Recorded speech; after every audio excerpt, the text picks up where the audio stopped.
that quick. That quick in terms of our ad break. And this is going to be the proper introduction coming up now.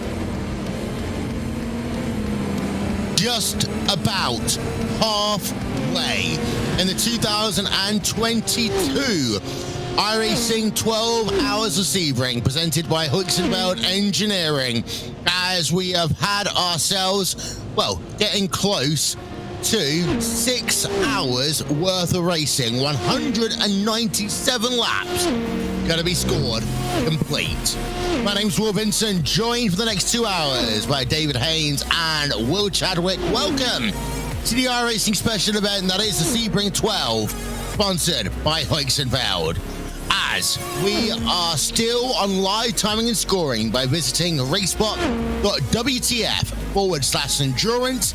That is RaceSpot.wtf/endurance. And we're still here at Sebring International Raceway, where the track temperature is now down to 34 degrees Celsius. The air temperature is just under 23 degrees. And look at that. The wind speeds are really calm today. That's going to help the teams out a little bit. I say we're at 4:20 in the afternoon here, as we are getting ourselves now down to the second half of our coverage. That starts now.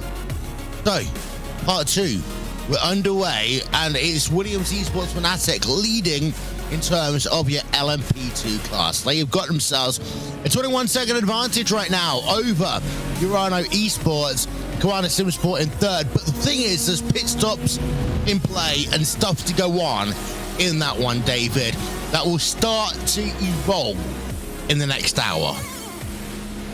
And you see another evolution of the strategy as well once that track temperature starts to drop. And, you know, pendulum swings one way, it has to swing back the other. The track heats up, the track cools down, and we're running lap 199 from the overall leader at that halfway tick of the clock.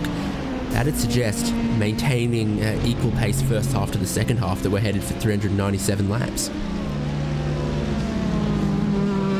Maybe one more? Who knows? Maybe one more. We always like it when we can break a record, Will, but it's going to be very close. And again, it might even come down to when we get the white flag. Yeah, it can come down to a number of factors, you know. Even if we were to see the leading car have a small falter, a spin, you know, that can completely determine whether we see it break a record and go an extra lap than we have done in the past. But the thing that I'd be more concerned about, especially on the lap count side, is that these GTD cars don't really know how many laps they're going. It is completely determined by the LMP2 field and whether they lap, you know, other cars in the race. And that can be really crucial when it comes down to you deciding how much fuel you want to put in the car towards the end of the race, which I'm sure we'll see in the closing stages in the next 6 hours. Unless it is a difference of less than 5 seconds, don't you just do it safer? Because the fuel load difference and the tyre, it's not going to make that much difference in terms of the overall lap time. It's then really just the extra time we spend on pit road. But I would rather spend 2 seconds extra to be safe rather than having to do a splash and dash at the end. Absolutely. I would always feel safe in one of these races, but like let's you know, if we continue on the next 6 hours like we have for the first, we will be this close just at the end. You know, we've hardly seen a mammoth gap open up between these cars. You know, we've still got a lead battle within 3 seconds, and these slight bits of overfueling, underfueling really matter when it comes down to the final few laps of this race. Race leader on pit road in LMP2. And also you've got what was second place on pit road from LMP2. So Williams Esports Fanatic on pit road, Urano Esports on pit road as well. That means that Commander Simsport go on lap 200 back to the top of the timing order. There we are, Josh Rogers in the VOS Commander Simsports car, back to the point then, P number 1. However, there's a big difference between where they are in terms of a stint, David, and where everyone else is. Coanda have been going shorter stints compared to pretty much everyone. They're going to have to really push it if they're going to make this one work. Yeah, 21 lap fuel runs compared to a lot of teams doing 22. SRC Movana Corsa Rossa might have done 23, no, 22. But of course, it rolls around real quick again in these categories. You know, we are talking sub 40-minute kind of stints. You get hours into a race like this, and it becomes a couple laps, becomes a couple laps, becomes half a stint. And we never know. We never know whether it's because of the fact they've got 0.1 of a lap of fuel left or 0.9 of a lap of fuel left. And that can always be the interesting thing, because I was talking earlier on, Will, about the fact that this track is one where you can go a little bit different with the downforce. Now, in terms of the dive planes, the LMP2 cars are about the same, but you can still change the downforce levels on these cars. And I remember an IndyCar race once where the teams that decided to go low downforce could basically do an extra lap and a half compared to those that went high downforce because of the nature of this track. And we can't tell exactly what they'd got in terms of their rear downforce here. That could be a difference maker. And it could also be the case that, you know, the way they're set up is they can do 0.85 of that last lap, and they just can't, without fuel saving, get it over the line. So they're deciding to not have to fuel save every single lap of the race and just let it play out. Yeah, I think that, you know, on the iRacing service, you don't tend to see a huge change within what levels of downforce you can apply and the fuel consumption you may have, although spending more time on the straights will inevitably mean that you are using more fuel. But I think it's only going to be to 0.1, 0.2 of a litre potentially, which could make the difference. But I do imagine that these, you know, Mitchell de Jong, Josh Rogers, they have a fuel number available and then they have a target. And it's very clumsy to be missing 0.1 of a litre, 0.3 of a litre potentially at the end of a stint, meaning that they would have to go one less. I think this is all part of their strategy and what they plan to do here today. Why does it always seem to be, David, that Coanda's strategy is obvious to everyone else apart from that?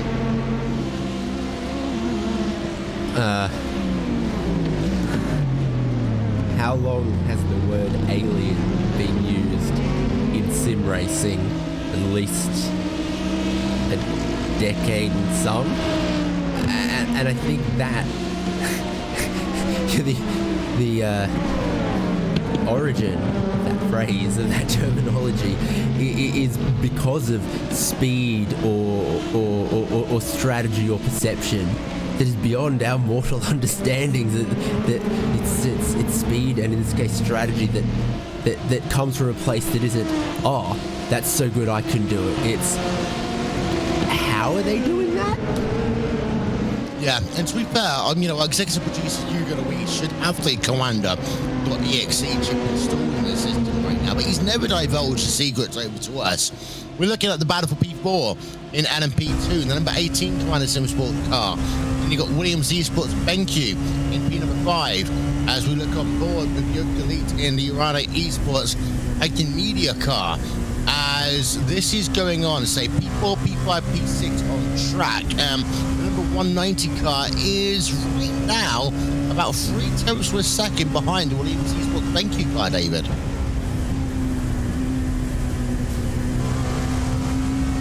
Yeah, I want to tell you there's, a difference of fuel or tire age, and no, there's not really. Rhino are in a good little spot here. You saw the Williams Esports BenQ car, the very purple-looking machine, just push a little wide there in turn 3 or whatever it was as well, and I have to call that a relatively unforced mistake. There's a lot of smoke from a potentially unforced mistake at the hairpin there as well.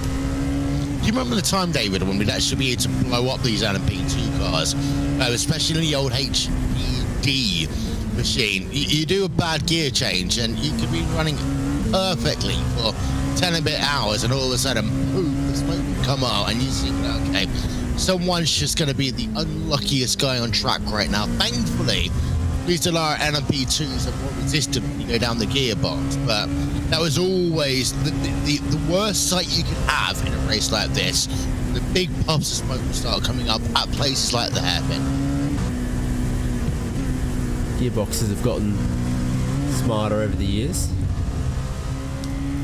It's radiator damage or something else that's going to be required to blow up your engine. It's a quick looking car in a straight line, unless there's some gamesmanship afoot. That was unbelievably close. We're talking perfect network connections there, which saved us from a very, very big accident. And this is a quick car in a straight line. For the BenQ car. It could be just a case of them running one less wing, potentially. I think that is possible in both classes here. However, it's unlikely with the new GTD aero model. But yeah, for sure, we could be seeing slightly different levels of rear wing. But yeah, it looks like You've's a faster driver here, and yeah, I don't think going to make his way past soon, I'd have to say. Up through Big Bend into the hairpin again, you can see, David, he's closed down by just about a car length there, but you're right, it seems to be it's not as quick getting off the slow corners, which is obviously going to be the case if you've got less wind going on, but on a straight line, this car, the Urana Esports Hiking Media machine, does seem to be a little bit more punchy. Yeah, now there are two gearbox sort of final drive options for this car. They're sort of short and standard, and this looks like the shorter one based on how many revs there are on when they shift from third to fourth. So it's not in gear ratios or anything. I think there's something to the downforce levels for Urano here that are all the numbers I can see. Is giving some good end of straight speed here, particularly in the toe, down the pit straight, down the Ullman straight, but is it a compromise on something else like the tyre longevity? It's almost on the rev limiter with a little bit of a toe down towards Sunset Bend, or is it a compromise for their high speed aerodynamic downforce and grip? Yeah, you can see. I think having that straight line speed is going to help you get around some traffic though. Yeah, it'll help definitely the traffic, especially those in GTD. I mean, and that can sometimes be the difference maker. If you've got that extra 2 kilometers an hour, doesn't seem like a lot, but it might be. If you've got a train of cars going down things like the Old Mill or the front straightaway, it can be the difference between you passing that final car before you get into Sunset Bend or turn number 1, or having to wait till afterwards. So sometimes, even though it might not be faster immediately on paper, Will, you can actually then gain it back up when you think about the whole, time gain, time loss during an endurance race like this. Yeah, for sure. It's something that these teams would definitely have taken into account. I think that it's also important to note that, we see them get very, very close there on braking, but it's also important to note that you still have to run your strategy exactly how you can't really focus on too many external factors sometimes. But they will have developed these setups for a long time. Youp and the rest of Urano, they've ran a lot of LMP2 in the past. They're very experienced in what they do. And, it's a testament to Urano here, managing to get up with the likes of Williams. And, we never know, maybe even challenging for the lead later on, depending on what could happen in this race.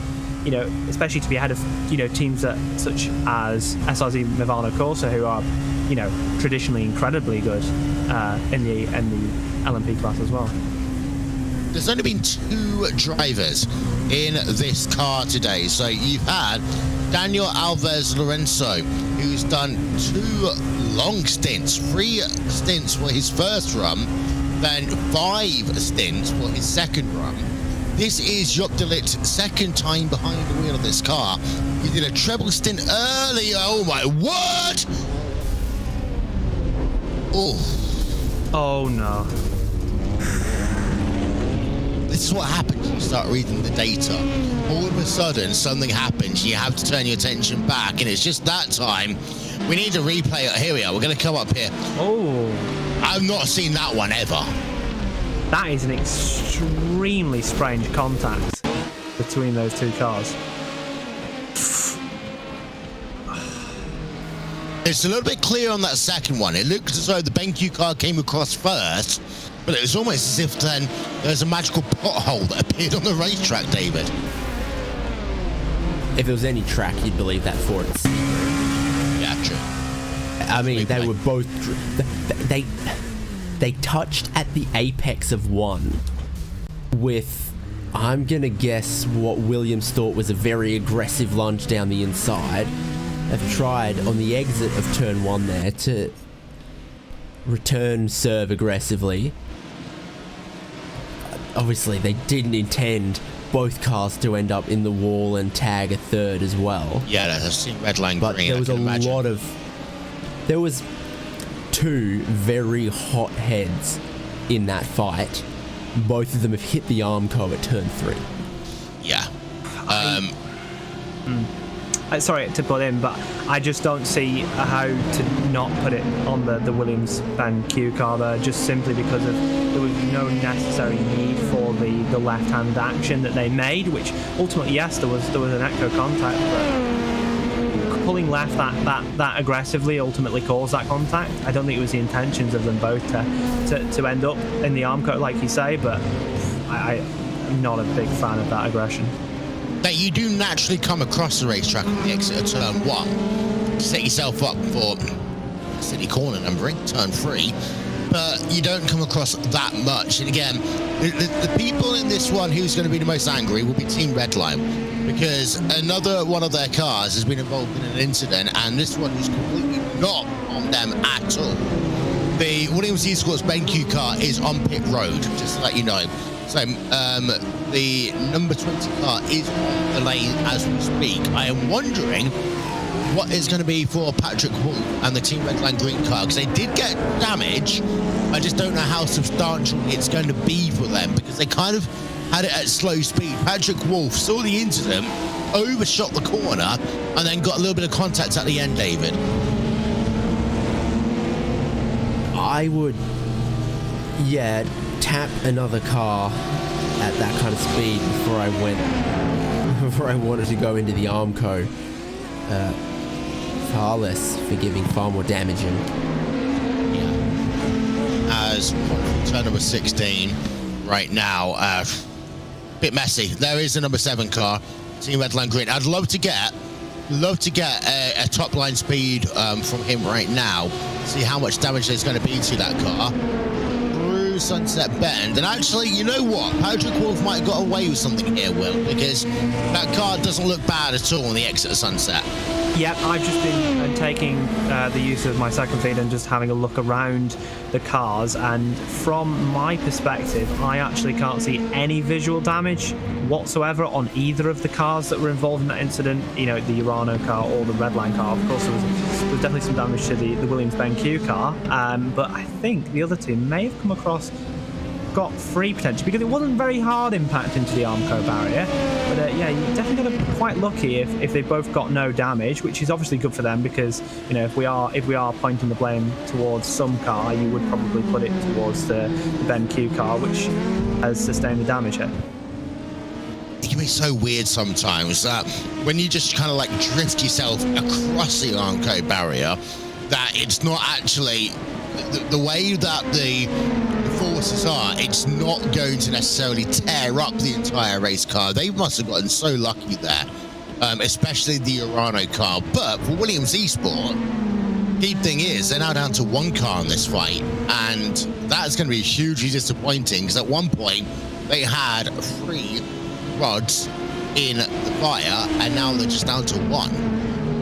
Yeah, it's going to be definitely a disadvantage for them going forward, because obviously when you have those 3, you know, we speak about it sometimes, you know, when watching the F1, and, you know, sometimes when teammates aren't able to support, it makes the strategy a lot easier for the other team to order to kind of work it around and get a result, you know, when it's like 2 versus 1. And, you know, it's the same goes here in the simulator world, in the online world.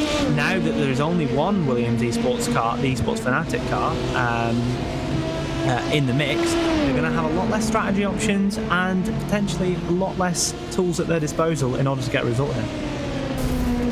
Yeah, indeed. So, talking of F1, hope you're doing okay, Mick. Haven't had a chance to see it, but hope you're doing okay. As we've got 5 hours 41 minutes remaining in this race. Rogers on pit road, Erskine on pit road, Just Lad on pit road, number 8 Commander car, number 18 Commander car, number 32 Yasin car, all on the lane. So these are the cars, David, who basically are not able to do that extra lap, all coming on towards pit road again in sequence. Yeah, so 21.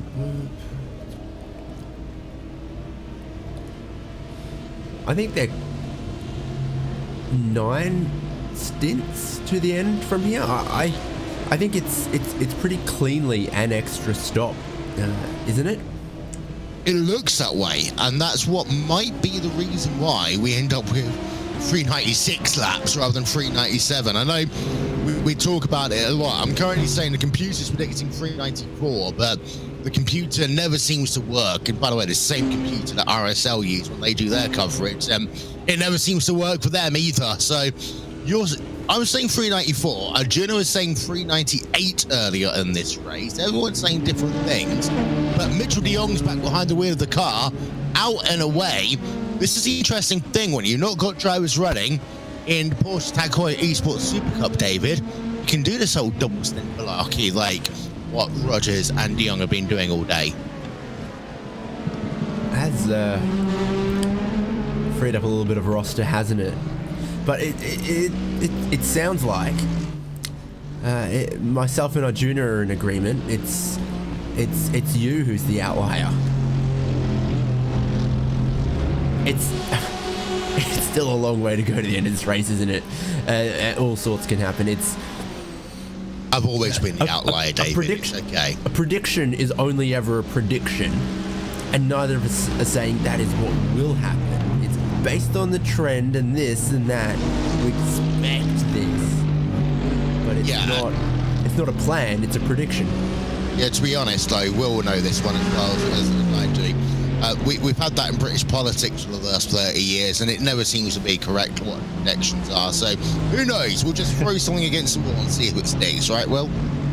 Absolutely. We'll see what happens here as we're watching the 11th place battle now in GTD. Action all up and down the field here today. It's definitely not been a boring race to watch. And yeah, it's interesting to see how those Mercedes goes. I had a brief drive with the Mercedes last night, and I actually found it quite nice to drive. Whether it's quick or not, I'm not sure. I think maybe the Mercedes is a little bit of a disadvantage here today. Yeah, indeed. So, and of course, you know, we talk about these races. Sebring's always been my dummy truck, I have to say, in terms of commentary. There was one year when Connery and I were commentating it together, and I ended up getting ill from fish and chips. Who can get ill from fish and chips? Apparently me, but I am diabetic, so that's the reason why. You had that one year in 2020 that Hugo will of course remember, when my computer decided to go and explode literally 12 minutes before the broadcast. 2021, I was too ill to be able to commentate it. I might actually be able to finish a commentary this year if I'm lucky. And of course, I'm doing the 12 hours here today to raise money for CALM, UK male mental health charity. So if you like what you see, you like what you hear, then feel free, chucking a couple of dollars over to a great male mental health charity. Mental health, the biggest killer of men under the age of 40 in the UK. Go to RaceSpot.wtf/CALM. RaceSpot.wtf/CALM. The next time we have an iRacing endurance event will be the 24 hours of the Nürburgring. And I think I said this one to you before, Will. I don't know that track very well at all. I love that track. I cannot wait for that event. You will 100% see me there competing. Hopefully, well, yeah, we should make top split. Yeah, I can't wait for that event. And I think it's time for you to learn the corner name. Surely, over the course of a 24-hour race, you'll be able to get them down. I can tell you about the first part of the lap. That's easy. Then they go into the Nordschleife, and I can tell you about the first 20 corners, but by then I normally crash. Maybe you should get some laps in before you go there. Try and get some testing in. Maybe hop in one of the cars. I was saying though, I don't actually have a pedal set right now. Oh yeah, because of the fact that mine got kind of like destroyed by my old car. So I'm gonna have to be on a gamepad, and a gamepad at the Nordschleife is not a good idea. I would not recommend that to anyone. Even Max Verstappen, who's been messing around on a gamepad when at F1 tracks recently, wouldn't recommend that one at all. But it's going to be a tough one. You're right. Over 24 hours, I will probably learn something. I'm not doing the entire 24 hours. Thankfully, I'm only going to do 12 of it.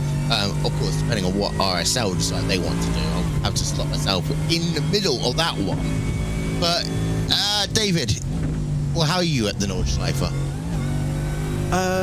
Pretty good. I know the names of my favorite corners, and I think I know the names of the ones that I crash at often. I love Vipperman. 4 apexes, quick change of direction, downhill through the forest, kind of blind. One of the very, very, very, very, very few places you can get up over the curbs and actually make up time. And survive. Because the curbs at the Nordschleife are just, normally stupendous. And I was actually talking about that at the top of the broadcast here. The thing about Sebring, which, it was always stuck with me, you've got the low curves at the back end of the racetrack, but after turn number 1, I don't think people realise until they actually turn a couple of laps just how high the curbs are right here, David. There's a... Yes, very, very tall through 3 and 4. It's this part on the exit where the curb is tall and then flattens off just for the last bit, where there's quite a few cars where you want to get that last part of the blue and white curb and not the earlier part, so that you catch the flat section and not the unfriendly lane enforcement. Yeah, I was thinking it's nasty. Yeah, sleeping policeman-esque. And of course, you don't want to hit the curbs. We'll go on board of an air contract. That was a quick camera change from GTD to LMP. That one woke us up quickly, Will. Yeah, and as we see, maybe the race car looking towards the inside there, as they've got to navigate probably one of the Beeler cars, I imagine. Yeah, the 451. As we watch SRC Movano Corsa number 25 in the battle for sixth place here. So obviously the SRC Movano Corsa car is in the lead of this one, and we have the RaceSpotTV car behind. As we come on to start what number lap are we on at the minute? 214? Yep, 214 for your leaders anyway. So these guys are actually on to lap 213, being a lap back right now. So that's the interesting thing to note, that this whole kind of like difference between Williams and Coanda, etc. There's currently 40 seconds between them on their different strategies. So that's what's going to confuse the computer a little bit, because right now, again, if I take the right mouse and have a look, computer's now saying 394 laps predicted as we look at that battle for P9 now in GTD. Mahal Racing Team, Marla Racing Team, and Vanderbilt Racing White. Last time out, I was calling zebras into something else. Zebras and tigers. This time I'm calling Marla into Mahal. So at some point, I think I need to go and get myself an eye test. I saw a Marla branded oil filter today. It's just stuck in my memory. I was looking at some racing cars, and one of them had a Marla branded oil filter on it. Oh, nice. And Go on. Well, I was just like, oh, right. The most famous, I thought, for some of their, conrods and pistons and such, but they've got motorsport oil filters. Cool. And then here we are. I was like, I'll need to remember that for some time. I didn't know it would be so soon. Benevassin Racing White on board with Lucas Prada right now in the BMW. And one of the many BMWs, let's be honest. BMW domination out front right now. So you've got BMW 1, BMW 2, the GTD. Lucas Prada in the Benevassin Racing White car is in a BMW, as BMW Team Bank, by the way, or Team BMW Bank on pit road. Benevassin Racing White currently in 9th, the Prada Racing Team car just ahead in P9, gap between them. You are looking at about 8/10 of a second. Yes, and something to note that Lucas Prada was on pole position last night for our preview race, very, very quick in qualifying, and proving his worth here today for the Heusinkveld team. Another thing to mention, as we're talking on the topic of GTD, the gap initially for the race lead between the 89 and the 71 did actually go up in Phil Dinez's advantage, where it went up to about 2.7 seconds. But now, over the last few laps, Chris Lullum has put the hammer down and it's down to 1.3, the lowest it has been in this sequence of stints so far. It has Chris Lull hammer time. Lull hammer time, yeah. I don't think you can say hammer time after Lewis Hamilton's qualifying performance today. Rather awkward, but that would not be affecting the Red Line team because they're firmly on the Team Max side. Yeah, I was going to say, I don't think the phrase hammer time is even allowed in Team Red Line right now. Otherwise, that would, that will get no comment at all. Benevassin Racing White, Lucas Prada, though, is in P number 10. And it's actually now down to almost a second. It would be DRS range if we had DRS in these cars. And it's worth reminding everyone, by the way, tomorrow here on RaceSpotTV, well, we've got Porsches and we've got BMWs, but the one that I'm caring more about tomorrow is the third round of the BMW Sim GT Cup, which is live here all season long on RaceSpotTV as we prepare to continue on the journey to BMW Sim Live 2022. And the interesting point to note here, Will, is that setup-wise, car-wise, track-wise, no different today and tomorrow. So we had in first place right now the team that won the last round of the BMW Sim GT Cup, and they need to carry on winning because it's not like in 2021 where you win a race and all of a sudden you're going to Munich. Now you need to constantly score points to finish inside the top 20 in terms of drivers. And it's also worth noting that the Team Redline car, they're red today, but Chris Lullum running in the red car, he was the winner from round number 1 of the BMW Sim GT Cup. Experience showing very well as they both have a lot of time in this BMW over the past few months on the iRacing.com service. What I will say is that Chris has really brought down this gap, and it's to note that I've completely lost my train of thought, but I'm gonna continue to talk about that. It's now down to 0.8 of a second, and that was kind of the magic area we were talking about way back before we switched over to part 2 of this broadcast, where we were talking about the battle between Rainer Talvar and Patrick Holzman. It's now going to be the battle between Chris Lullum and Phil Dinez, a driver in real life, and also Chris used to drive in real life. I believe he was runner-up in the CIK World Karting Championship back in like 2017, I believe. Can I claim that I'm a driver in real life because I drive a VW Golf? It depends if you drove a VW Golf round a racetrack at speed with other people around it. I'm not going to compare a racetrack to driving on the M6 at 7 o'clock in the morning. I think the skill level is the same. The speed is very, very different. Driving at 45 miles an hour, trying to avoid all the idiots. The racecraft is definitely there, though, I'll tell you that one. On board alone in the BMW Team Redline red car, as we are just heading down through the left-handers right now. That will bring you through turn 13, turn 14, 16 on track.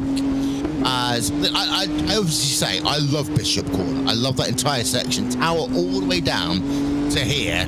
Turn 16, then Sunset Bend through turn number 1. That's the part of the racetrack I like. As soon as you get past turn number 1, I'm useless at it. All the way down until basically you get through Collier Corner at turn number 11. So, you've got a seat for Sebring, David? It's nothing confirmed and it's not the David Haynes hour. You can't post it and then not ask me to talk about it. Okay, I'll move on. Let's go on board with Chris. Tell you what I do have confirmed is a hotel room at that hotel that overlooks the hairpin down at 7. That's rather nice. That is rather nice. And seeing as you're talking about the hairpin down at turn number 7, as we're on board, I like you've got this giant big bend thing here that curves your way down here, accelerating all the way, and then it just straightens out as you start to approach the braking zone, and it can tempt someone to duke to that right hand side and dive down the inside. Let him. It's about 4 tenths of a second back right now as we work through the hairpin, and now through Fangio, heading yourself slowly down towards, actually not slowly, down towards turn number 10 on track. You've got LMP traffic just ahead, or actually there's just LMP cars just ahead. They'll get past. Interesting to note though that they are going to be lapping some GT traffic in a moment, and that's the Commander Junior car again. And Connery Maddox just woken up there, David. I think that's a bit of an unsafe as well. Yeah, he's got mind the rejoin tattooed underneath his eyeballs as Connery Maddox, and there's just a tiny bit of grass on the way in. Backs it pretty heavily into that tyre barrier. And I mean, is that Urano GT fair to... They've got to rejoin at some point. I feel like they waited a little bit. It was a little bit annoying for the Urano car, obviously slowing them down, but I'd say that rejoin was fairly okay. That's the 4th time now for that Commander car in this race. We're just having a look then. Battle P16 in LMP2, Delta Sport LMP2, and Pure Sims Esport. What's going on right now? Separated by about half a second on track. And well, Delta Sport's LMP2, number 33 machine, and then you've got the blue car, Pure Sims Esports, it's the white car.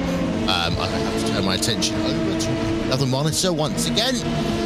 So going to Yeoman, a little bit of a shake there of the rear end of the Pure Sims Esports car, David, as they head down towards Sunset again. Yeah, all the pavement all the way to the concrete blocks is fair game down the Illiman Straight. Now, exactly how you behave with that white line when it comes to the turn-in point to the Sunset Bend is, sort of like, can you pass on the apron on ovals? It depends when in the race, how, and exactly what. But it is a place that you very frequently do see leading cars tempted to try to make a little bit of movement to break the slipstream. It has not been successful in this case, quite plainly. As the gap is remaining about half a second between them. In the number 16 car, right now, you have got yourself Paulo Drater, as they've just changed. Yeah, big lock up there. So they changed position and say in the number 16 car, you got Paulo Drater. In the Pure Sims Esports car, now up to P16, you got Daniel Civi Zabo. And then behind, you've got yourself right now, Delta. So I'm going to start this one again. You've got in the Delta LMP2 car, Paulo Drater, and the number 16. They have got themselves a massive gap to the car behind, though, Team Red Bull Online, so that's not going to be a massive issue. Patrick Wolf has been on pit road in that Team Redline green car. They've just come out of pit road. I wanted to have a look at the pit stop for them because, of course, they had recently had damage. I was wondering whether or not they were going to do a longer pit stop. Just trying to figure that one out for them, the number 7 car, whether or not they did. And pit stop history. Actually, no, their pit stop seems to be pretty much normal to me, Will.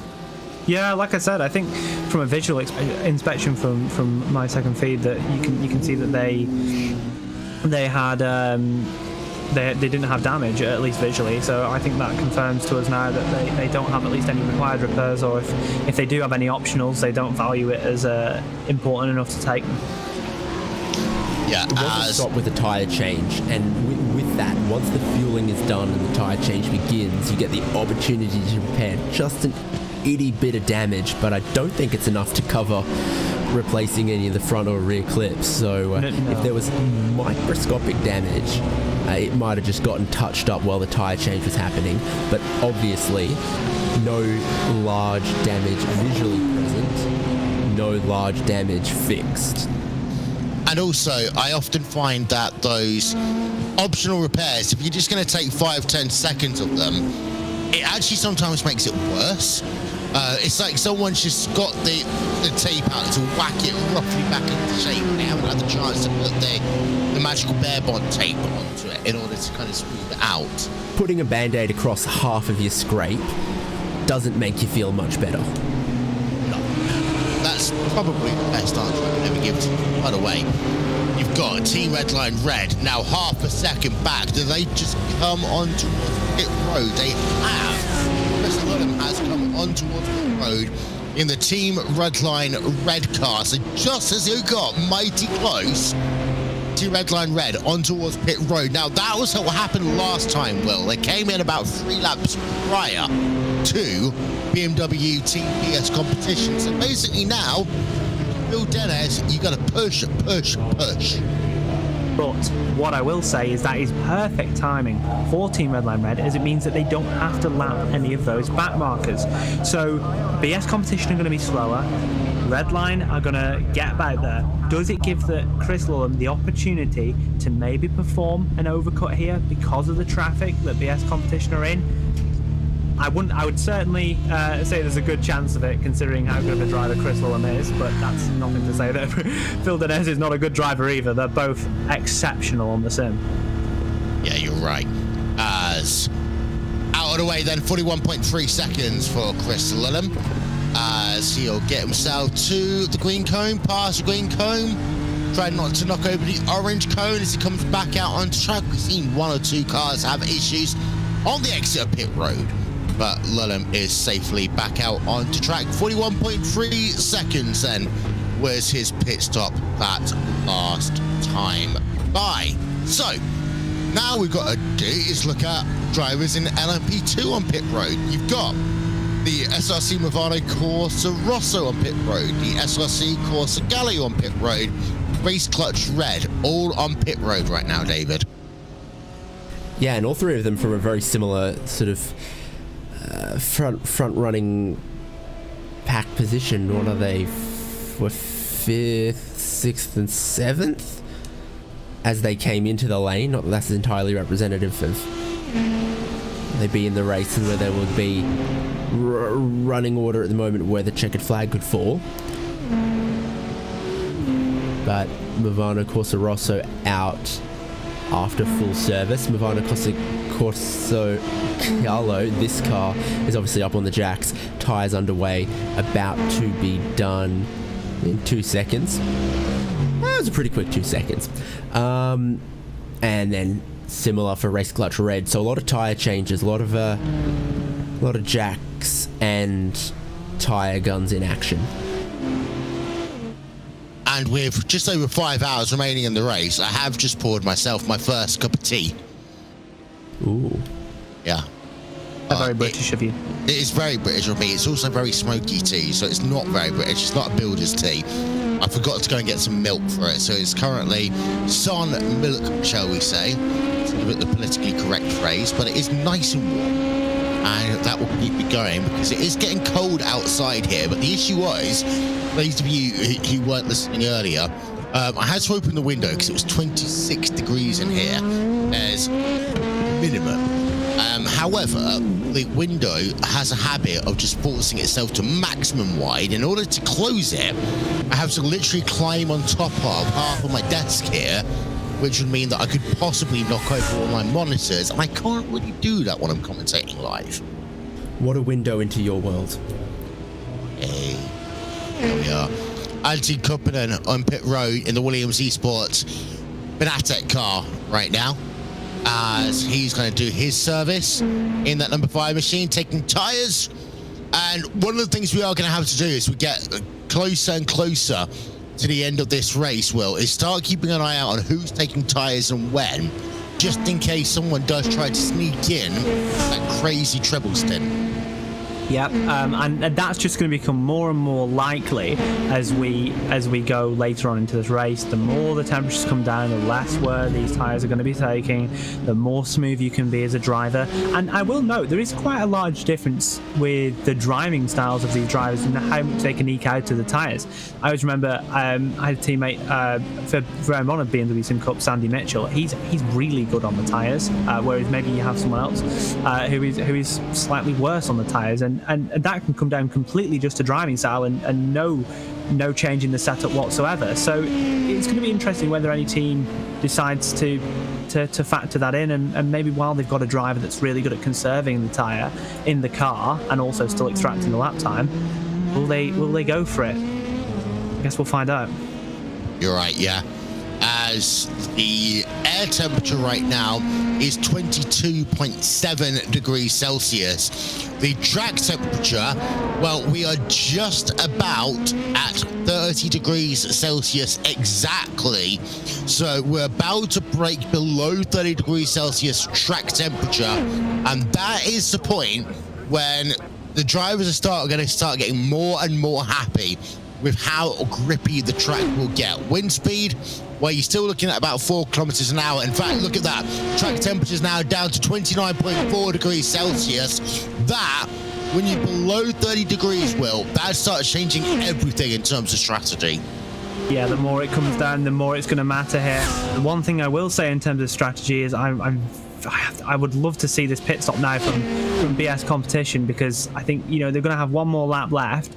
Then they're going to come into the box. It's looking incredibly close on the exit between the red line red and BS competition. Because one thing I did note is something that often goes under the radar is pit stop execution, and that is basically where you pick your braking point, how well you use the pit lane speed buffer you get. So you get a couple kilometers an hour. You may have heard me talk about it a couple of times.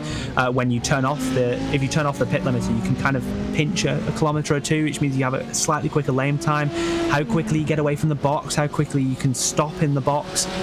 All of that is going to matter here between these two cars, because the gap is close enough where I think when we see BS competition come in for the stop here, it's going to be nip and tuck into turn one. Will, with 2 Ls, it's possible to get an unsafe pit entry from cutting too many of the cones and being too aggressive on the pit entry here, right? Yes, as we see BS competition make a small mistake there. It's definitely possible to get an unsafe pit entry, but I think the thing is that maybe what Marla got earlier when they had an extra long stop, because I didn't really see them speeding on pit lane. I was wondering where that extra time came from in that stop earlier for Marla. It could be. It could also come down to the entry. If you enter from too wide and cut across on the entry, is there an unsafe pit entry penalty there? I imagine there will be. It usually is the case with the lines on the pit entry, especially with almost the pit entry area being so small here. But as you notice that gap there now, Watkins Glen's got no penalty for it. Is it not? Red Bull Ring is very, very strict. Mm-hmm. I just wondered exactly where we stand on the pit entry here. Mm-hmm. I think we might see. You see BS competition definitely coming in before those cones, which would suggest that. I will say they don't want to cut the yellow lines. They looked a little bit slower to me into the pit lane, maybe by about 5k. So that will have lost them a little bit of time there. Very, very high speed on the pit lane. Good stop into the box. I really do think it's going to be close here, because Chris Lullum did a 64.3 second travel through pit lane, and that roughly is about, I think the gap before Phil pitted here was about 64.7 seconds. So the execution is slightly off here. We could see a change in lead. depending on the strategy, assuming that they're on the same strategy, which I think they are. Yeah, now I remember actually when I used to do IndyCar racing, at Homestead in particular, had everything you just talked about, the issue of the unsafe pit entry, the when do you get down to pit road speed, etc. So many people don't spend a lot of time as a 42-second out and away. That's exactly the same, if I remember correctly, to what Team Redline did. 61, 62, 63, 64, 64.8. Bill Dennis out and away, but Team Redline Red are coming, and they're coming hard, but it looks as though that Bill Dennis has just about got it by 3 seconds there, so it must have been those extra laps that saved it for BMW Team BS competition. The pit stop itself was slower, but those extra laps made the difference. Yeah, I'm quite surprised by that. Maybe it's a slight change in the gaps that we didn't no quite see there. But either. No tyres for either. But so when you're the first car to pit, you get loaded up on fuel. Suddenly you're, well, it used to be 100 kilos. Now it's maybe more like 80 kilos. That's still a fair chunk. You're on exactly the same tyres as the previous stint, but suddenly you're heavier, while the other driver you're battling is right at the end of their stint on a very light fuel load. And you know, whether you pit earlier or later, and whether that's preferable depends on whether you're headed towards a pit stop phase with tyres or pit stop phase without tyres. If you're the first car to pit and you get yourself onto some new tyres, it can be beneficial there. But when they're both going fuel only, running longer, running lighter, being leaner on average over those last 3 laps for BS, I think is where the difference has been made. Yeah, I thought it was the same, just looking at the live gap, but I think a few discrepancies of where they were at on track contributed to that being slightly out. Because if you look at the times, Bill before coming in was doing 57.9, 57.7, 57.7, whereas in contrast to Lulham on his out was a 58.4, 58.6, 58.5. So that's exactly where the gap has come from here. Despite the slightly better pit lane execution we talked about from Chris, it wasn't able to overcome the fact of its high fuel versus low fuel.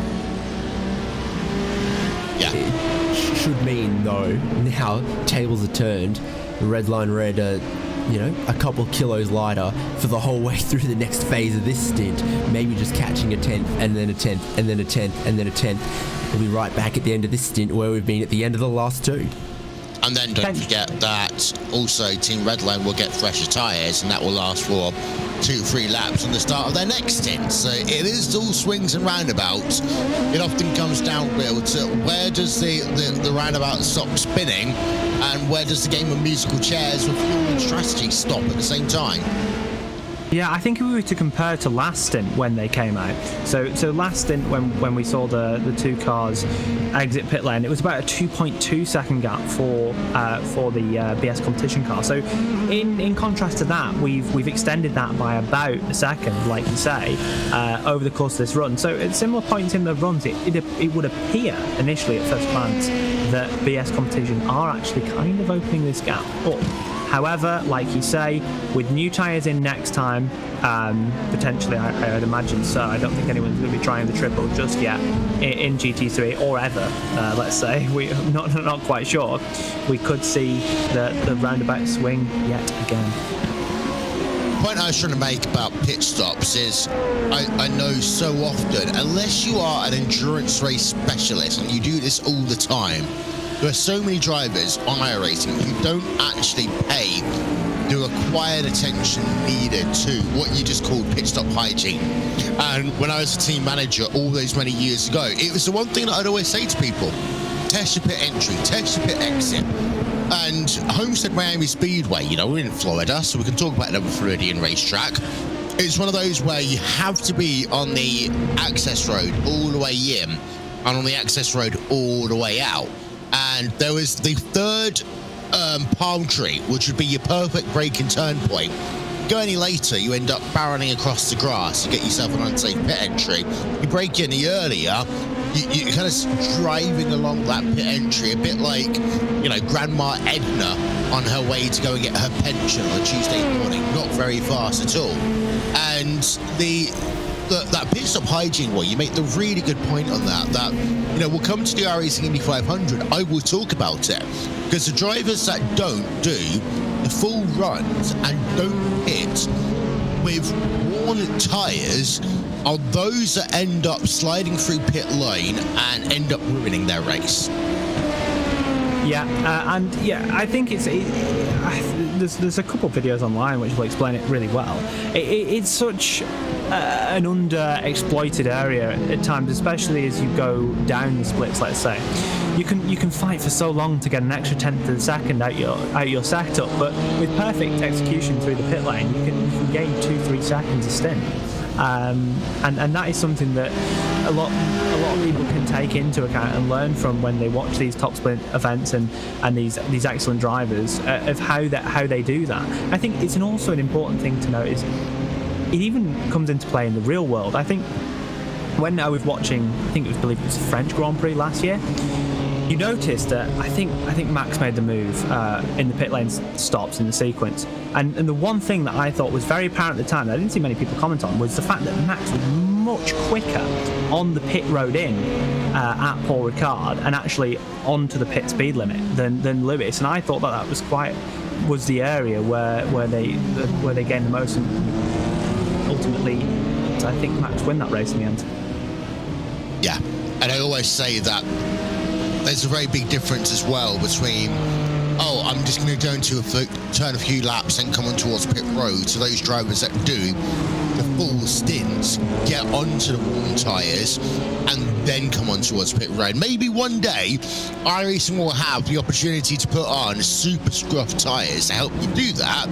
But until that point, David, you don't get the full experience unless you test the full experience, and a big part of that is sometimes driving around, doing a full stint's worth of fuel or two, then trying to slow it down towards pit road, because you get a very different experience compared to if you just do 2 laps on fresh stickers. My favourite is when you're practicing for the endurance races with cars that have some really good fuel economy. So back in the day, the Porsche Cayman GT4, for example, was capable of some really long sort of 90-minute stints or so. You don't have enough time in the 2-hour practice sessions to see how the car feels on a second stint of tyres if you're thinking about double stinting tyres. You've got to host your own practice sessions, because the 2-hour official practices aren't long enough for what we were trying to get to and what we were trying to test and what we were trying to become accustomed to. So that was the kind of commitment that was necessary there, to be like, is it going to be viable to double stint these tyres? And same could be true for some of the other cars that had really big fuel tanks and maybe benefited from double stinting. Yeah. That's going to be one of the interesting things about the 24 hours of the Nürburgring as well, to be honest. The 991.2 Cup car, a couple of years back, comes to mind as well, as it was actually kind of capable of triple stinting and was doing hour 20-minute fuel runs, so 4 hours on a set of tyres was possible, and it's some hours of your life to even get to the point to work out whether that's an avenue you want to pursue. Tommy Erskine, number 18, Kiwana Simsport on pit road. Mike Parkinson, number 8, Williams Esports BenQ car on pit road. Number 16, Pure Sims Esports car have just come out of pit road. So, more services being done. We're looking at the Kiwana Simsport number 18 car. Started this race in second place as the Kiwana Simsport number 8 machine trundles itself down pit road. Mitchell de Jong behind the wheel of the number 8 car, likely to get out, likely to hand that car back over to Joshua Rogers. Balas Remniak heading towards pit road. Can we get ourselves another pit party, please? Number 8, number 18, both in the same shot right now. Let's have a look who's been in that car for the number 8 and when. We know it's been Mitchell and we know it's been Josh Rogers. It should be Rogers getting back in behind the wheel of that car. However, that's the longest that I've been seeing here maybe Mitchell is doing something a little bit interesting here, because it should have been, by my recollection, actually, no, I take it back. It's a little issue of the system there. It has been, this is going to be the second stint for Mitchell de Jong. The computer is showing a 1 second stint for Mitchell there. So I take that one back. It is business as usual. Mitchell de Jong back out onto track in the number 8 car. Tommy Erskard back out onto track in the number 18 car. This is the reason why, Will. Don't just trust what the computer tells you. Yeah, I was just about to save you there. I had a little look through the laps on the spectator side that I can access here. And Mitchell de Jong onto his second stint. They've been very consistent with how they've been doing those, and I think it, again, is interesting towards the end of the race whether they try a triple, because I believe, being 20 laps, how long is a stint for an LMP2 car? Around about 40 minutes, is it? Yeah. Yep. So, obviously that would only require them to go 2 hours 40 on a set of tyres to triple stint. So I see that probably being possible towards the latter stages of this race. Is a triple not what the 72 is on right now? Let's have a look. Go and find out. We don't know, because Hugo's gone for his obligatory toilet break. Oh, he's back already. So playtime's over, kids. Let's go back to the real work, shall we? But the number 72 car, we are going to check that one out. We are going to let you know. Of course, the number 72 machine is the Apex Racing Team with Don Falio behind the wheel of that one as we speak right now. So let's try and pull it up on the magical system. And he's been going for a while, has Don Falio. It looks as though that it was a quad stint early on, followed by a double, followed by a double. You are right, I think this is a treble stint by Don Falio right now, because it's 22, 22, and 20 laps right now. So without us even realising, David, congratulations, you get the magical mark on the bingo card. First car to do a triple stint in this race, and quite early on as well. Obviously we've seen the new Apex facility that they showed off to us earlier on in the year at the Daytona race, and obviously their strategists working hard to figure out when it was first possible to do this, and like we said, that's the first triple we've seen in this race. He's coming towards the end of it now, so the pain on the tyres will be over. They've got the best weathermen, so they do. Yes, I remember the weatherman. Was unfortunately no rain. Yeah. What a shame. Won't blame it on myself. I'll blame it on the weatherman. Got high temps for the middle of the day, cooling into triple stints. We're down to 28.9 degrees Celsius, by the way, in terms of track temp. And I also just realised how old I am, quoting a song by Bewitched from the 1990s. Here we are. Number 72 car on pit road, so end of treble.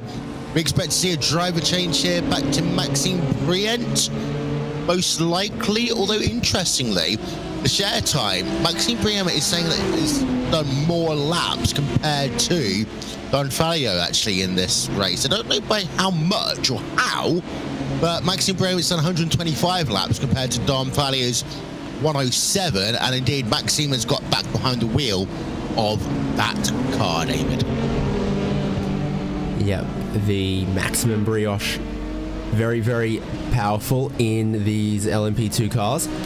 A Sports Car Open LMP2 champion in past, and in a good pairing too there as well, as is very, very typical. Fuel, driver change, and with that driver change also goes a tyre change. Though we had just spoken about that car having just completed a triple stint on those tyres, it was almost inevitable, even if Don Falio was staying in the car, that a new set of boots was going to go on the number 72. So this long stop takes them from scoring a couple laps led back into that 4th place behind Williams Esports Fanatec, behind VRS Commander Sim Sport, and for the minute behind Urano Esports Heineken Media. which it's obviously not a Dutch brewery, but it makes me fancy one. Yeah, now I also fancy a maximum brioche. I want to know what's in a maximum brioche right now, because I've got this whole idea of, you know, some chocolate paste, some almond paste. It's got to be a sweet brioche, of course. So thank you very much. You know, I've had leftover pizza and now I'm absolutely starving, David. So thank you.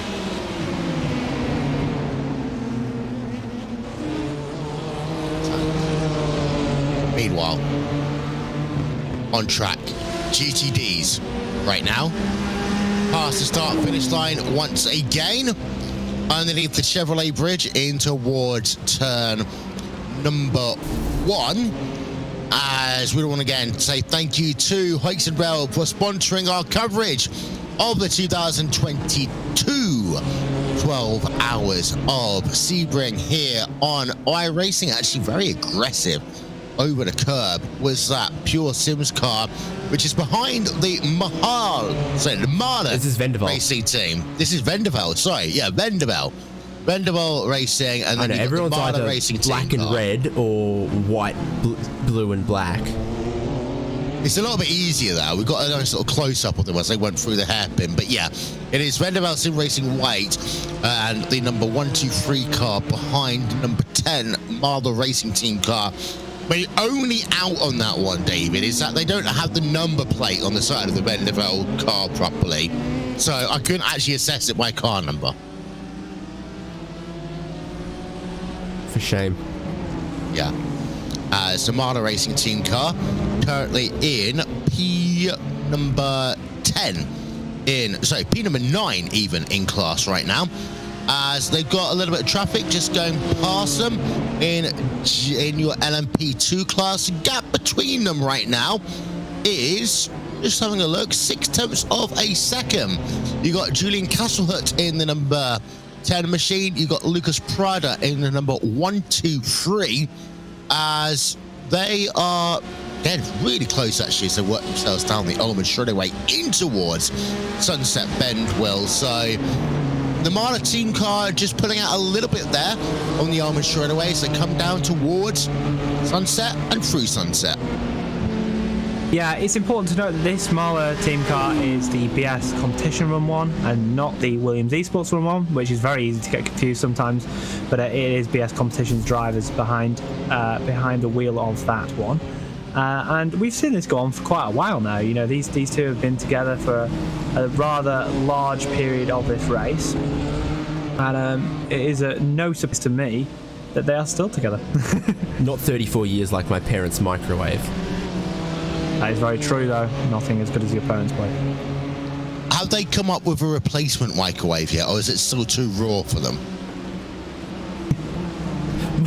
My mum actually rang me to tell me that her microwave had broken, and then Dad had a really savvy Facebook post, so I don't think they're actually taking it that well. We send our condolences to the family and, of course, the microwave as well. Yeah. I ate many a good meal out of that microwave. It's always a shame. You know, I've only ever lost one microwave in my adult years. But it was at the point where, quite frankly, if I was to microwave anything else in it, it was probably going to explode and kill me. So it was time to say goodbye, Will.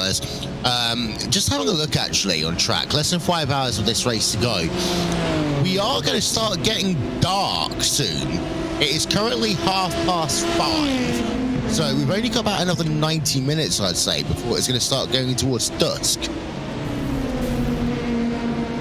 Yeah, and that is present an entirely new challenge for the drivers. Of course, Sebring, I don't believe has much lighting. I don't know why I can't remember this, but it's not much lighting whatsoever. You've got a little bit around the start-finish line, but apart from that, you know, you're completely reliant on your headlights. And we will get to find out whether Biela have equipped the amazing endurance lights to that Lamborghini. They have. We've seen it. Have we not? Oh, have they? I think they've got it, but it blends in very well because the light bar across the nose is yellow in this specification, and there are a lot of yellow elements to the Biela 450 and 451s.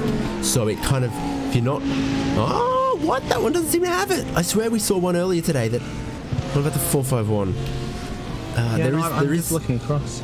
Yellow segments on the nose. They have baited me by painting yellow on the nose where the yellow light bar would normally go. Is your heart broken? I will get over it. So 450 and 451, no endurance lights. What we will get after the checkered flag, though, is fireworks then. We will. I love that. I love all the circuits. Singing. No, that's too many royalties. And people will tune out. I do love that about the circuits, where I know when the winner takes that checkered flag after sunset, we get a fireworks display to celebrate them. Yeah, it is rather nice, actually. I enjoy that. It's one of these little things that does actually make, a little bit of fun. Nice end of the race, nice little celebration, all that sort of malarkey. But we've still got 4 hours, 51 minutes before we get there. Don't forget live timing and scoring, RaceSpot.wtf/endurance. RaceSpot.wtf/endurance. You can join along with us. Gap between P1, P2 and GTD, well, it's actually up now to 3.8 seconds, so stretching their legs a little bit, other than number 89 car. Yeah, and that could just be down to traffic at the end of the day, especially when it's only fluctuated by a few tenths of a second here and there. But it is you wouldn't expect that looking at the first stint. Does it allude to maybe the BS competition car having slightly better tyre wear, maybe working a little bit better in these conditions? Potentially. However, this race is not over yet. We've still got plenty of time to go, plenty of drivers to step in and out of these cars, and a lot of strategy too. Yeah, you're completely right. And actually within that, it is really worth noting the fact that that was just my dog barking there. In this race in particular, you are going to have that change where some setups that were actually really useful at the night time will be different to those in the daytime. So I'm going to completely say what I said there. Sorry, apologies about the dog. So some of the setups that have worked really well in the hottest part of this race are going not to be as good as the temperatures continue to dip down, Will. I mean, we're down to 28.3 degrees Celsius now in terms of our track temperature. There is a point where actually some of these cars will start getting incredibly loose if they were set up to be more designed for the hotter track temperatures. And we've got to remember as well, those first couple of laps, you just have a number of unforced errors as well because of the track conditions. Yeah, and something to also take into account is the fact that tomorrow's BMW Sim Cup race is a hot race, so you would bet on maybe the BMW setups that are being run here working better in hotter conditions. Does that bring Biela Team Euronics more into play in this race? Even with their issue, the spin early on, they're only 26 seconds back. If they hadn't have had that spin, they would be a bit closer, definitely in that third place. Does that mean that their car will be better designed for this colder conditions that we're going to come and see within the next 4 hours and 48 minutes here? It could throw it up in the air. Who knows? On board a Lucas Prado, Vanderbilt Sim Racing, a white car heading down into towards turn number 3. Once again on track, this Vanderbilt Sim Racing white. Number 123 car. On pit road, we got Team RaceSpot Online, number 97 car from your LM2 division. But we're on board, as I say, with the number 123 car. Vanderbilt Sim Racing White is currently 1.1 seconds back from Mercedes-AMG Team Williams Esports, who themselves are 1.6 back from the Marder Racing Team car. So the Marder Racing Team car, they were able to pull out a little bit, and now you've got the Mercedes-AMG Team Williams Esports car. That's a mouthful. Currently in 10th place in class. What was the... There have been teams that have been slightly larger mouthfuls than that. Shawgrange Sports by Esports, yeah. powered by Basil, not the Porsche Spice, but the dealership. Yeah. That was exactly the one. That was exactly the combination I thought of. That particular team and iteration. Yep. I'll tell you one thing. Going a little bit behind the scenes of what we do. We deliberately put in really long team names to try and see if they're going to break the overlay. But every time we do so, we actually end up with longer and longer and longer team names. Now, the Mercedes-AMG Team Williams eSports car is on pit road right now, and it is by one character the longest that we have today. Urano Esports Making Media is currently the second longest on our list here today. By the way, I have actually got to try and figure out what hiking media are. However, I'm not very good at translating. So they are a digitalization partner. There you are. A little bit of information. They will.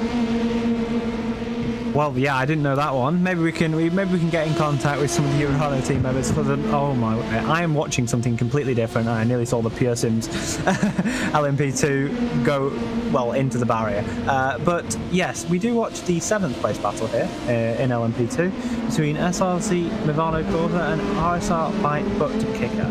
Butt Kicker's that's like a motion type thing, isn't it? No, what it actually is, it's just effects. Yeah. I was going to come up with something very sarcastic. It's just literally a foot on a wheel, and it just kicks the back of your seat 24/7. Yeah, I don't know how advantageous that would be, to be honest. No, it is actually supposed to basically simulate. I think is it rumble and that sort of thing, probably. David. Yeah. There's it's low frequency effects. It can be. It's not like a motion platform, but it can be capable of giving rumble feedback and other feedback like that about things like road surface or bumps or curbs or potholes. The most creative use I've seen it for was 4 butt kickers underneath a stage that was comprised of various pallets or whatever that was like 5 by 5 meters, and there was a virtual reality walking with dinosaurs experience, and the dinosaurs would stomp and the whole platform underneath you would move on the 4 butt kickers. And yeah, it was like, oh man, I nearly got squashed by a dinosaur. It was very, very well done in combination with VR. Now, I don't think any of our race cars out here today are dinosaurs. Luckily, we have retired the C7 Daytona prototype. But it's not motion platform, but it can be very, very well used for certain effects. If the C7's a dinosaur, what we're going to call the old Riley Daytona prototype? Fossil. Got it. Because it belongs in a museum. Yeah. But this is a battle going on for P7 on track. Half a second separating the SRC, of course, yellow car and the RSR by Butt Kicker Machine. We just went past 4:44 to go. I'm really disappointed now. Oh, We're talking about dinosaurs. I mean, I think the dinosaur chat was needed. I think it was a useful addition to this stream. But I think when we think of equipment like that, like rumble for seats and stuff like that, I think that really helps. Maybe drivers that are coming from the real world into sim. I know that I think it's Will Tregertha really likes these rumble pedal motors, which are by Sim3D, that vibrate and give you more realistic feedback on pedal sets, etc. And it's those sort of things which help the transition of some of the real drivers that, obviously in a real car you feel everything a lot different to how you feel something in the sim here through your direct drive wheel, belt driven wheel, gear driven wheel, depending on what manufacturer / brand you have. And yeah, it's just helping to make it a little bit more realistic for everyone involved, I guess. you've got a lot more sensors than your primary school teacher would tell you, and every single one of them can give you little bits of feedback to build a whole picture. Also, you have a different reaction time to different sensors. Yes. So this is famously your reaction time to a noise is quicker than your reaction time to a color changing or a light coming on. Yes. No, this is the reason why F1 cars beep at the drivers when the lights go out. Yes, this was the thing. It was the 1999 European Grand Prix when they realised that they were doing that, and they deliberately rigged the start to catch the drivers out. Yeah, that was a funny one. I remember that one. Yeah. Also, I mean, it's having two sources of information or whatever, but having the cars beep at drivers to upshift is also more reliable and a better reaction time than just shift lights. Yeah. That is I have read a lot about that one in the past. So and your visual reaction time is faster in your peripheral vision than in the center of your vision. It's not even consistent across your retina. I can actually say that I know that one because I can always spot when the light that is facing away from me is changing from green to red, and I can prepare myself to actually go compared to when I was looking straight ahead of me when half the time I'm just daydreaming and I don't actually notice the lights changing. I'm not a bad driver, I promise everyone. Our large competition, number 100 car in 13th place. Mercedes-AMG Team Urano Esports in 14th place with the longest team name of the day. And the number 90 car, let's actually go on board the number 90 car, shall we, Mr. Please Director? David, you've not done an onboard lap today, so I was going to ask if you were going to give us the vocal cords as we did a lap on board here around this wonderful Sebring. Well, Sunset Bend, famously many lines. One of them is to try to get down the inside of our large competition for Nicholas Laubish and cut them off on the exit and trying to run down the middle of the road. Not really worried about exposing the inside into turn number 1, which can be, again, a place with difficult markers. You're looking for that cone hung up in the middle of the Armco. You have to run a little wide looking for one of these prototype cars to come through. For Nicholas Laubish, there is a lot going on, not just himself against the track, but himself against fellow GT drivers and looking out for the prototypes. The bridge there, Corvette bridge kind of thing over Big Bend has been widened, so you're less likely to hit its supports.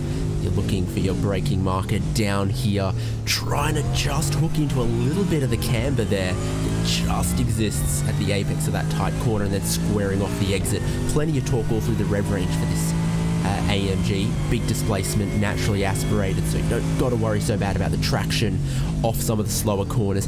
This is a tough one here, a little bumpy, a little off camber at the apex, and then still consistently turning as you're trying to accelerate, trying to put the power down. I love Tower Bend when I get it right. I hate Tower Bend when I get it wrong. Another place around here where there's just a little bit of camber towards the apex.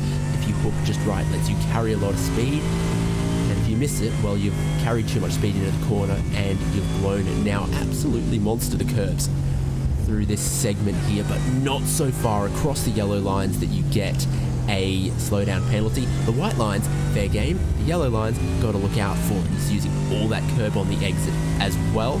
Onto the Ullman straight. You know there's a car right behind. Laubish is not worried about trying to break the toe or trying to defend whatsoever. And one more trip through Sunset Bend. As we can see, just look at the traffic. And you talked a little bit about the wonderful lights that we get in some of our GT3 cars. As we go into dusk, into night, well, you've done many a race. How does it distract you or actually help you with all these like different colored lights between the different LMP cars and of course the GT cars when we get down into the nighttime part of this race, remembering the fact there's not much in terms of actual lighting around this racetrack. It's Atti Kuppanen is on pit road in the number 5 machine. Yeah, I think that in terms of a night race, I think it massively differs between the likes of Daytona, which is only 150 miles away from the Sebring International Raceway, and something like Sebring or even the Nordschleife, where you've got very, very little light, and so I think it also can matter as well, actually. Some cars have different flashing systems. So, like the McLaren fully turns its lights off when you flash, whereas I think the BMW doesn't. So if you flash on the BMW, you still have a little bit of lighting, and that's very noticeable. If you've got, let's say, a McLaren behind you and it starts flashing its lights, you've suddenly got bright light, no light, bright light, no light, bright light, no light. It can be very off-putting, but it's very important to just try and hit your marks that you have already set up. It is the importance of night testing is, especially in an event that goes to this, if you are designated to race during those times, is incredibly important, because it's a completely different environment when the nightfall comes over the track, because your references you may use in the day, such as brake boards, the cones that David was talking about, completely change. Even your references for the pit lane, as we see the Mercedes-AMG Team Uranos esports car come into pit lane. Another car giving very deliberate respect to those yellow lines at entry. The commitment line. We would suggest that would be a penalty. I don't know if I can hop in test drive and then deliberately go go over the line and see if the sim gives me a penalty, but yeah. We saw a driver change there as well for the Mercedes car. So let's actually very quickly talk about the manufacturers in GTD, because it is all aboard the BMW train in terms of P1 and P2 here today. And they have just been dominant, have those two Mercedes.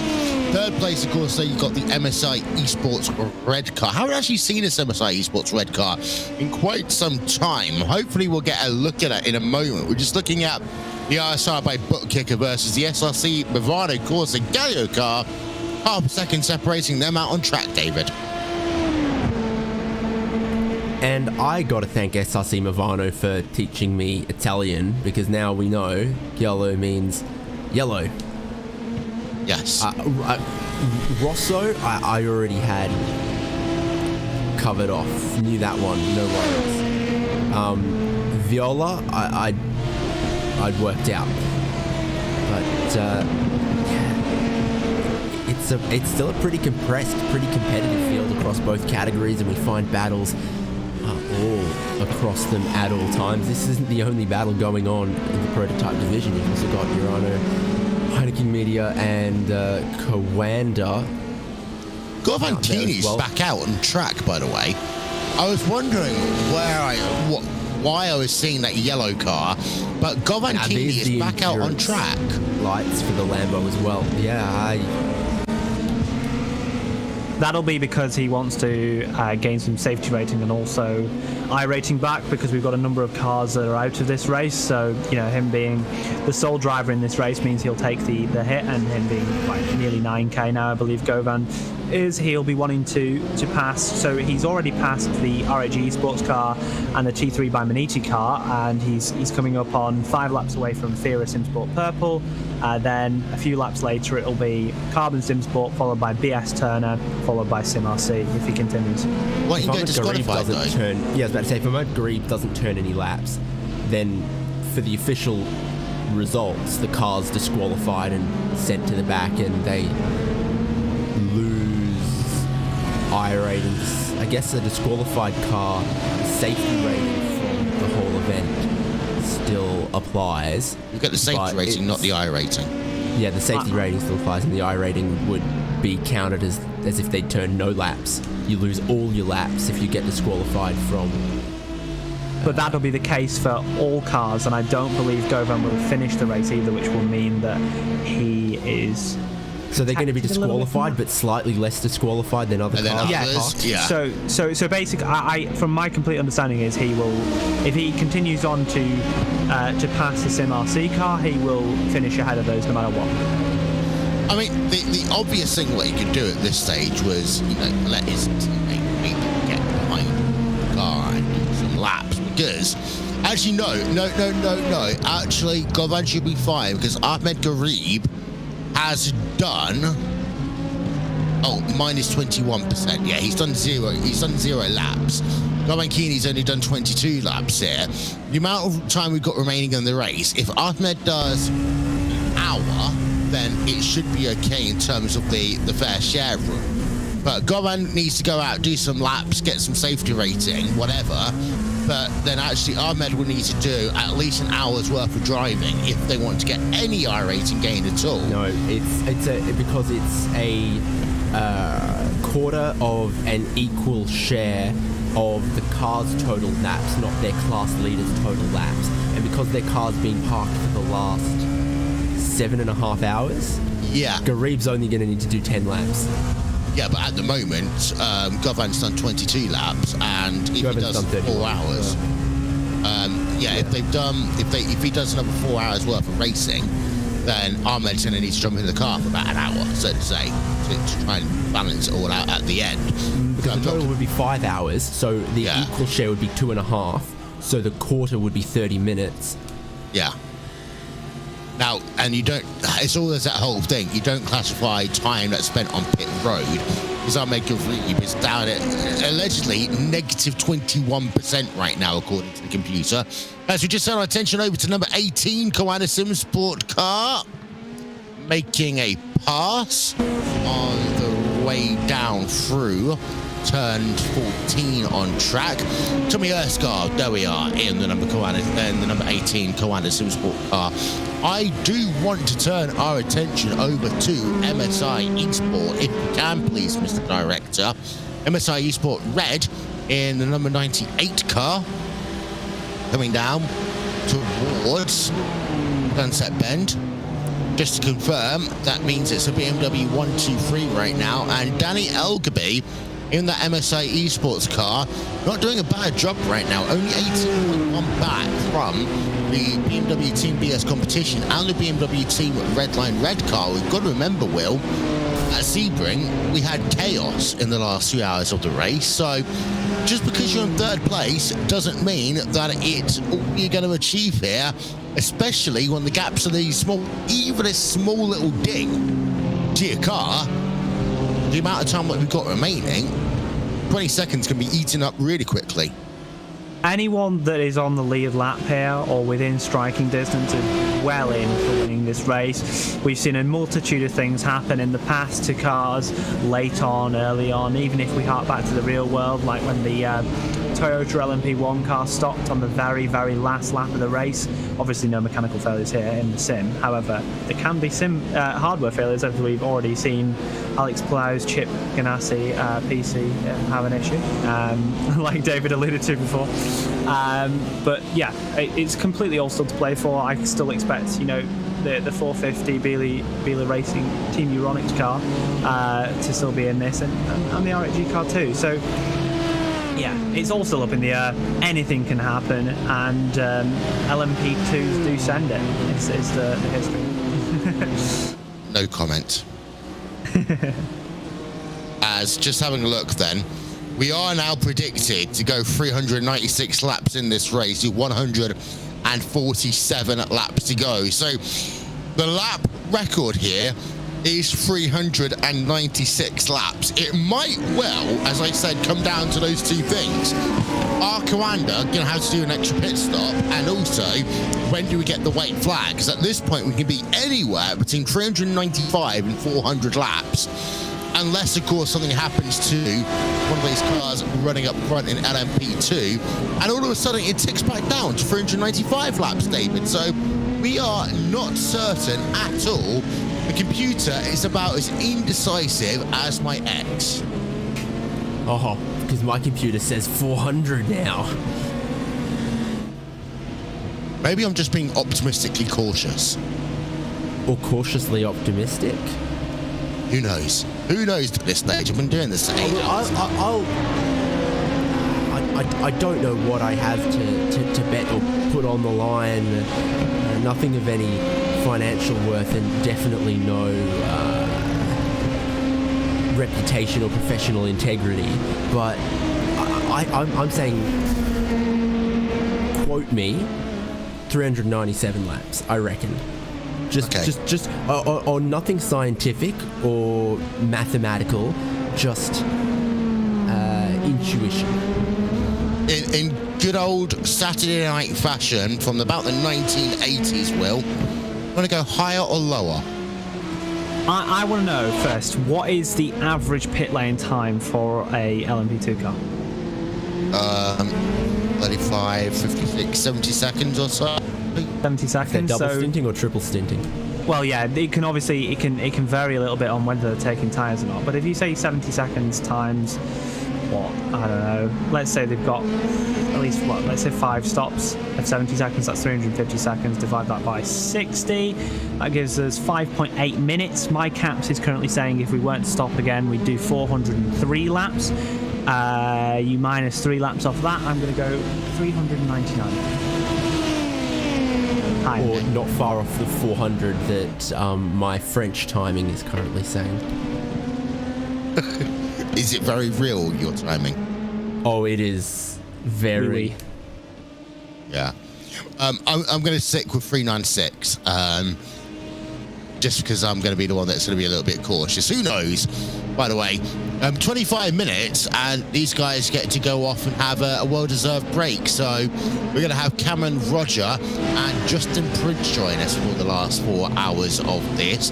Don't forget, our coverage today is brought to you by Heusinkveld, who I'm sure are absolutely fascinated by us sitting around talking about how many laps they're going to do in this race. But every lap that you do in this race, if you are participating in your own 12 hours of Sebring 2022, will give you an entry to a prize pool to win a set of Heusinkveld Engineering Team Redline Edition pedals. So, you know, at the end of all of that tedious lingo, we actually managed to tie it into something that people can win here today. Exactly. It all comes back round to the same thing as we see the number 8 VRS Commander Sim Sport car, piloted by Mitchell de Jong, coming into the pit stall. Now, we are expecting to see a driver change here, back over to the likes of Joshua K. Rogers. I expect, unless we are to see the first The start of the triple stinting from the VRS Commander. Don't know yet. I'd say we are. Seeing it from the Mitchell, 18. If we're seeing it from the 18, I reckon we're about to see it from the 8. Yeah. Okay, so de Jong staying in behind the wheel of the car. We have got, and the reason for that, the track temp, by the way, down to 26.7 degrees Celsius. The air temp, 22.5. So in other words, bring a jacket. It's getting pretty chilly out there tonight in Sebring here, David. Yeah. Well, still make sure the beers are cold, but yeah, rug up a little. And that just, you know, the confidence that they've got now in the life of the tyres, and they think that's the fastest way to go about it now, it means there is more performance out there on track. We are going to see quicker lap times the longer this goes. Maybe the lap times flatten a bit once we reach that point of darkness, both in the way you can attack the track and the character changes, but then also we're going to reach that sort of plateau on the track temperatures. They drop pretty quickly now until they reach 20, and then it's not going to be able to get too much colder than that. So we've got, you know, lap by lap, minute by minute track improvement right now that won't continue at that rate, at that delta all the way for the last 4 hours. And one thing I do like about this track though at night is, okay, it's not covered in, you know, baseball stadium lights or anything like that, but this track is all about the Sebring 12 hour. They know it gets raced at in the dark by sports cars that have headlights. It's got all of those cat's eye reflectors around in places. That other circuit that Will's a fan of in the west of France has similar. Not many other racing circuits seem to have that sort of highway, motorway, reflective lines, cat's eyes treatment. It does just help you out a little bit racing here in what would otherwise be pitch darkness. Yes. As I watched the number 71 BMW Team Redline red car coming to pit lane, and also missed the box. So they cost themselves a couple seconds there, which, when the race is this close, could matter in the end. But I believe that'll be Chris Ullum staying in the car still. Potentially, no, actually, he's been in for 2 stints, but... Yeah, you probably want him to right now, because Max Benecke might still be finishing off over in the world of Porsche. I don't believe he had a very, very good main race. I believe he might have had a spin at the start of the race, so maybe not a very happy Max Benecke coming back here. And it does look like Chris Ullum is staying in the car, which would mean he is taking tyres. Okay, so maybe he's going to do another double then. Have you ever seen a Max Benecke angry in person? No. I have. Trust me, you don't want to be near Max when he's angry. I'd actually say, of the Maxes they have in Team Redline, you've got Max Benecke, Max Vennig, Max Verstappen. I think Benecke would scare me the most when he's angry. I think, yeah. Again, working on some of these events over the years, it's always exciting because you see the drivers when they're happy, smiley. You see the drivers when they're just a little bit angry. You see the drivers when they are really angry. And also, I do love the fact that there are these team rivalries that we talk about, as Maxime Brian in the Apex Racing team car on towards pit road.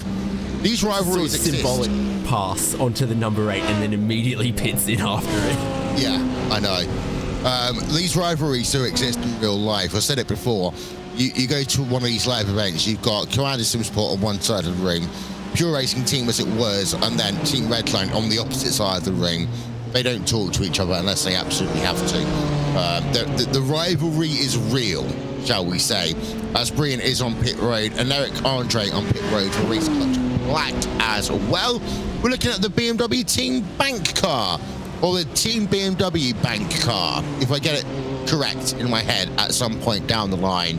The car that's sponsored by the financing arm of BMW to make sure they can provide their own financing for their cars. As a number 6 machine heading them through turns 3, 4, 5 underneath the Corbett Bridge down towards Big Bend.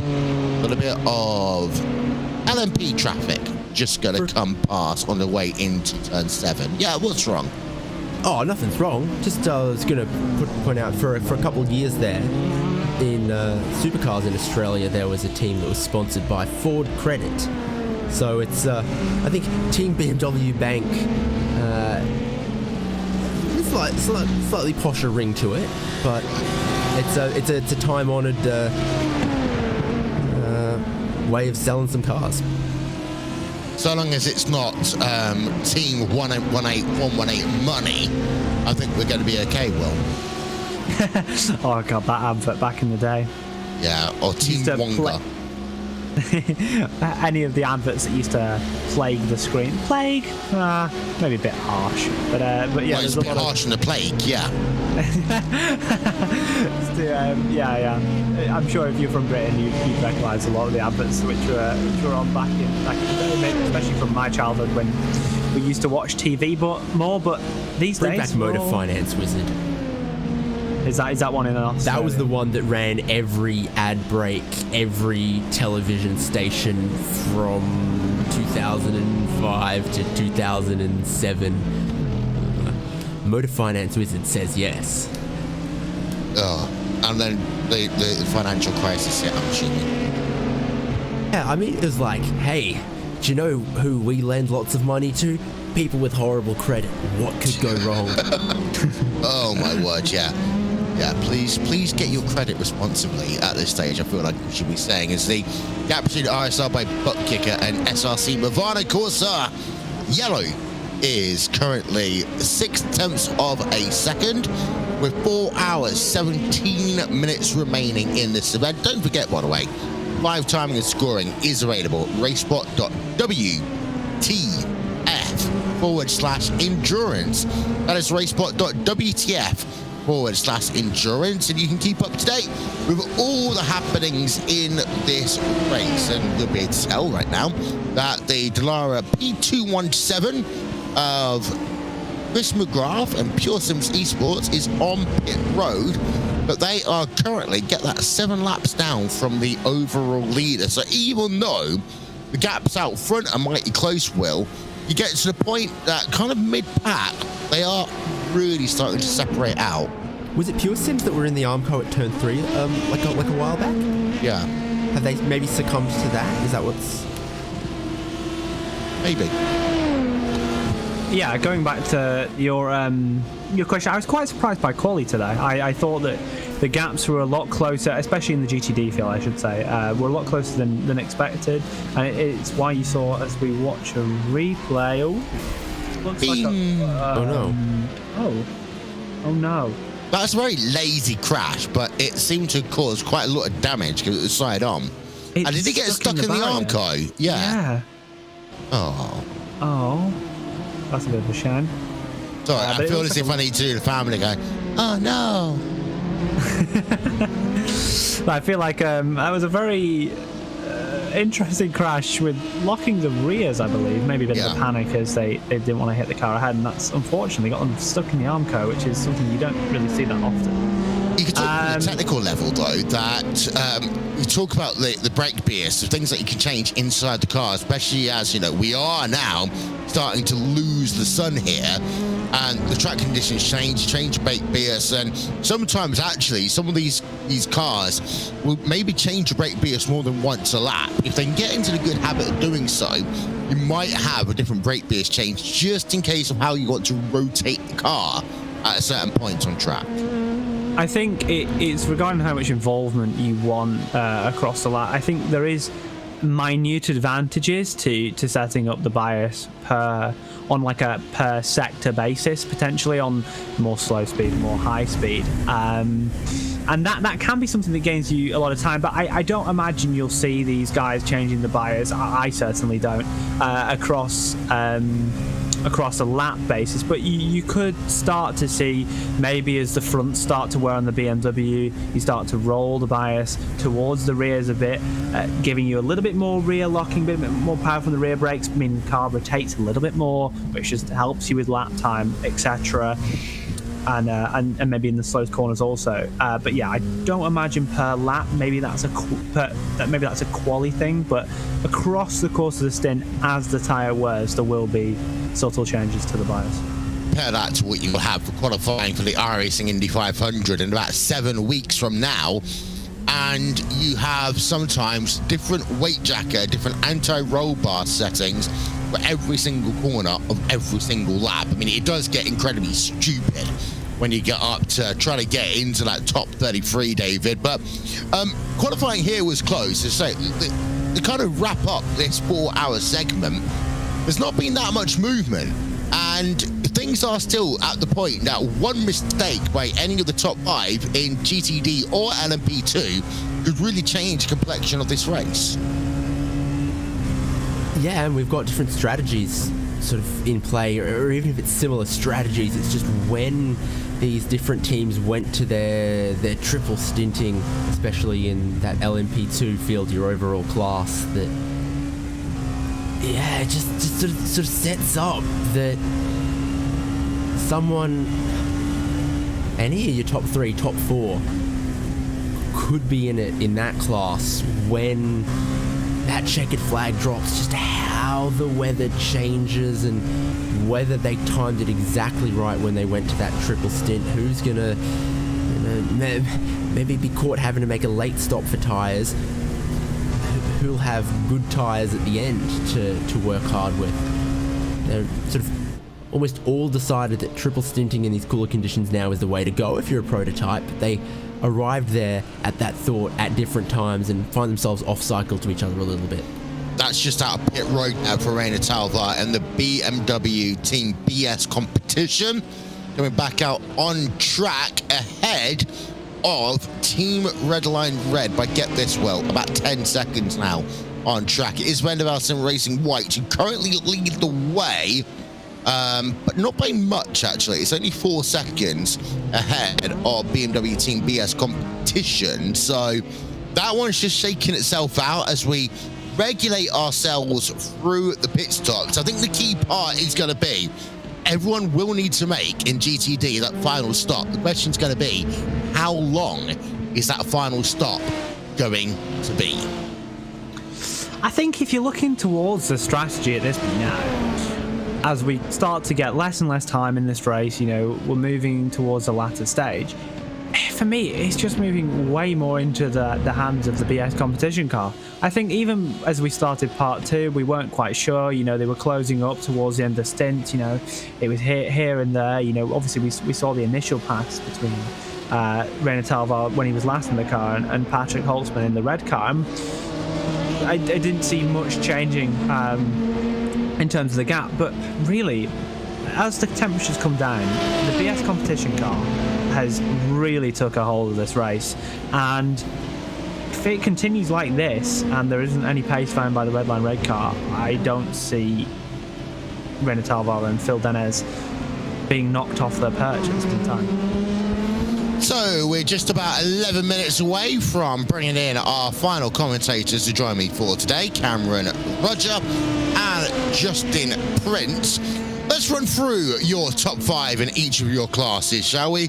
And let's start off with your LMP2 field, where it is currently Williams Esport Fanatic leading the way. There is Antti Koppinen in that Dallara LMP2 car, currently with an 8.9 second advantage over VRS Coanda Simsport. This is actually a battle on track between them. Mitchell de Jong is in the Coanda Simsport car right now, 9 seconds back from the Williams Esports car. And then in third place, you've got the Urano Esports hiking media car of Yup Delight, a further 48 seconds back. Apex Racing Team are in P, number 4. They are a minute back from your overall leader right now. Number 72, Maxime Brint behind the wheel. And then rounding out your top 5 is the SRC Milano Corsa Rosso car of Alessandro Fabriziani right now in the Dallara. And then over to your GT Daytona field, and it is the number 1, 2, 3 Heusinkveld Racing White car who is your caretaker leader right now because of the sequence of pit stops, etc., that are going on. Lucas Prada behind the wheel there. Second place is the number 89 BMW of BMW Team BS Competition. Rainer Talvar behind the wheel has pulled out a 14-second advantage almost now over Team Redline Red, and Chris Lewin behind the wheel of the number 71 Team Redline car. So the battle will still go on between Talvar and Lewin towards the end of this race. But can Lewin and or Beneke and or Holtzman close that gap back up? Fourth place is the number 98 car, MSI Esports Red, continuing BMW dominance in GTD with Gabby Montoro right now behind the wheel of that number 98 car.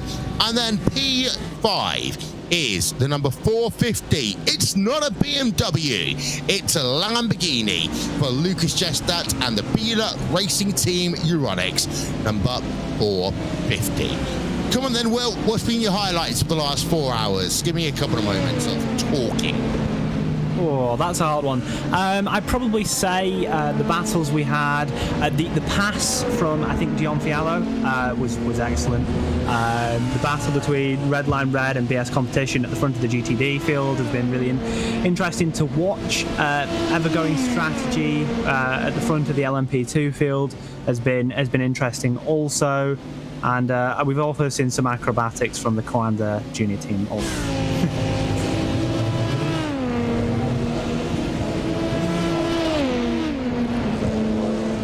I'm back. I'm here. I promise.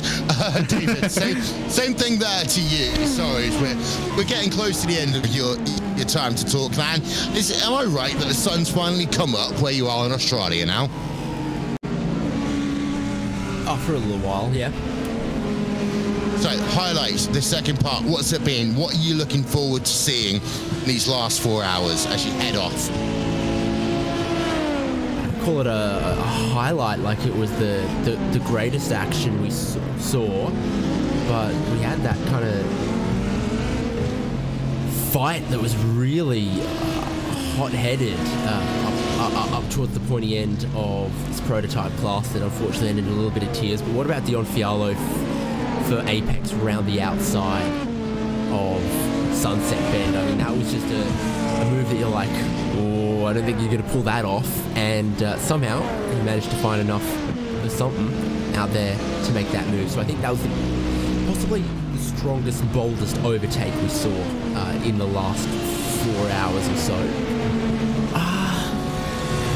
I'm looking for, in the final 4 hours, a Hail Mary on tyre strategy. Someone who just says, you know what, we're going to hang it out there, hell or high water, and just try to hold some damn track position, even if there's nothing left attached to our rims and hubs. So you either want to see a quad stint, because there's two ways of doing it. You can either do the quad stint or just put fresh tyres on and go as fast as you can. I don't think the latter will work. It would have to be someone trying a quad stint. Do you think the track temp now down at 26.1 degrees, do you think that might be conducive as we go into night time? I think it's diminishing returns, and I'm not sure it's the best strategy. But I'm saying I'm looking for someone to get desperate and want to win an iRacing Sebring 12 in 2022 and just say all or nothing. Let's give it the big roll of the dice because we don't want to leave this place still wondering. I'll tell you what, Will. David mentioned that pass on the outside by the Apex Racing team. Remembering the fact that they tried to do the same thing a couple of laps previously and were that close to being out of the race. I think that one might end up having to go into the iRacing top 10 for March 2022. It was an incredibly good move by Heusinkveld, and I don't think we can take anything away from it, especially because of the, as you say, the previous laps event. I think it was 2 laps prior. They ended up pushing the tyre barrier. So that's definitely going to be the highlight of this last 4 hours in our commentary stint, I think. And props to Dion, because it was a very, very good move. Well, with that, we've got just over 4 hours of this race to go. We're looking currently at the RSR by butt kicker versus the SRC Movana Corsa Gallio car in the battle for 8th place on track. And before we say goodbye to David and Will, let's say hello to our commentators taking us through with me to the last 4 hours of this race. First of all, to Mr. Justin Prince. Good afternoon to you. Thank you very much, Will. It should be an intriguing final few hours of this race, especially with the strategies coming into fold as discussed throughout the past few hours in particular, as well as some of the battles that you see in LP2s, for example, for 8th position, or whether across the field. It's been an intriguing race to see how the pit strategies are going to fly and how drivers are going to plan things out fuel strategy-wise, with some of the teams being so spread out on some of those strategy calls. Yeah, indeed. So, and we've got Cameron Roger here as well. Cameron, 4 hours of this race to go. Anything can still happen, especially when you consider the fact you've got 3 drivers, 3 teams in GTD still separated by less than 30 seconds. Yes, very close indeed, and the things can change very quickly here. It's such a tricky track, incidents so easy to happen, and I'm sure it's just going to be quite chaotic at some point towards the end of the race, but good racing so far, and hopefully that can continue. We are still looking at that battle for P number 8 in LMP2, as it is the number 25 car who is chasing right now. As, by the way, we've got Team Redline Green on pit road. This is a team that had incidents early on, and they are now 2 laps down in that Dallara P217. Just having a look, and oh my word, you've got Race Clutch Red on pit road as well. Hoffman back out onto track in the Team Redline Green car, and Timu Manalikangas is now behind the wheel of the Race Clutch Red Machine, as the RSR by Buck car that we're just looking at has made that journey also on towards Pit Road. So they are going to come in and make another scheduled stop. It's interesting, by the way, that maybe some of your LMP2 cars might have to do a splash and dash as well, but we'll try, keep an eye out on that. There comes a time in a race where you start thinking maybe a team's just not having any luck, Will. That's incident 5 at the very least for that Commander Junior team today. I'm going to get hell from Philip Stam after this race for how much to keep on mentioning this, but when you have that many incidents, you have to just tell your drivers at this stage, bring it home. Don't worry about the speed, bring it home, keep it on the track. It's definitely not been the best of days for the Commander Junior team, although at least they're not, as I said earlier, at least they're not hurting anyone else's races at this moment in time. And yeah, I guess that they're just going to have a good debrief after this and figure out what they can improve on for the next one. Power of debriefs. How does it work for you, and how important is it in terms of the honesty there, being able to communicate what went well and actually how to effectively communicate what people should do differently? I think it's important to accept where your downfalls were, and just kind of go through the race as a whole and see where you were lacking to the opposition. And you know, with if your team has an engineer available as well, it's really important to go through the data and see what you could have done better. I think a big topic for us at the last event that we did was the Bathurst 12 with how poor our qualifying was. Like, our overall race pace was not too bad, whereas our qualifying was horrific, and you know that's going to be a focus for us going into the next events. Actually, certain times qualifying can be far more important than others. With that, I want to say thank you very much to David Haynes and to William Chadwick for joining me for the second part of our continuing coverage of the 2022 iRacing Sebring 12-hour special event, brought to you today by Heusinkveld Engineering. Thank you very much, David. Thank you very much to Will. Thank you very much. Catch you around. And with that, we are now officially down to 4 hours remaining in the race. Coverage continues then on the 2022 iRacing 12 Hours of Sebring. Coverage today brought to you by Heusinkveld Engineering, as we're now down into the last third of the race. In LMP2, we have a weird strategy battle going on between the Williams Esports Fanatic car and BRS Commander Silversport number 8. Commander Silversport haven't won a special event so far in 2022. Daytona really did not go their way, and they want to try and get themselves to the top step of the podium.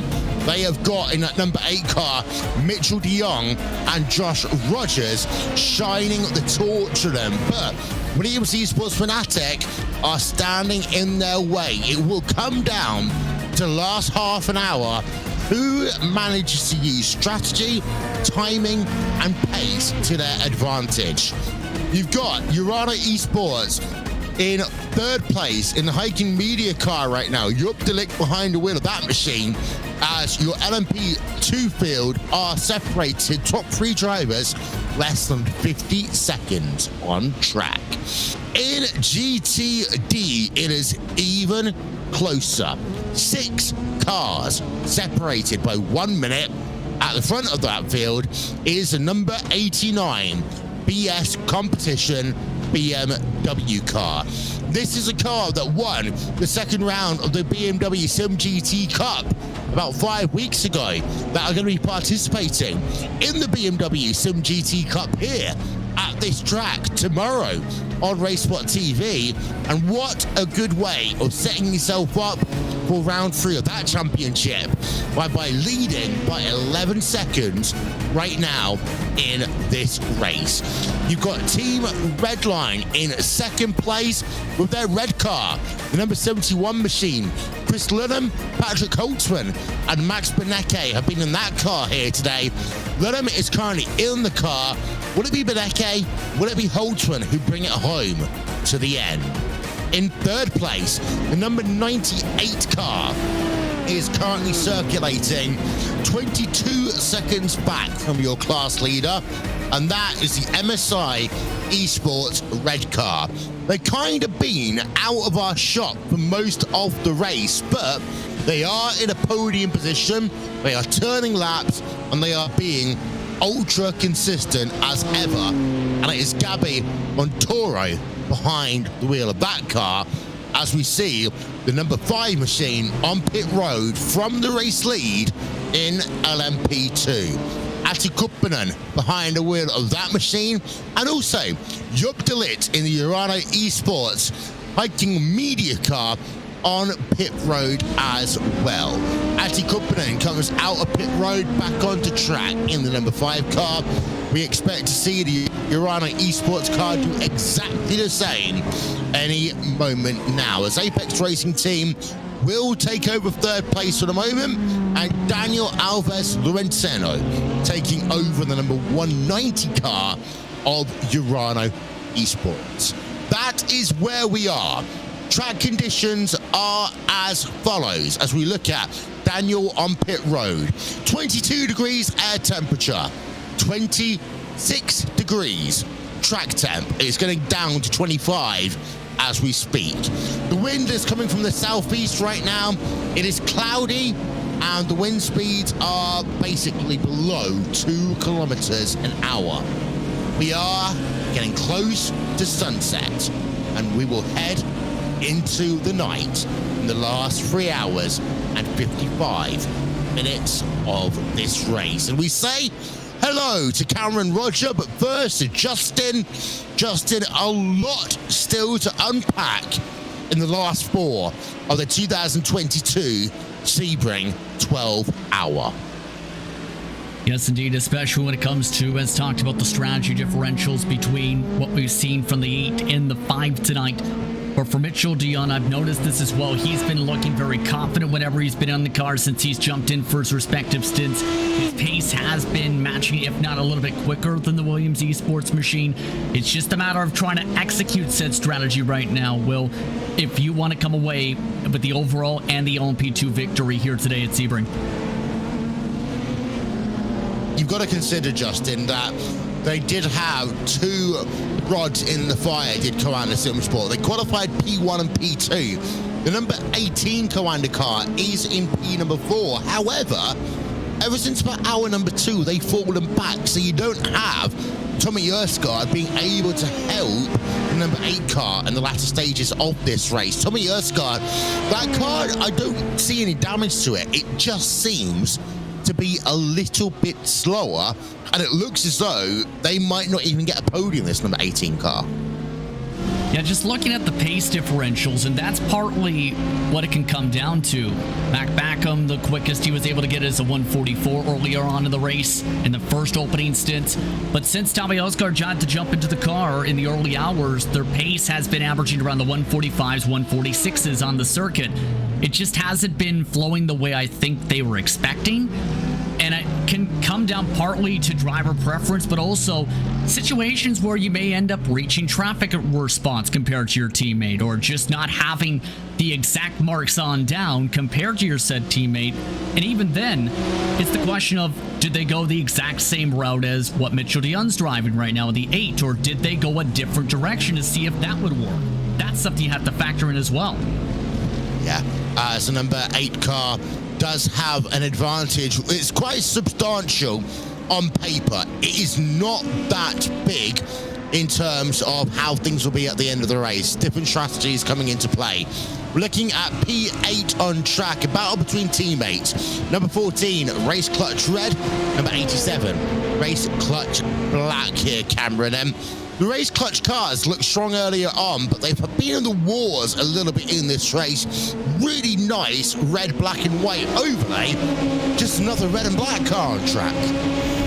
Yeah, there's red and black seems to be quite a popular colour just for quite a lot of teams in general in sim racing, and Race Clutch being around for quite a while with that red colour as well. Got the two cars battling as they come through this sector 1 now, having to navigate through some cars ahead as well, which can always hinder them. But I do wonder if the obviously the teammate side things is going to come into it, if you want to risk it and try and push past. The lap times are looking fairly consistent. Obviously they're following each other, so that often helps with that one, but they just got to make sure you don't take out your teammate, don't put yourself in jeopardy, as the overall team result is what's more important.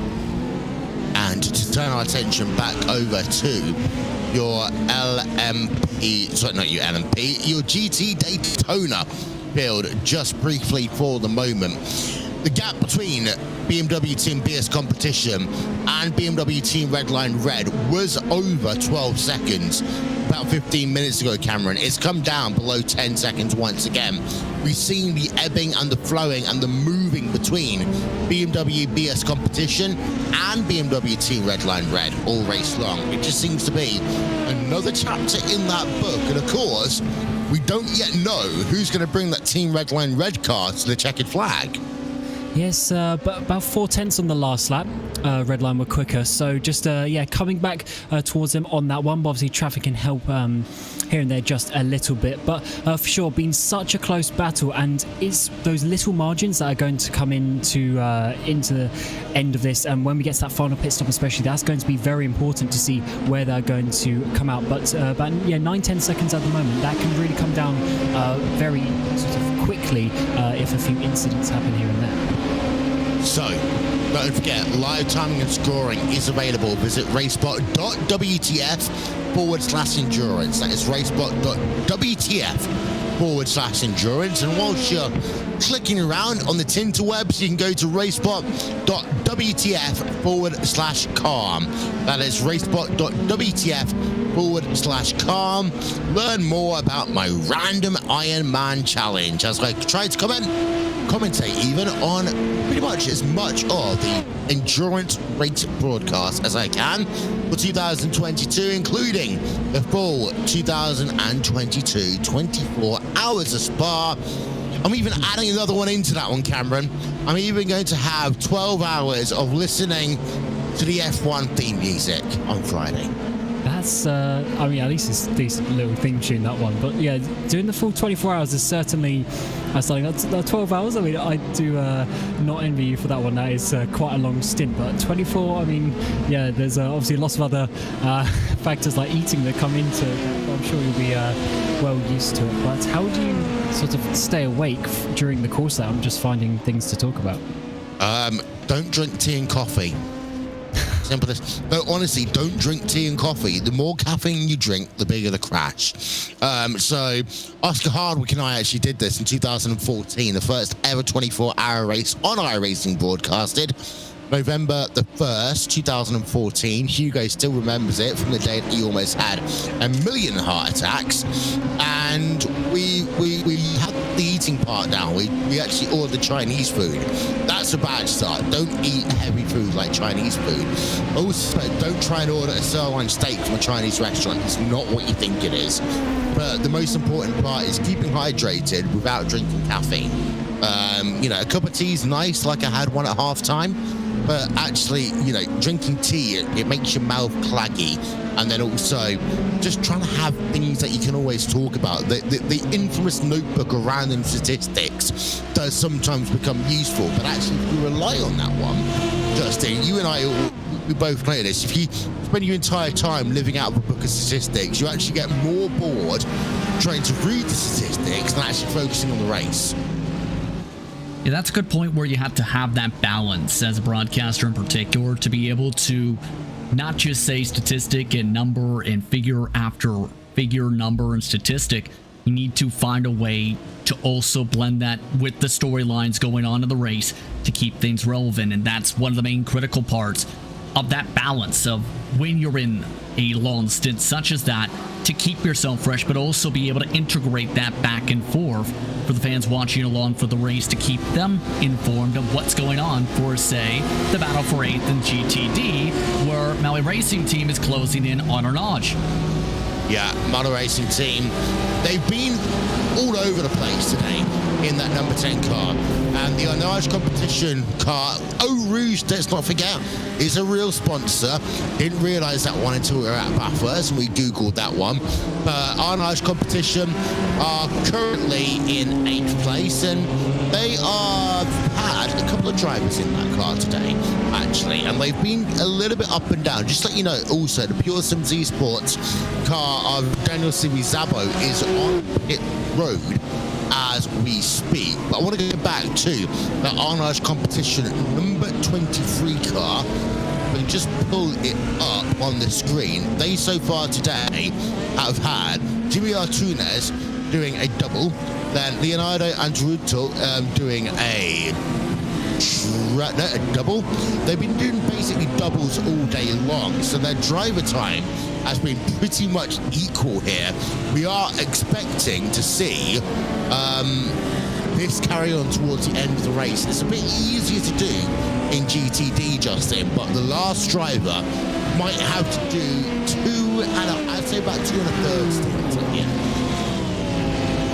Especially as you talked about before the crossover to this point, the potential of that last pit stop being very tight based on some of the numbers we've seen. But speaking of drivers pitting, it looks like VRS Coanda Simsport electing to bring their drivers in as the LMP2 window is open for them once again, which will swap the lead as we've seen throughout the afternoon. Yeah, Roger's back behind the wheel of that car.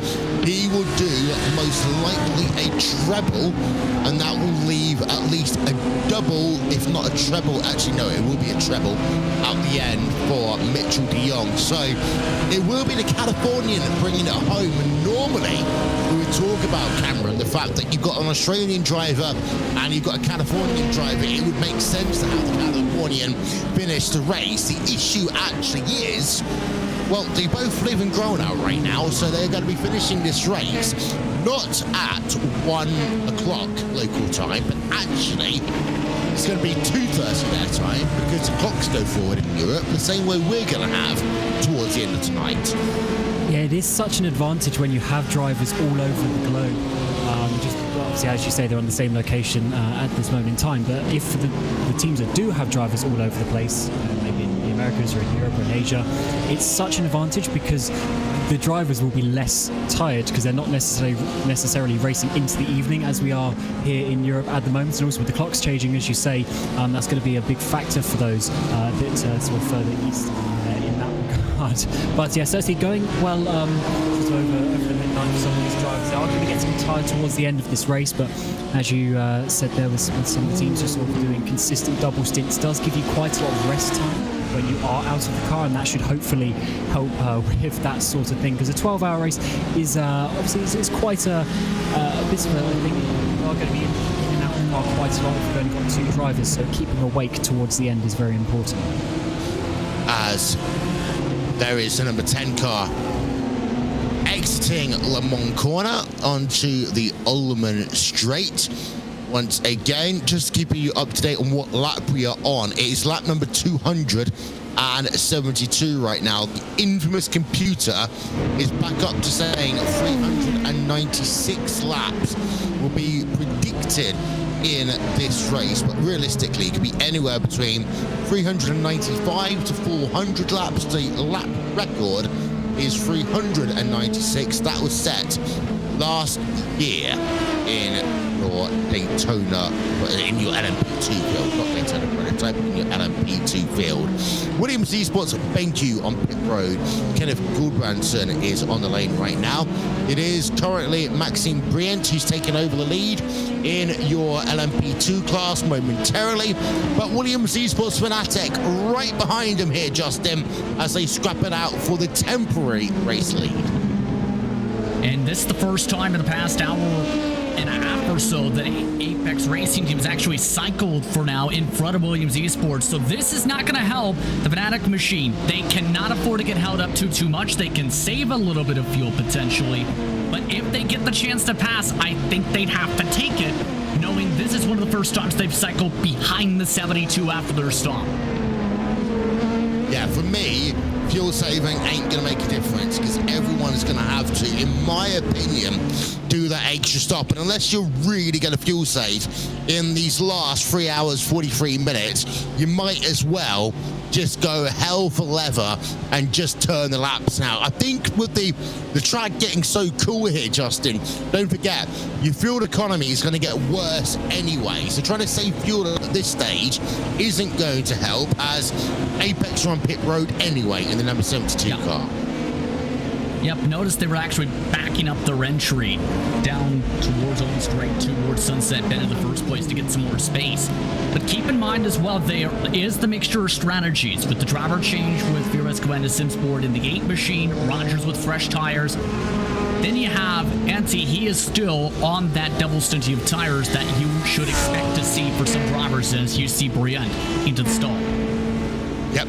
It's a weird camera. By the way, we have to give a shout out to Dougie Beard for camera angles provided to us here today for the first time in the iRacing Sebring 12 hours. I want to thank Dougie for all of his work and his help in bringing you the camera angles that you see on your screen today, as well as also thanking Timing 71 for making us sound once in a while moderately intelligent, as we now go on board with Alexei Nesov in the Mercedes AMG Team Urano Esports Mercedes on the one down to the little flicks of the S's that would eventually bring you down to turn 16, Le Mans. We talked about this one earlier on, Cameron, about how the racing line basically takes you technically off track, to the point that we have seen a racing incident here already when we saw a GT and an LMP car trying to take the same piece of real estate. It's always an interesting one when the kind of track limits and the racing line just don't go together. You see it also there on the exit of Sunset Bend. I think that if you were to tell the drivers to stay inside the white line there'd be a mass protest, as the 26 car has had a loop-to-loop and good parking, and then do they manage to get themselves back out onto track? Yes, they do. Yep, but the thing is, I noticed too, Chris actually elected to park the car after spinning that, and it was mentioned by some of the Pure Sims drivers who compete in the league scene last Tuesday that there was a lot of importance from this race to bring said data from the endurance race to the league race with this same track and car combination in a couple days' time. They're going to be very busy in the next few days, to say the least, now for the league side. And also, it might make participation very interesting tomorrow in the BMW Sim GT Cup, because we know it's going to be a warm race for that one tomorrow, Justin, but it's going to be BMW, so are currently P1, P2, P3 in this race. And don't forget, it was the number 89 car who won last time out in the BMW Sim GT Cup, and Chris Lulham was part of the team that won the first round of the BMW Sim GT Cup. So a lot of data coming out of this one, and it's very interesting to see that your two previous winners are at the front of your field in GTD today. I think it's very telling, just the experience that they bring into the respective teams, whether it's BS competition or whether it's Team Redline, when it comes to being able to build for the BMW. Because we talked about its strengths coming in once a lot of the support came into play from BMW and the motorsport program, the esports side. Rainer Telvar, who's behind the wheel of the 89, for example, has been stellar whenever he's been driving. In the past few months, I should say, Will, when it comes to for that team, he knows how to get the job done and get it done cleanly, and never really leans off that that consistent mark. He's usually someone that can hit his marks efficiently and keep himself cool in case you're, say, in a battle right now on track. I would argue that he is BS Competition's answer to David Williams and Martin Krunke in terms of the consistency that he brings, actually, Cameron, for that BMW Team BS Competition car. Doesn't matter if you're the 10th to a second here or there, a little bit slower, if you can keep your stint length times as accurate as possible, because actually what you'll end up doing is gain those 2-3 seconds anyway by how you can be so consistent lap after lap after lap, not necessarily gaining half a second, then losing losing it by pushing wide as another car almost going to go over the hill there. That is Yas Heat getting past Team Redline Green. Yeah, nice battle here coming towards turn number 1, and Redline getting up the inside there to take the position into turn number 1, really pushing it to the limits through those very high-speed corners at Sunset, then coming into turn number 1. Team Redline there getting up into the top 10 with their number 7 green car, and certainly, as you're saying, the consistency is such a big factor because your peak speed doesn't matter if that's, as you say, a couple of tenths faster. It's how you do over a 20-30 lap stint, how closely together you can keep your times is what's going to be very important. That's really the important part in the endurance racing scene, especially between teammates as well, how close the teammates are on their lap speed. If you've got a driver who's half a second a lap slower, obviously when they get in the car, that's going to completely hinder your race and the potential where you can get. So yeah, the consistency factor, I think, for those drivers who can do it is really what is most important, and sometimes just holding back that extra percentage of speed could actually be beneficial in the long run. And it's also worth noting that it's not just your 20-30 laps in this stint, it's how you manage your tyres for 2 stints. At this time of the night, maybe, do I dare say it, 3 stints in your... You're not going to get it in your GTDs because of the fact that the tyre changes, etc. A treble stint would be a massive roll of the dice right now. But being able to double stint your tyres, and it's one of these things, if you get those tyre temperatures too hot, Justin, because you've been pushing too hard, yes, you can cool them down, but you lose time in doing so. You lose the flow of your stint at the same time. As we see, actually, Team Red and Green pulling out about 2/3 of a second now over that 32 car of Yas Heat. And you mentioned the difference with the tire temperatures. That's critical to make sure you don't end up getting past that point where you push so hard that you just lose all grip. And that's a finite science, it seems, and when it comes to sim racing in particular. The best drivers can find a way to minimize the fall off, and Cameron can touch upon this a bit more, where you can get within a couple tenths at the most. And that's the difference between the goods and the greats and the elites, is that ability to make sure you don't fall off that massive amount of time, Cameron. Yeah, absolutely. I mean, the whole point, especially if you're talking about triple stinting as well, you've got to think about what your tyres are going to be. You know, over an hour's time, there's a lot of the thermal degradation that comes through that, and that is also why being consistent is good, because if there's every now and again when you start sliding the car, you start over pushing in certain corners, maybe especially like on this track, maybe the rear left tyre starts going just a little bit through the higher speed stuff, then you start to lose that speed, and it sort of snowballs and gets a little bit out of control. So keeping sort of calm in those situations is what's very important, although it's difficult in this battle that we're seeing on screen at the moment. When you're in such a tight battle, you want to push, but having that ability to just restrain yourself is what's so important. I think the number 91 car, Mercedes-AMG Team Urano Esports, might have had an issue because the timing screen saying they'd stopped, and then they came on towards pit road for a standard service, and it looks as though they're just having a very long service right now. So the number 91 car on pit road, driver change, Dylan Scrivens over Sam Coyote, and they will hopefully continue on track. I'm starting to see more and more green lap times coming up here, Cameron. That means they're setting their fastest laps of the day. We are potentially going to start seeing some purple lap times before too long. A good comparison is if we look at the front of each of our fields, because in LMP2, Antti Kurppinen in the Williams Esports Fanatec car, last lap time was 1:45.698. That's 1.1 seconds slower than their fastest lap of the day. However, in terms of your GTD machines, BMW Team BS competition last time by with half a second of their fastest lap of the day.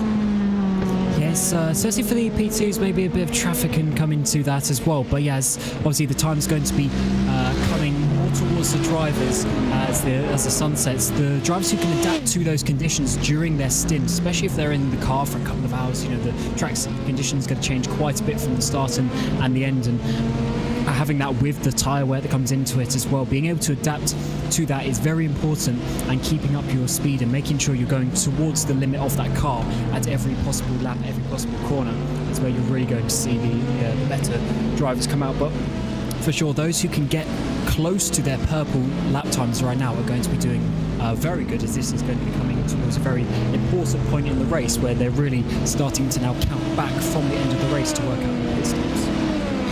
Put that on RaceSpotTV bingo card, count back. I don't normally use that one until May. But we're also about 12 minutes away from what I like to call happy hour, stupid hour here. It's a bit like happy hour, Justin, when everyone gets themselves their cheap drinks. It also turns into stupid hour when people make the full of odd little mistakes. And this is the time when you are going to have optimal track conditions. The track is going to be in its perfect state. It's not going to be too dark. You're not going to be taking all the risks, but you just get that extra little bit out of your car if you want to. You don't want to push it too hard, because if you do, well, as I said, you still got 5 cars within 45 seconds in GTD as an example, and 3 within a minute in an MP2. And the perfect example of that is what you discussed when it came to the fuel mileage, where you're going to burn more fuel, but you also have more grip with the cooler track conditions. But it also will test the drivers and how their respective cars are set up for the weather conditions, because in some cases as a team, you like to build for the hot conditions, and some you try and focus on the cooler side, especially if it's, say, a 24-hour race where you spend half the time in darkness. But with the way the race is formatted here at Sebring, you're racing into darkness to close it out. So it's finding that true balance in that mixture where you're hoping it doesn't get extremely hot. It's Florida, so there's a chance it still gets extremely hot regardless, but also trying to find that balance when you get towards that darkness to make sure you don't make mistakes. And it's also in turn where a lot of the fatigue may start to pop up for some of the drivers who have been racing all throughout the day if you haven't properly sorted out your resting schedules. As we talked about earlier, some of these drivers and teams are also, or have been today, participating in the latest round of the Porsche Tag Heuer Esports Super Cup by iRacing. Don't worry, we're not going to give you any spoilers, so don't worry about that one. You can check it out on iRacing and Porsche's social media if you'd like to figure out what is going on in terms of that race. So we're looking at the number 5 car right now. That is Williams Esports Fanatic car, working out of the final corner and down towards start-finish line once again in towards turn number 1. 3.5 hours then remaining in the 2022 iRacing Sebring. 12 hours coverage as ever. Today is brought to you by Heusinkveld Engineering. And as a reminder, if you have taken part in any of the 12 hours that have been running so far this weekend, or will continue to do so, every lap that you turn is a lap that will go towards a ticket into the raffle to win yourself a very special pair or set of Heusinkveld pedals. These are special Team Redline branded pedals, which they claim is worth a tenth of a second, Cameron. But if you put a RaceSpotTV sticker on there when they get delivered, I think it'll give you an extra half a second as well. Yeah, it's certainly a really good set of pedals, and just equipment in general is going to help with your maybe not overall lap time, but definitely the consistency and feel of that. So yeah, and obviously the stickers, as we know, if you put it on your Honda, you're going to be going 50 horsepower quicker. So that is just how it works, and everyone will be trying to get themselves a good sort of rig over the course of their sim racing career, because I do feel it is a very important thing. I've over the last years bits and pieces here and there, and it does improve the sort of enjoyment factor as well, but certainly at that sort of level with Heusinkveld pedals, you are going to be taking it to the next level with your driving. If you want to send me a pair as well, Heusinkveld, you can find my address online for company director, so you don't need to look hard for it. I'll always accept the donation, shall we say, as it's a nice sort of prize as well. It's good to know that we've got some sponsorship for some of these iRacing special events, because sometimes they do say, Justin, that, oh, what's the prize for winning? And yes, it's not a prize for winning, but there is a prize for participating in a 12-hour race, which is open to every single iRacing member who participates, which basically is every single iRacing member who's got a safety rating above a D4.0. And that's actually a great thing to have, because if you're any of the drivers racing across the service, equipment is very vital. Because there are some drivers, yes, you can take a steering wheel from 2006 and pedals from 2000, stick them on your desk and say, let's go win a world championship race. There's actually been a few I've heard who have that type of ability. But for others, they rely on that equipment to be able to give them the proper reading of, say, what the bumps are across the track, the proper feedback for the steering, or in the case of pedals, making sure you get that proper brake flow in hydraulic feel, as well as having a brake pedal that doesn't feel like butter, so to speak, feels more like a realistic pedal. And that's the big thing which a lot of drivers seem to need, and I'll be honest, I'm one of those. When it comes to Heusinkveld pedals, they do a great job at doing that, especially, and there's a reason why they're considered some of the best pedals on the market. Yeah, I know that. I think it was Ray Alfano who managed to win an iRacing World Championship basically using a driving force GT wheel. I'm sure Hugo was, when he won the 2011 iRacing World Championship, was probably using a potato, connected to a piece of string back in the days. But that was back in 2011, so go on, Justin. How would you connect the wheel, though, to the potato? What would you make the wheel out of to connect to a potato? Piece of metal, tin foil, who knows? Who knows? We'll figure out what wheel. I don't know whether that was actually... Sorry, Hugo sending us comments right now. It's been a long day for him. But I don't know whether it's Hugo who said that he used the G25. But back in the day, I remember that, there were a couple of drivers who did need to use all this equipment. But the competition level's gotten so much over the years. I actually remember as well, INX Racing Team back at Sim Racing Expo, there was always the first day you'd use the actual rigs at the expo, and then the second day they'd clear all the stage out and all the teams could bring their own equipment. You had Apex Racing Team with these massive 4K monitors. You had all the teams, top teams with decent equipment.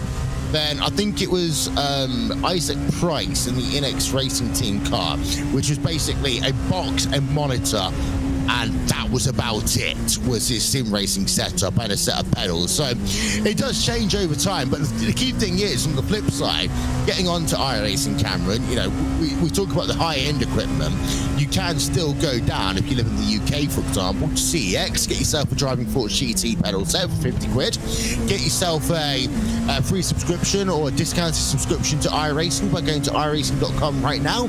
And who knows, if you know the Nordschleifer from other platforms, you could be taking part in the next iRacing special event, which is the 24 Hours of the Nürburgring coming up in a few weeks.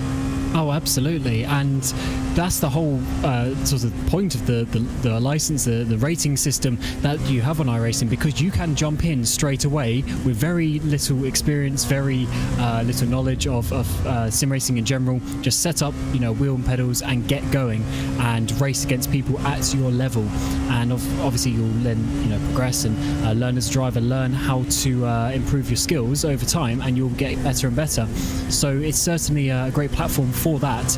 And for those people who want to sort of get into it, I think also starting with the slower cars and things like that at the beginning in the lower licenses is a very important stage, and certainly very accessible. Dominic Hoffman on pit road, team Redline Green. This was a car that was involved in an incident very early on in the race, which they had nothing to do with. It was Goban Keeney in the Rottenberry Racing Grid and Go-Kart and others who decided to come together. The Team Redline Green car basically was a little bit punterinoed out the way towards the end of it. We don't see much damage to that car, but they are now a number of laps down in this race, but they are a lap down. They might go down 2 laps before it's too long. They've done 283 laps around this Sebring Raceway. And just to let you know, the track conditions now down to 24 degrees Celsius. So we are at that point now where the air temp is only 2 degrees cooler here, Justin, than the track temperature, especially if you use correct measurements, which we like to call metric. Well, that's a interesting way to phrase that. For reference, it's 4 degrees difference with Fahrenheit. But in all seriousness, when you don't have the sun shining on a surface, it tends to get cooler, as we've seen, and that's been the trend we've seen all throughout the race. While there's a lot of marbles, yes, and rubber buildup, a majority of the drivers, as you see, have been able to find those pockets to be able to stay out of those marbles and where it would send them off track. So in other words, the grip levels are very optimal right now towards that purple laps time that you so alluded to in about 10 minutes or so time, especially with several drivers making your swaps and starting their double stints, and or for a lot of these teams coming up here potentially, the chance to set some of the fastest times on fresh tires in less than an hour or so. Yeah, as just having a look through your field, you've got RSR by Bookkicker on pit road. You have Heusinkveld Esports. They have stopped that car, the number 19 machine, by the way. They are falling down the order after they had an incident earlier on in this race. Attrition.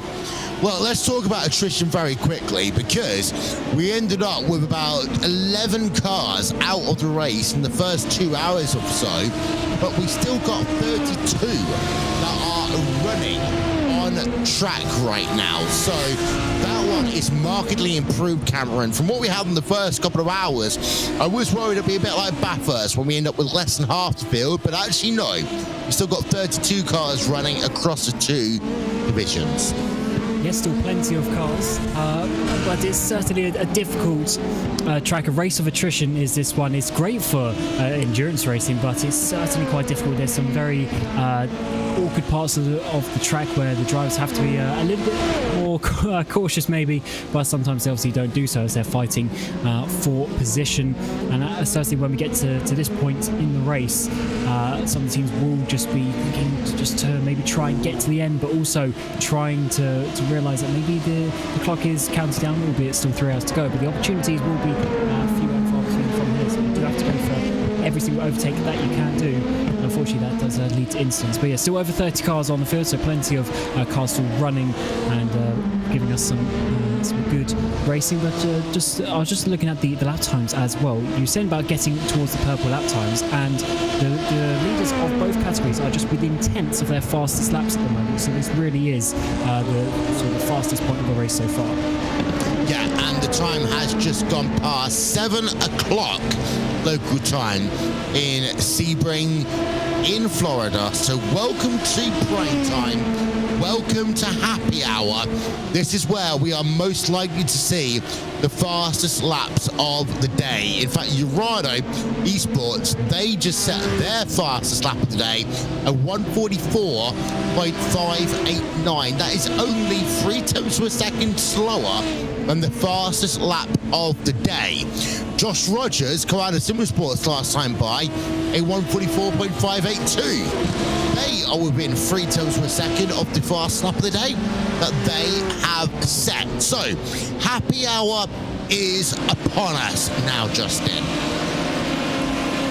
And based on the trends throughout the race tonight, first of all, of course, when it came to some of the records previously set from the 2021 edition, the drivers have already surpassed them with qualifying. The fastest lap pace is already in the ballpark of what it was last year, within a couple 100s. That pace likely going to be broken compared to 2021 when it comes to the LMP2s for tonight's action. It's just been the nature of how the race has been, in that improvement for a lot of the drivers and their grips and handles of this race car, especially at a track where it's had plenty of history of strong performances, but also plenty of intriguing facts, such as those who have found a way to sneak into the track without permission and take the start, like in 1955.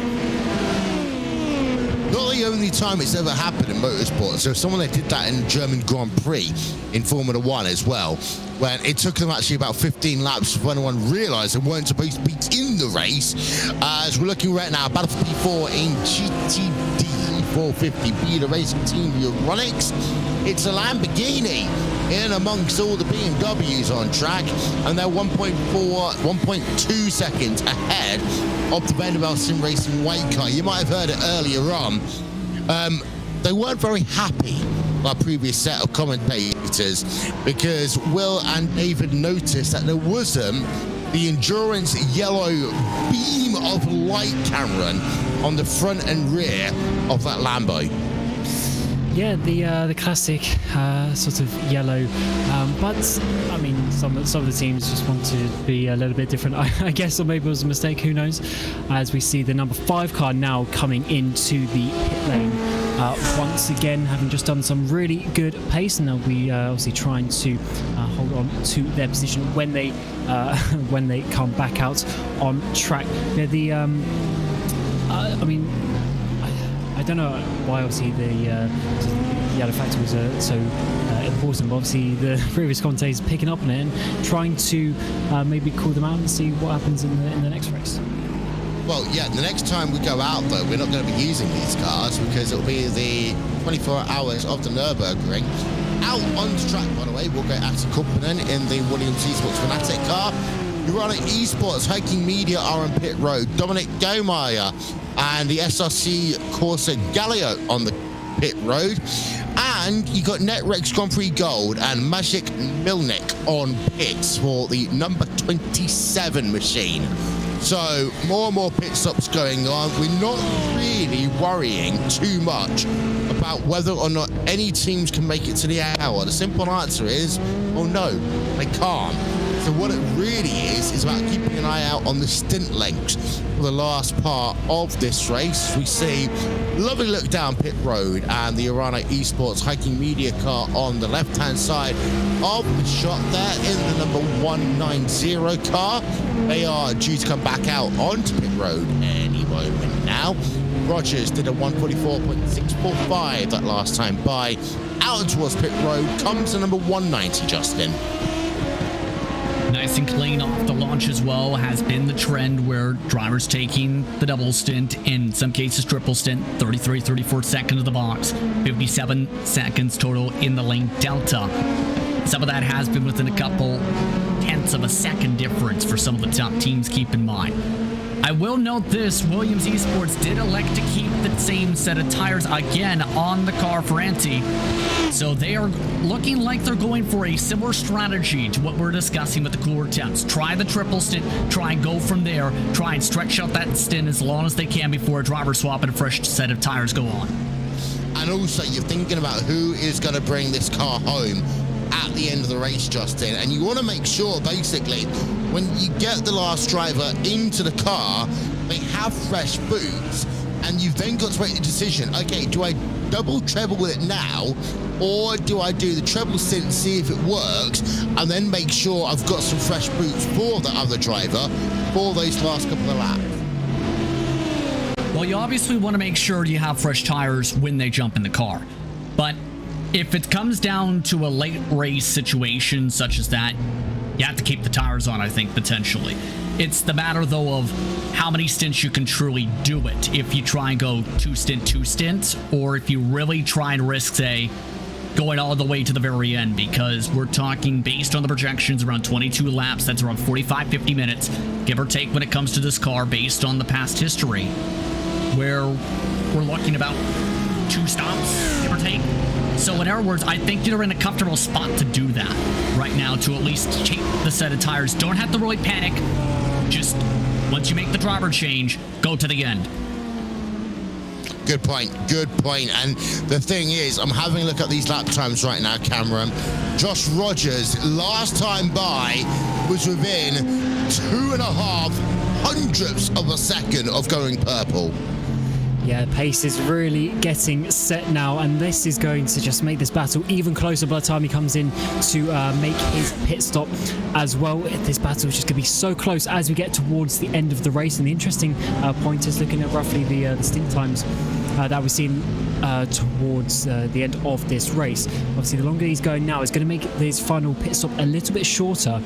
And obviously it's only going to be a few seconds here and there, but if they can really get it down, get that gap down to sort of 5 seconds or so, I think that could be really in the contention of being fought at the end of the race. But yeah, certainly the pace is there at the moment, and Toronto's fastest car easily in the P2 field as well at the moment. Yeah, it is. As I love this time of the night because we're at that stage. The fastest laps will start coming in any moment now. They are a little bit off pace in terms of your GTD field, but that's probably because of the fact that they are on a slightly different tyre strategy right now. They're doing 1 minute 58 compared to the fastest of a 156.983. But I want to turn our attention, if we can, over to iRacing Sport and that number 8 car. Just for the moment, I want to see where they are on track. I want to see when. Well, actually, there is the number 8 heading through Sunset Bend. I thought I could see them. Josh Rogers then, iRacing Sport, coming past the start-finish line. Is this going to be a purple lap? The answer is going to be no. 145.7. The had lap traffic there. So all the excitement goes out the window just for a moment, Cameron. Yeah, I mean, it was almost like a qualifier lap there, the way you were seeing him come around the final corner. But really, as we're saying, with this being the fastest point of the race so far, this is that point where you want to take advantage of that and really get the speed out of the car. And when you have a sort of clear bit of track as well, you want to be really taking advantage of that. Obviously, that's what you're going to be doing at all points of the race, but especially now when you have the opportunity to do so, it is very good indeed. There's Apex there. I think it's actually being past the Williams car there out of the final corner. Yeah. So that is Antti Koopman in the Williams Esports Fanatec car, and that is Apex Racing Team that have just gone ahead of them, Justin, in this scrap for what is currently P2 on track. And there's a replay, and Apex have already had some big moves down on the outside of Sunset Bend. This one was holding it all the way down to the inside. And remember, we're on different strategies and cycles right now. Apex Racing Team obviously feeling like they're getting quicker right now with less fuel now in the tank compared to Williams Esports, who have just completed that stop a few laps ago. Same for Maxime Burnett and company. They're just trying to run their own race. Yes, it is a battle on track for now, but with the difference in strategy, this can really put Williams Esports and act a little bit further back behind because they are losing more and more ground to Joshua Rogers with each turning lap. Right now, on average, upwards in some cases of 2 seconds a lap. Yeah. Oh, and by the way, you called for the purple? Yes, you did. Purple there for Josh Rogers. 144.202. That is on Eric Andre, and the rejoin wasn't great as well there either, was it? Yeah, that wasn't good from Eric, just going way too fast into the third corner. Let's have a bit of an onboard there. Yeah, I mean, it looks quite uncomfortable actually during the braking phase, and very close there to the car coming back on track. And he's going to have some damage from that, which is not going to be too good. Might have to come back in from that one. But you're just looking at this car on screen, the number 5 Williams Esports Fanatec. Their lap speed last lap 2 seconds slower than Josh Rogers at this moment. So I do wonder if this strategy is working as we speak. Obviously, that included the overtake of the Apex car, just hindering his run towards turn 1 that time around. But 2 seconds lap is quite a worrying difference in speed at the moment. Yeah, it really, really is actually. Especially this late in the race. You've done most of the hard work actually, because yes, driving at night is hard in one regard, Cameron. Driving it actually full stop is hard in this race, but actually the hardest part of the race is when the track is the slippiest and the hottest. When you get into this stage of the race, the only thing that you have to worry about really is pushing your own performance, because actually it becomes easier to drive this car right now. It's grippier. Yes, you've got slightly more oversteer. If you set the car up as Rogers on towards pit road, Backham's on towards pit road, Commander number 8, Commander number 18. But actually, right now, you've actually got that opportunity to just actually start flexing your muscles more, because the hardest part of the race is over. Yeah, you certainly do. Track is coming towards the drivers. They can push on the car a little bit more, have a little bit more confidence to take some risks as well. The cars will just be a little bit more settled, especially in the higher speed corners. That's really where you want to just have that confidence, just have that leaning on the car, pushing those extra last hundreds and thousandths of a second. And the confidence factor will also then gain you even more time, because then you'll start pushing into the braking zones and everything. And as we see there, the number 8, as you say, on to pit road, and obviously where they come out in regards to the Williams car is going to be quite important, as we're getting to the final few pit stops now, and this gap is going to be very important with how close they can get before that final pit stop, which should be a little bit shorter for this car. Yeah, as Rogers is back out on to track.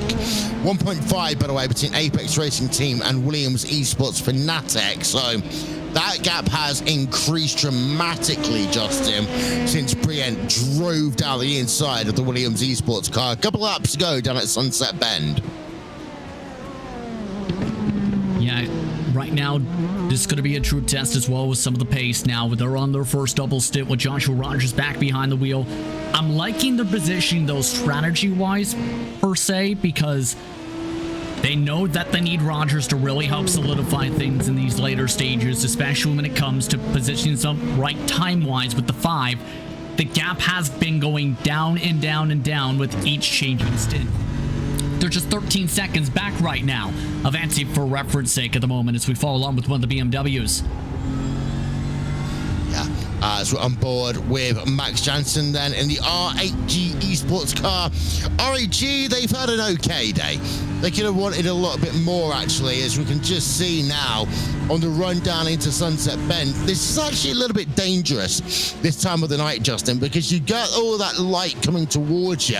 It can just affect, like, how you see and navigate Sunset Bend, just as you're turning out of the sunset into the cloud cover, as actually Lucas Chestak and the Beta Racing Team Euronics car is on pit road. Actually, that decision from Biela is an interesting one. They are just 12 laps into their stint, and they had some damage keeping them out of the right front. That's interesting that the 450 is electing to come in now. We talked about the difference possibly the late race stop. But you talk about the sun as well. If you don't have your visibility set up right, where you're able to see in darker race conditions, trying to avoid looking directly into the sunlight, if you have, say, VR, that's very hard to do. But if you're one of these drivers, you have to make sure you're ready for that, have that practice for sunset with racing in the sunshine, and as well just have that set experience of know what to do when you have limited visibility. As we are looking at, I'm just trying to have a look here, that it's a little bit weird in terms of my elapsed time. So sorry, I got a little bit confused for a moment there. But just having a look, the Beta Racing Team, Lucas Chestak, it has been a long pit stop for them, actually. So they are still on pit road. Now, the thing is, this stage of the race, you might just try and get as many repairs as you can, Cameron, bring the car back out, because, you know, you get 12 hours, well, not 12 hours, you get 9 hours into the race, and you're thinking, well, I'll try and get to the end if I can, even if it means you're going to have to be on pit road for 30 minutes. Yeah, and also I think they pit, maybe this was more of a strategic pit, because by the time they come out of the pit lane, they're going to be towards that sort of 3 hours left, meaning some a bit nicer stints, as we're going to see. Is there going to be a bit of contact with the Urana car, the Biler car there? This is the contact, this is the damage that they got. Bit of contact there in turn 4 with the Urana car, and that is certainly going to be enough damage to see them in the pit lane, as we see. Suspension damage, that's what happens when you hit the car side arm, especially with these Lambos. So that was, if I remember correctly, the highest place Lambo in the field. No, it's not. You've actually got the, I'm just having a look through, actually. And yeah, that was the highest placed Lambo in the field, because it was BMW, then a Lambo. So the 450 car on pit road would just change the complexion of the GT Daytona field just a little bit more, and will open up that age-old question. who does the balance of performance and do they get it right? The thing is, it's always one of those questions you can't fully answer, Cameron, because if a load of people think that a certain car is going to have an advantage over another, they all run that car, and then it does end up having the advantage because no one runs the other cars. So you can't say the BOP was wrong. You just say that all the teams actually started favouring one car of the other because of the BOP that was basically put in front of them. Yeah, and also if you look with the two leaders in GTD, they're obviously with BS Competition Redline, they're BMW affiliated teams as well, so they sort of have to run those cars in those situations, but also they are obviously the better teams out there, so just because of their skill they also help make that car look maybe that little bit better than it is. But as you say, maybe some people see them winning in it and then more people choose the BMW, then everyone all of a sudden starts saying that the BMW's too fast. But sometimes if these exact same team went into a different car, they'd still be winning. So it is a difficult topic for sure, and it's an ever-changing one, and is never easy to get 100% perfect. So I think that BOP discussion will go on forever, as long as we have multiple chassis in the same category. Ben Hasse is behind the wheel of the 450 car, but they are still there on pit road. Worth noting, the number 20 car, after an elongated stop, has come back out onto track. Number 20 car has Alexander Spetz behind the wheel of it, but the number 20 car is kind of away down your field right now, unfortunately. So they are in 13th place on track in the Williams Esports BenQ car. Williams Esports have had 2 of their 3 cars in the wars massively today. The Williams Esports racer car out very early on in the race. Williams Esports BenQ car was involved in one of those crashes earlier on, which I believe also is one that infected the Team Redline green car. But you've got Williams Esports Fanatic currently leading the way, but not necessarily a net lead right now, Justin. They're actually kind of back in the pack, really, possibly battling it out with Apex for second. Especially with how the timing's flaring out and popping out, I think. If anything, next window, wouldn't be surprised if the 72's back up in front by a significant margin compared to the 5 now. The pace just isn't working with this car right now, but you can kind of see where it might be going depending on the driver availability and how you slot things on out the rest of the way here. And that might be what they're thinking of big picture here if they're keeping this as status quo for the time being. Looks like some trouble for the 69, by the way. The RSR by Butt Kicker Machine just destroyed the left side of the car, battling by hitting the back end of the 451, I believe. What did I say? Happy hour is also silly hour. What was that even about? And then they got hit right there by one, I think that was the Maui Racing team, who ended up making contact as they were passing by the scene. So this is the issue. So that one, I'm not quite sure. I need to have a look. See, the RSR by Butt Kicker car actually slowed down afterwards. So there's the first incident.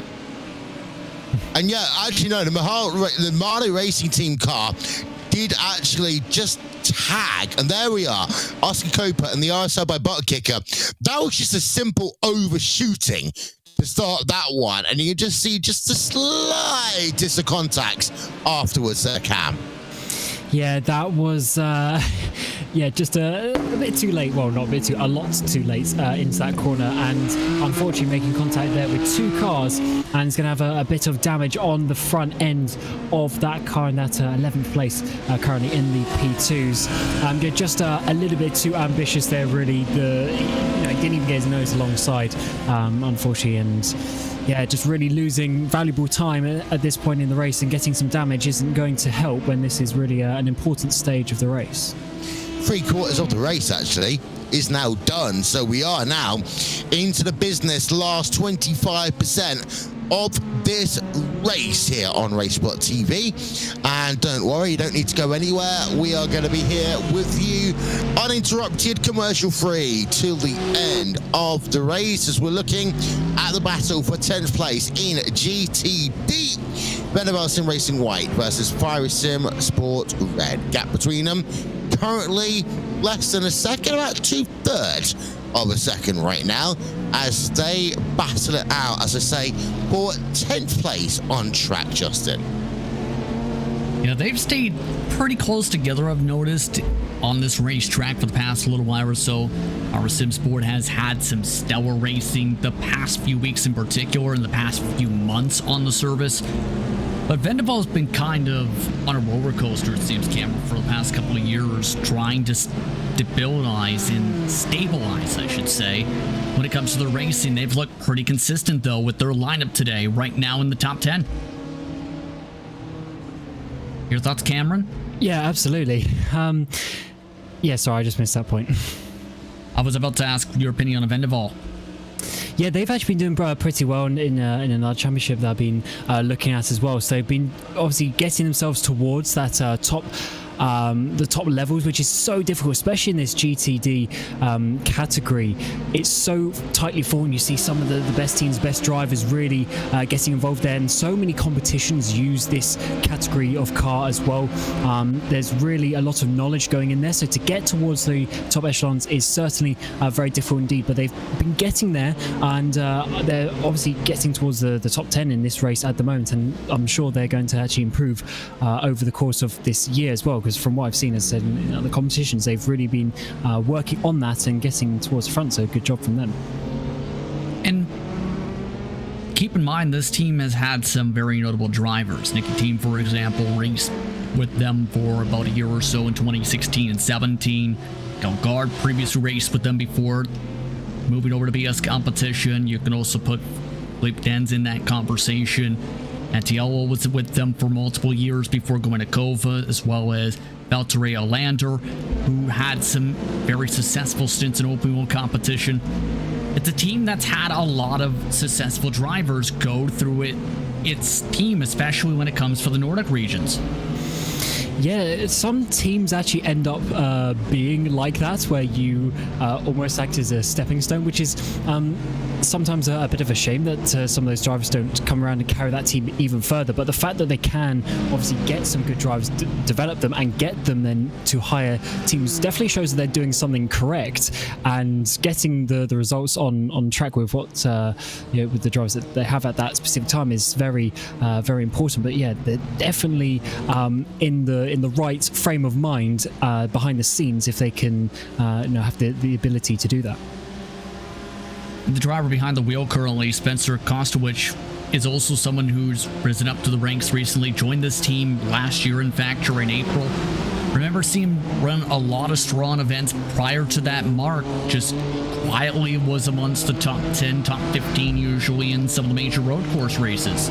And some of those drivers tend to be the most, how do I phrase? Unexpected in some cases, but more so deadly to try and battle against when you put them in the right spot. Yeah, some drivers really thrive in being in a certain situation, maybe a certain confidence boost at that time, and they can really sort of put themselves about on the track.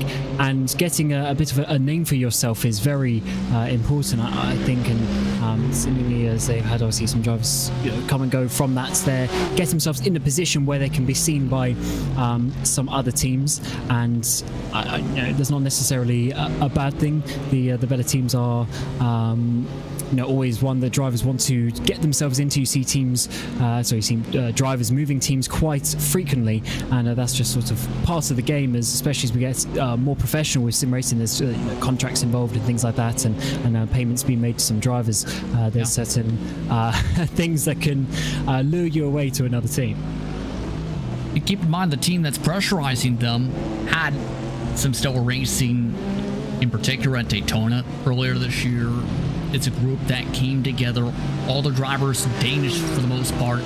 Lasse Sorensen, the team owner and founder, partnered up with Mikael Gard at the time, with Lasse back, Rasmus Busk, Martin Christensen amongst those competitors. It's a team that all had drivers who were looking for new places to work with and new drivers to work with in turn for their expertise, who said, let's team up and race it together.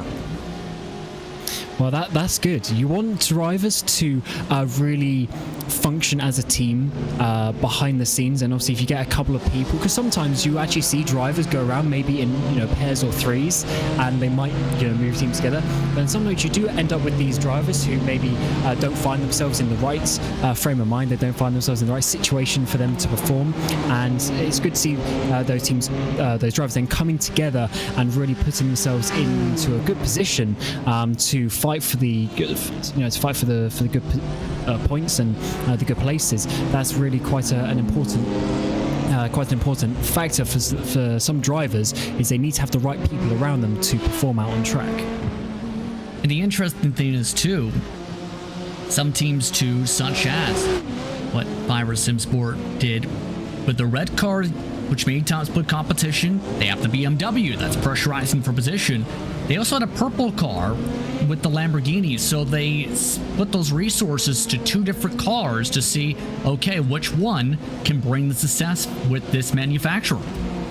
Yes, sometimes a certain driver may just prefer the odd chassis here and there, but also it might just be what you're saying as well. They might be trying to get some data on the different chassis, seeing going forward what they are going to be using and what they think is going to be more beneficial for them in the future races. And sometimes in these longer races, you can really get a good idea of just how different or how close even a couple of chassis can be. But I think also, as I mentioned, might just be sometimes a bit of driver feel with us, obviously in this case the front and mid-engine variants of the GTD category.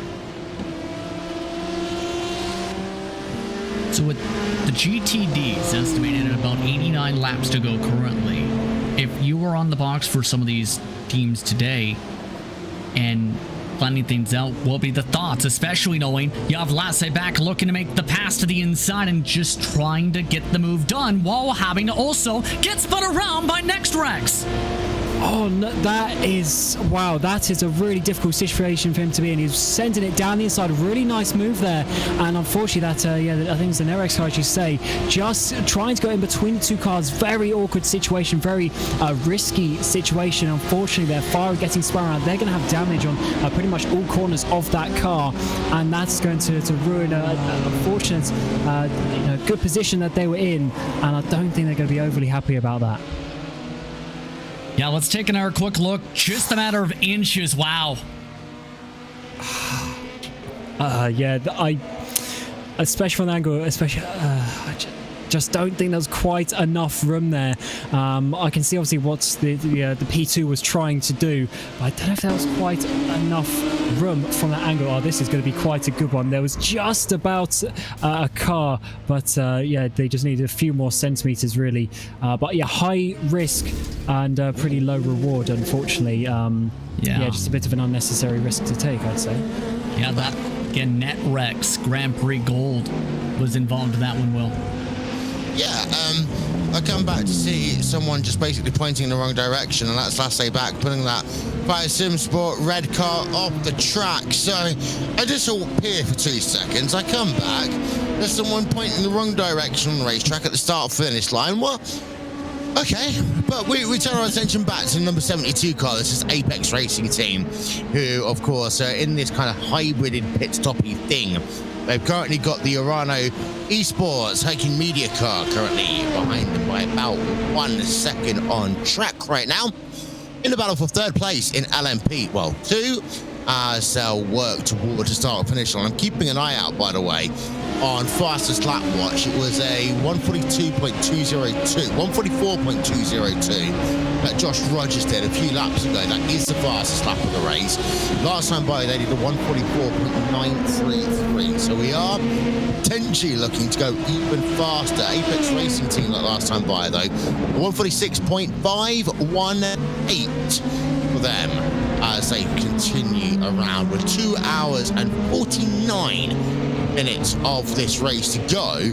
In terms of the GTD fastest laps, I say that one's going to be a while out before they start hitting that hammer because of this whole double stint situation and where they currently are in their cycle compared to the LMP cars and their tyre situation.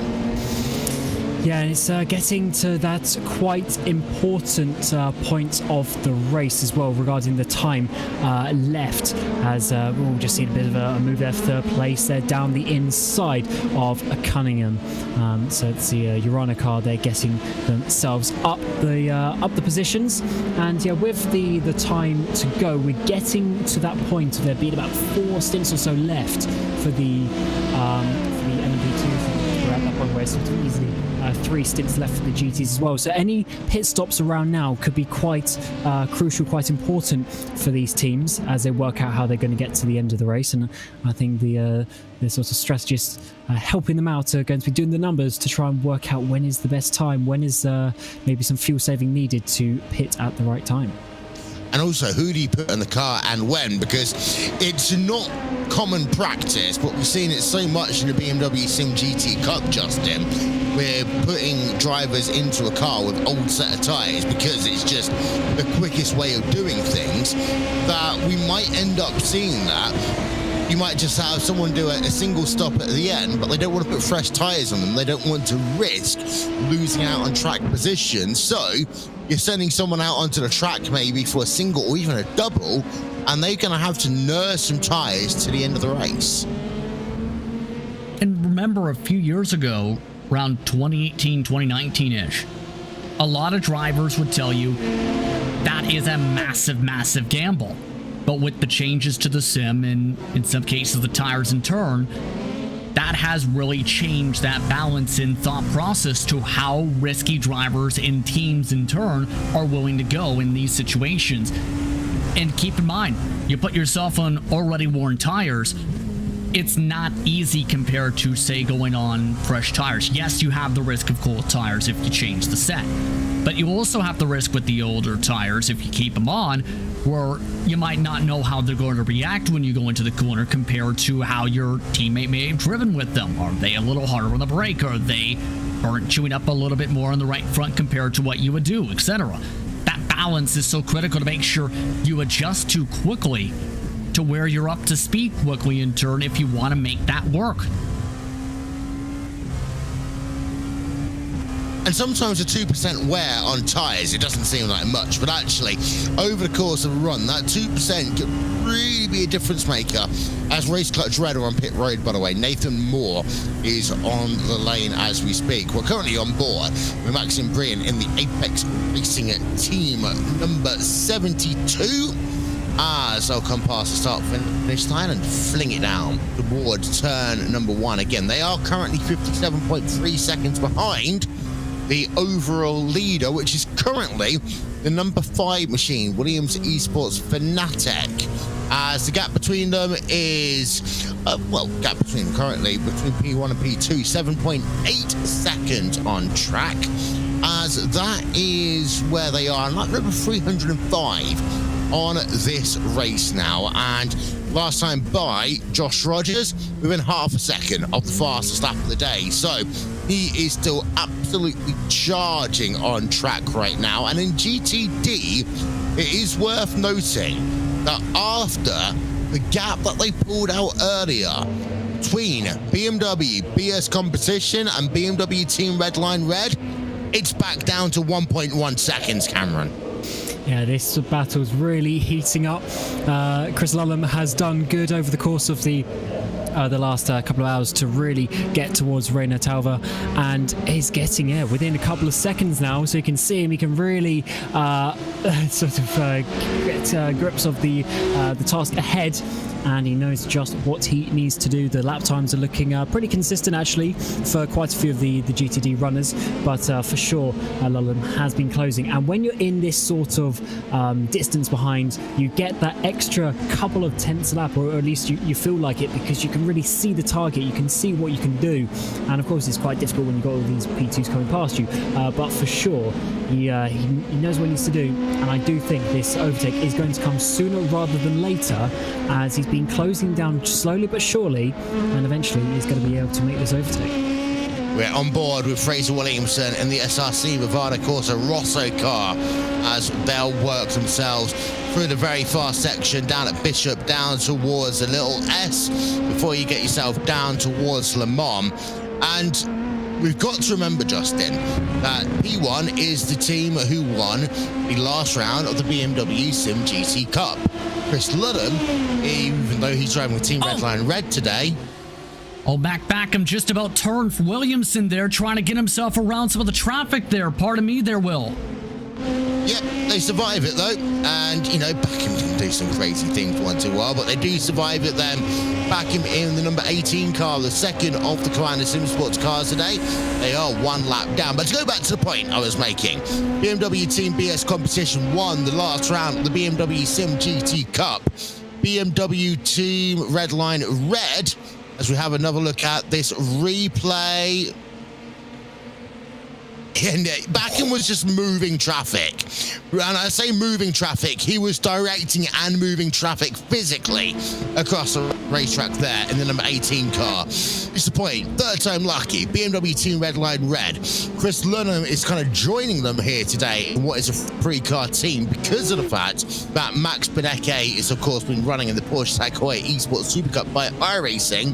But Chris Lunham, Justin, won the first round of the BMW Sim GT Cup at Daytona. So the number 89 and the number 71 in some way, shape or form, huge rivalry between them, going way beyond this race, and it's a little bit of bragging rights and a little bit of mind games before they do it all over again for 2 hours tomorrow. Yeah, this is also important data in turn to be able to think about how they're going to react in said situations, whether it's at that high level stakes or whether it's an endurance racing such as this. And keep in mind, when it comes to Chris Loham, a lot of experience in his regard as well. As we mentioned this experience with Rayner, with Chris, a former F4 driver from the UK. British F4 driver, looking very consistent. He's been in contention just about every time he's jumped into a car since he jumped over to the sim racing world a few years ago. One of the many drivers with racing experience that run for Team Redline. And in that number 71 machine, again, he shares it with Max Benecke and also Patrick Holtzman. I just lost my name. How many times did I say it? That was very close there. Around Team Redline Red goes Race Clutch Black and Team Redline Green. And they try to battle out for position into turn number 1. Race Clutch just holds on, Cameron. Yeah, he certainly does, and this was Andre who went off at this specific corner they're going around just now as well. So he's obviously not the best time of it so far, but now back in this really tense battle as we speak, and with some traffic obviously ahead of them. They might be able to use it to their degree, but I think actually Andre is going to be able to get past that rather nicely. But the driver behind him of Patrick Wolf certainly getting very close as we come through this hairpin sequence now, and he's looking like he's going to be able to make an overtake. I think he's just a little bit quicker at the moment. Yeah, as they work themselves down towards turn number 10 on track. There comes the number 7 looking, stalking in that car, and it's Patrick Wolf in the Team Redline Green car.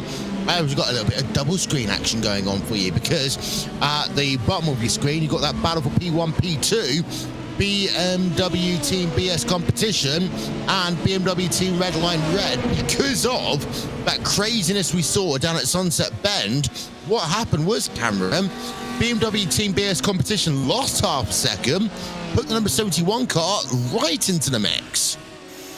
Yes, certainly. Actually, they're getting just so close now for this lead, as the number 7 just got past the 87 there. So Wolf getting past Andre for that position in the LMP2s.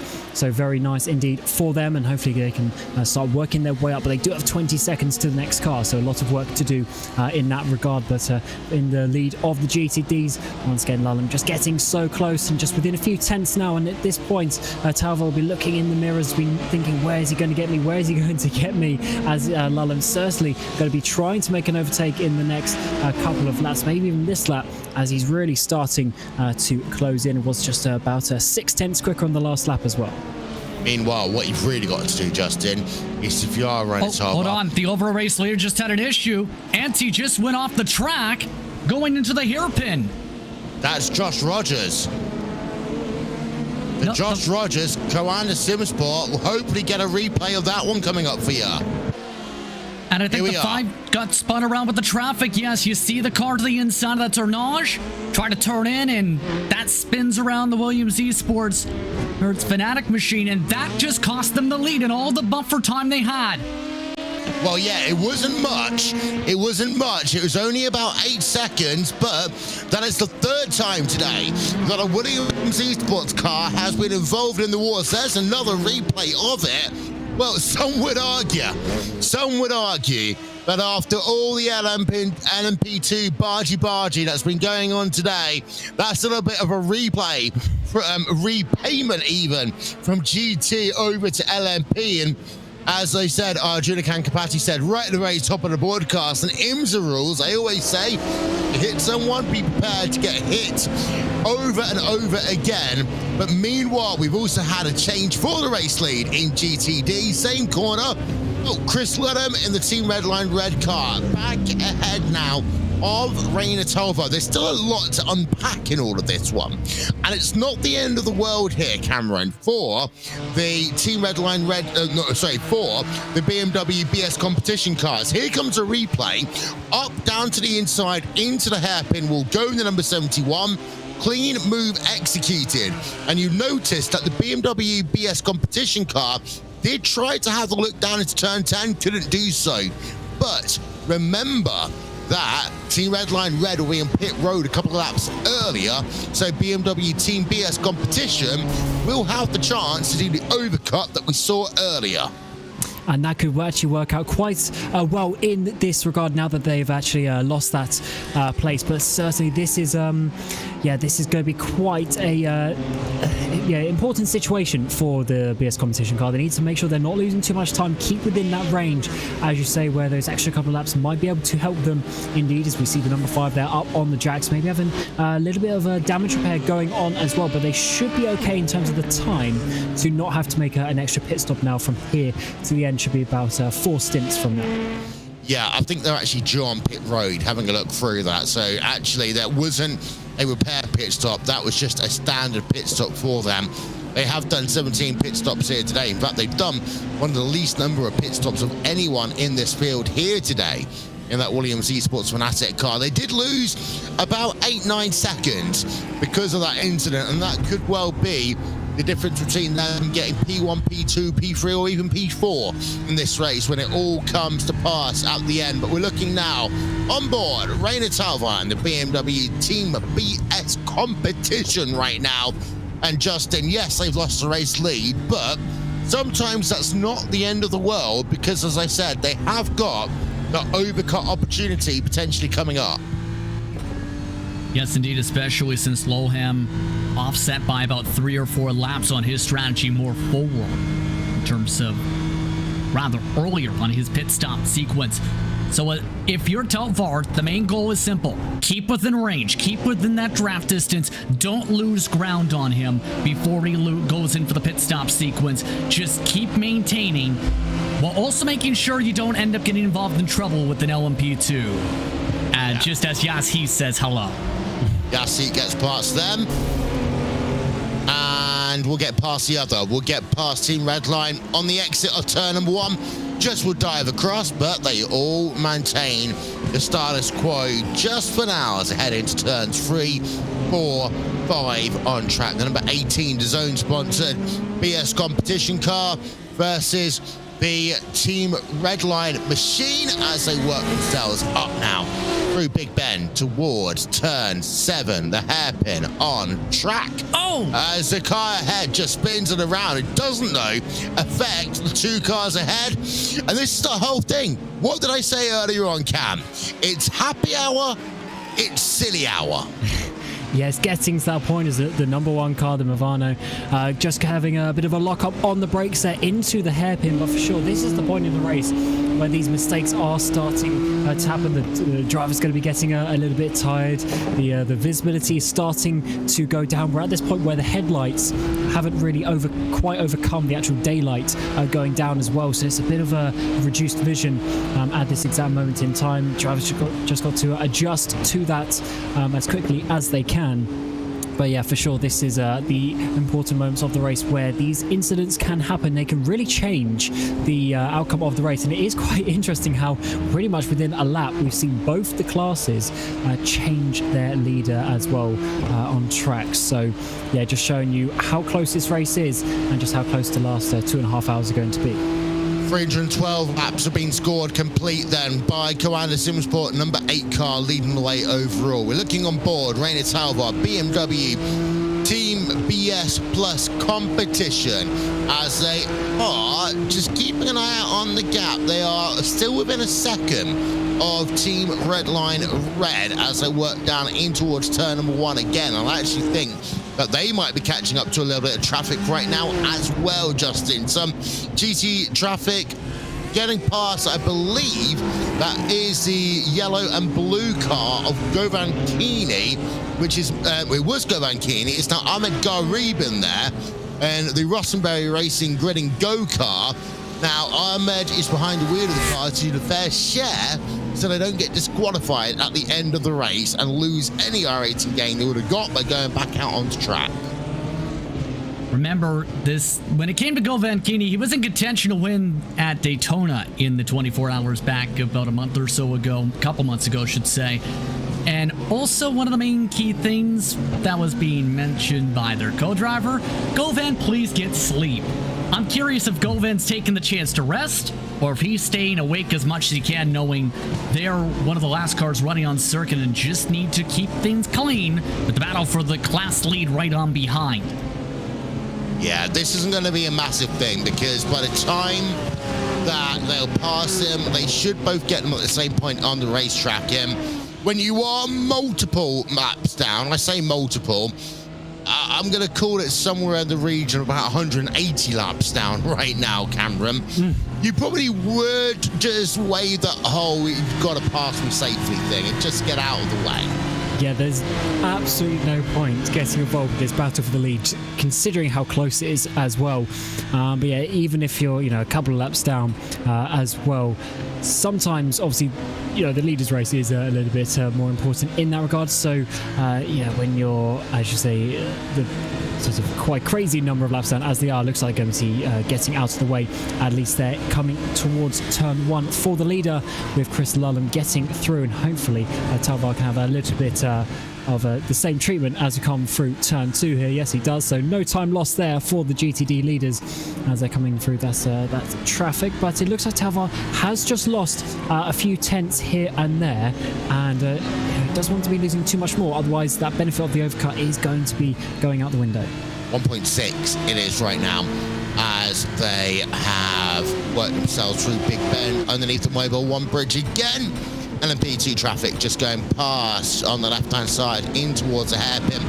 That's the worst time, actually, that you could have really have overtaken that car, because of the fact that you do it down at turn 3, 4, and 5. You've got to tippy-toe through there, Justin. And what it means is that automatically you're going to create a bit of a gap, as that is the number 8 and the number 18 car, 2 commanders on pit road. We'll say, despite their difference in terms of time on the racetrack, they've stayed in sync on strategy. It's also worth noting the 8 has nearly lapped the 18 with the pace showcased by Joshua Rogers and company at the front of the field. But it looks like, based on the call, yes, keeping the same set of tires, keep on going, go from there. Right now, it seems to be the call from Coanda.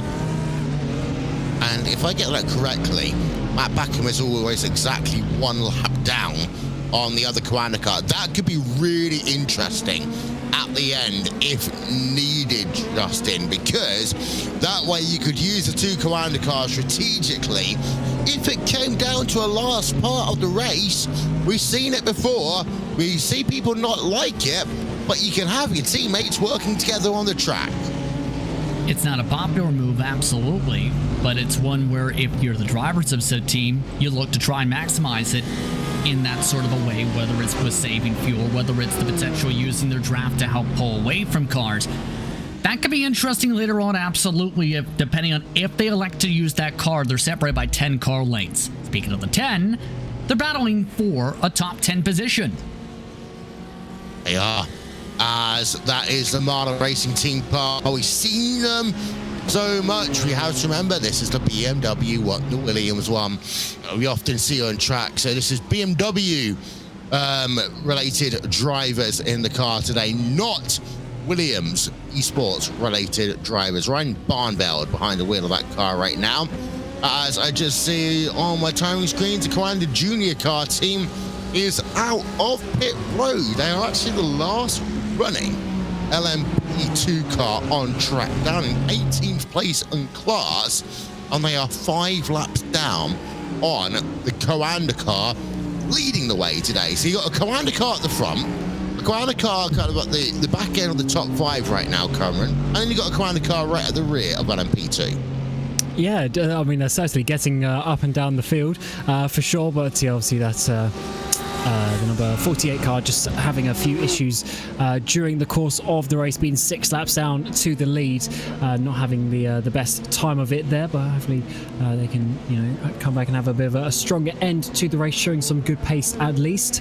But yeah, good to see that their teammate at least going up there, leading the way. Obviously, there's been a bit of help with the Williams car having the incident a bit ago, and I think from what we saw with the tyre changing, or lack of tyre changing, is quite interesting, because that means at the end of this stint there's going to be about 3 stints to the end, so I guess that means they're going to be going for a triple towards the end as well. Yeah, and the treble is where things will really come into play. Just to let you know, the gap between Josh Rogers and Maxime Brienne in terms of your overall race lead, 5.2 seconds. Apex Racing Team, for the second time this year in an iRacing special event, Justin, are trying to ruin the Commander party. Of course, Apex Racing Team won at Daytona, breaking an almost stranglehold that Commander had on that 24-hour race. Yeah, they were amongst those who, keep in mind when it came to Daytona, lost the initial drafting group with some of the Coenda cars leading it, then rallied their way back to that pack to be able to become one of the lead cars the rest of the way, and that took several hours to get to that position in the first place. Maxime Burnett seems to be really positioning himself well to do so, where their pace is really similar to what Joshua Rogers is doing. Keep in mind, though, they are still on that offset on strategy. That's going to put them behind the 8 ball. Compare that to, say, like a Daniel Pastor in the air class of things. Things are getting intriguing as here comes Brienne in the pit lane. Apex Racing Team then on pit road, so what this will do is it'll put them back about a minute behind the Commander SimSport number 8 car. So unless something goes wrong for the Commander car out front, Maxime Brienne getting out of the car, then you've got yourself Dion Fallio behind the wheel of the number 72 machine, as they're going to take fuel and tyres right now. So Cameron, it's really going to be a case of Apex Racing Team have just got to carry on plodding along, hoping to get a podium, whilst at the same time just putting enough pressure just to see whether they can crack the Rogers train, or later on as it will be, the Mitchell de Jong train. Yeah, and also just keeping in play if there's any further incidents up ahead as well. You know, if someone has a spin, you know, they maybe lose 20 seconds or so. You want to be keeping yourself in a sort of window, so you got a bit of a shout for those positions in case those things happen. We've already seen in the last hour or so, there's been a number of incidents starting to come into the driving for some of these guys, so they will obviously want to be there. And yeah, I mean, they're doing a really good race so far. It's just obviously quite difficult to catch those 2 cars out in front, but if they can get themselves podium today, I think they should still be pretty happy with that. Team Redline Red is on pit road. Max Benecke back behind the wheel of the car, Justin. He's been running in the Porsche Tag Heuer Esports Super Cup today, doing double duty, back behind the wheel of that Team Redline Red car to try and get their victory over BMW Team BS competition. And this is going to be the big thing for Maxime Benecke to make sure he doesn't make any major mistakes. We know that talent behind the wheel is one of the top racers in terms of iRating in the history of the road course side. But it looks like also a lengthier stop here, usually around the time for drivers making the swaps for fresh tires, 1 minute 7 seconds. That's gone beyond that mark by at least 3 seconds. Out and away they go. So slightly longer pit stop there. Maybe, just maybe, they're pumping that car full of fuel to try and see whether they can gain maybe one of these laps back in terms of the strategy over BMW Team BS competition. Because don't forget, every single lap you have to be taking fuel at the end of the race. That's going to cost you about 0.6 of a second, Justin. That's going to be very critical to think about, and probably might be part of that factor as well as how things are playing out. It's going to be tight the rest of the way. That's going to be the major focal point. And that kid's got clean space for now. That's the critical thing. Now it's the question as well of how does Rainer counter since he's on his 27th lap? And some drivers are making around 29 on average right now. As we look to our battle for P number 9 in LMP2 team, Red Line Green in the number 7 car running in P number 9. And you got SRC, Movano, Corsa, Galo in P number 10. As the number 25 car is about half a second back on track right now. Don't forget, by the way, you can check out live timing and scoring for the remainder of this race. All you need to do is go to racespot.wtf/endurance. That is racespot.wtf/endurance, as well as learning more about Calm, campaign against living miserably, a male mental health charity which I am supporting by doing the commentary Ironman challenge for 2022. That involves the entirety of this broadcast, 12 hours of the 24 hours of the Nürburgring. We're going to do the entirety of the 24 hours of Spa, as well as the iRacing Petit Le Mans with Bathurst 1000, and also the 10 hours of Suzuka and more, including, as I say, 12 hours of listening to the F1 theme tune as we get to 2 hours, 22 minutes, 22 seconds remaining in the race cam. Yeah, that's obviously it was quite a big number, big day a month ago, the 22222 day. But yeah, it's certainly getting towards the closing stages now as the darkness has completely fallen over the track here at Sebring, as we're seeing the number 25 there, just working their way through currently in that P10 place in the LMP2 category, getting so close to the car just ahead of them with the red line green car. Patrick Wolf just up the road and trying to close down, but they were just a little bit slower on the previous lap as they're coming past when the things up on the Apex cars there, coming towards the hairpin and just trying to close down this gap. But that red line green car's certainly been putting in some decent performances over the last half hour or so. Don't forget as well that we will be uploading the full replay of this race to our media server at RaceSpotTV in the next 48 hours. So if you are a content producer and you want to get some clips, some photographs, some videos, we'll be uploading the full replay as well as the paint pack as provided to us at the start of this race. You may be wondering, why did the Commander cars look so boring in this race? Well, that's because they didn't submit a paint scheme. And the thing is, in 2022, we don't care if you are a new team to one of these endurance events or you're a team that's won many, many before. The rules remain the same, Justin. Yes, they do. But in the devil's advocate of things when it comes to the Coanda cars, well, BRS is a part of the default logo pack for the default paint schemes. You can put purple in, you can put orange in, you can put white in. Boom. You're covered just in case. Just in case, yeah, but it doesn't look as good as their camo livery. Yeah, you're right. These days. You're right. And to be fair, we always tell the teams to make sure they've got their base colours as a backup, because yeah, they might not have the sponsors. In fact, one of the sponsors, Lego, that they've got on the Commander cars, Hugo and I will be going to see the Lego factory in just under a month's time from now. We're going to be in Denmark. We're helping out Porsche Denmark for the second year in a row with one of their broadcasts on site. We're going to Billund this year, and that means we get to go to the Lego factory camp. Oh, Lego, yeah, Lego's awesome. That'll be a great trip over there. Denmark's a great country, great place, and good to see having a nice bit of a touristing with the Lego factory. Because I don't know about you, but growing up, that was certainly a good hobby of mine and my family. So I hope you enjoy that when you get over there. It's actually my boss, my wife's boss, who is the most jealous because he's one of those actual Lego collectors. And we're also going to be in Milton Keynes in May. We are going to finally post some information up about that when I get more than about 2 hours of my life free. We're going to go to Milton Keynes. We're going to do a day worth of sim racing live on site. Come and join us and VCO on May the 14th. Yeah, May the 14th to be with you as we head ourselves over to Milton Keynes to Simply Race in partnership with VCO and Simply Race on May the 14th. Milton Keynes, more details coming soon on the RaceSpotTV website and social media pages as we go on board with Daniel Pactor in the Mercedes AMG Team Williams esports car as they head themselves down in towards the hairpin once again as we're down to 140 minutes worth of racing to go. Good news for me here, Justin, is this is now less than a college football game we've got left to go in the race.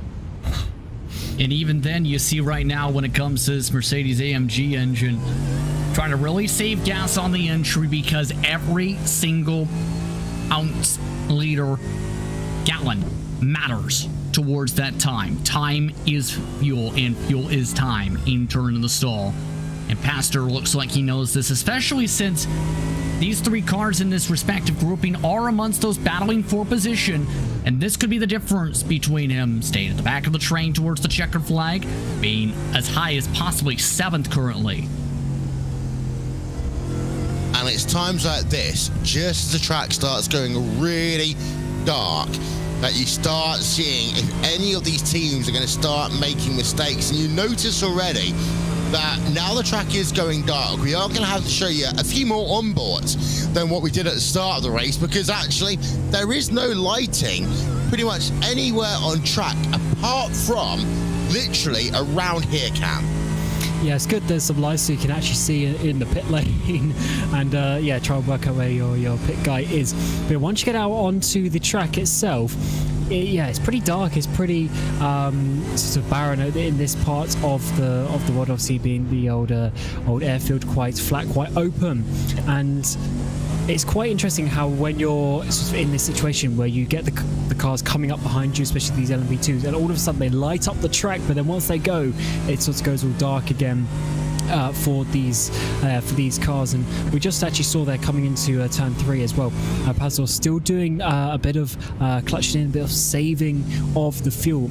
And the interesting point for this is even if maybe you don't save an extra lap on fuel, you might still save maybe 3/4 of a lap, and therefore that's still less fuel to take at your pit stops, and you'll be getting a tiny bit of an advantage there. And when you're in such close battles, this could be very good as well, as it will save a tiny bit of tyres just because you're not pushing so hard into the corners.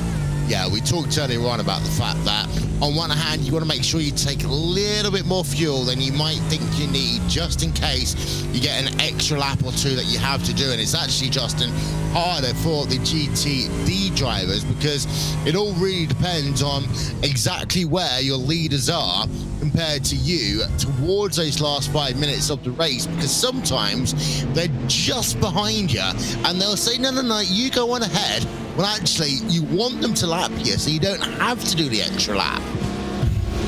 And that's just part of the strategic games that you have to play as a team, right? Okay, can we do this without possibly losing the position? If the answer is you might lose a spot, you don't take the gamble. You just hope that the cards fall as they may. But if you end up having that spot where you can end up playing that strategic card, you might see it come into play. It depends on a team-to-team basis, though, on how you want the flow to go, and knowing as well where the traffic may want you to be at that said time, especially since there's still a fair bit of LMP2s trying to dive their way underneath a lot of these cars. That is giving them time and taking said time away from them back and forth. 18 LMP2s still remaining in your field, and we've got, is that only 12? Yeah, we're down to 12 GT3 cars. So they started to drop off again recently. Of course, the most recent retirement was Martin Christensen in the Fire Symbol red car, Cameron, because, well, we saw them going backwards down the front straightaway a few moments ago. Yeah, that was a really unfortunate incident for them, just with the Netrex LMP2 coming around the outside, trying to go in between them and another GT as well.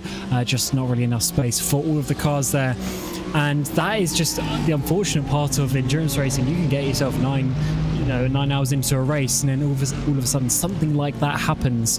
And it's quite actually interesting how, if you think, if they just took the previous corner slightly better or slightly worse, then that gap would have been either a little bit bigger or a little bit smaller. But there's just a million variables going on, and that is how the Cookie Crumble fought their race. And unfortunately, having a DNF so late into the race is a bit of a shame, really, because you put all that effort and then you're not getting the reward for it. And I do love the fact that we are going to come into the last 10 minutes of this race, and it could be mighty close.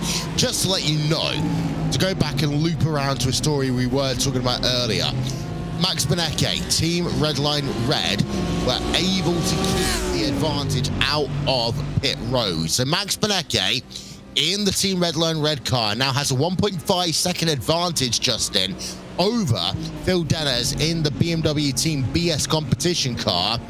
Last time by, Benecke did a 148.2. It was a 148.0 for Phil Dennis. Yeah, so right now, BMW Team BS competition taking the same strategy card. They're trying to match different tack to try and keep up.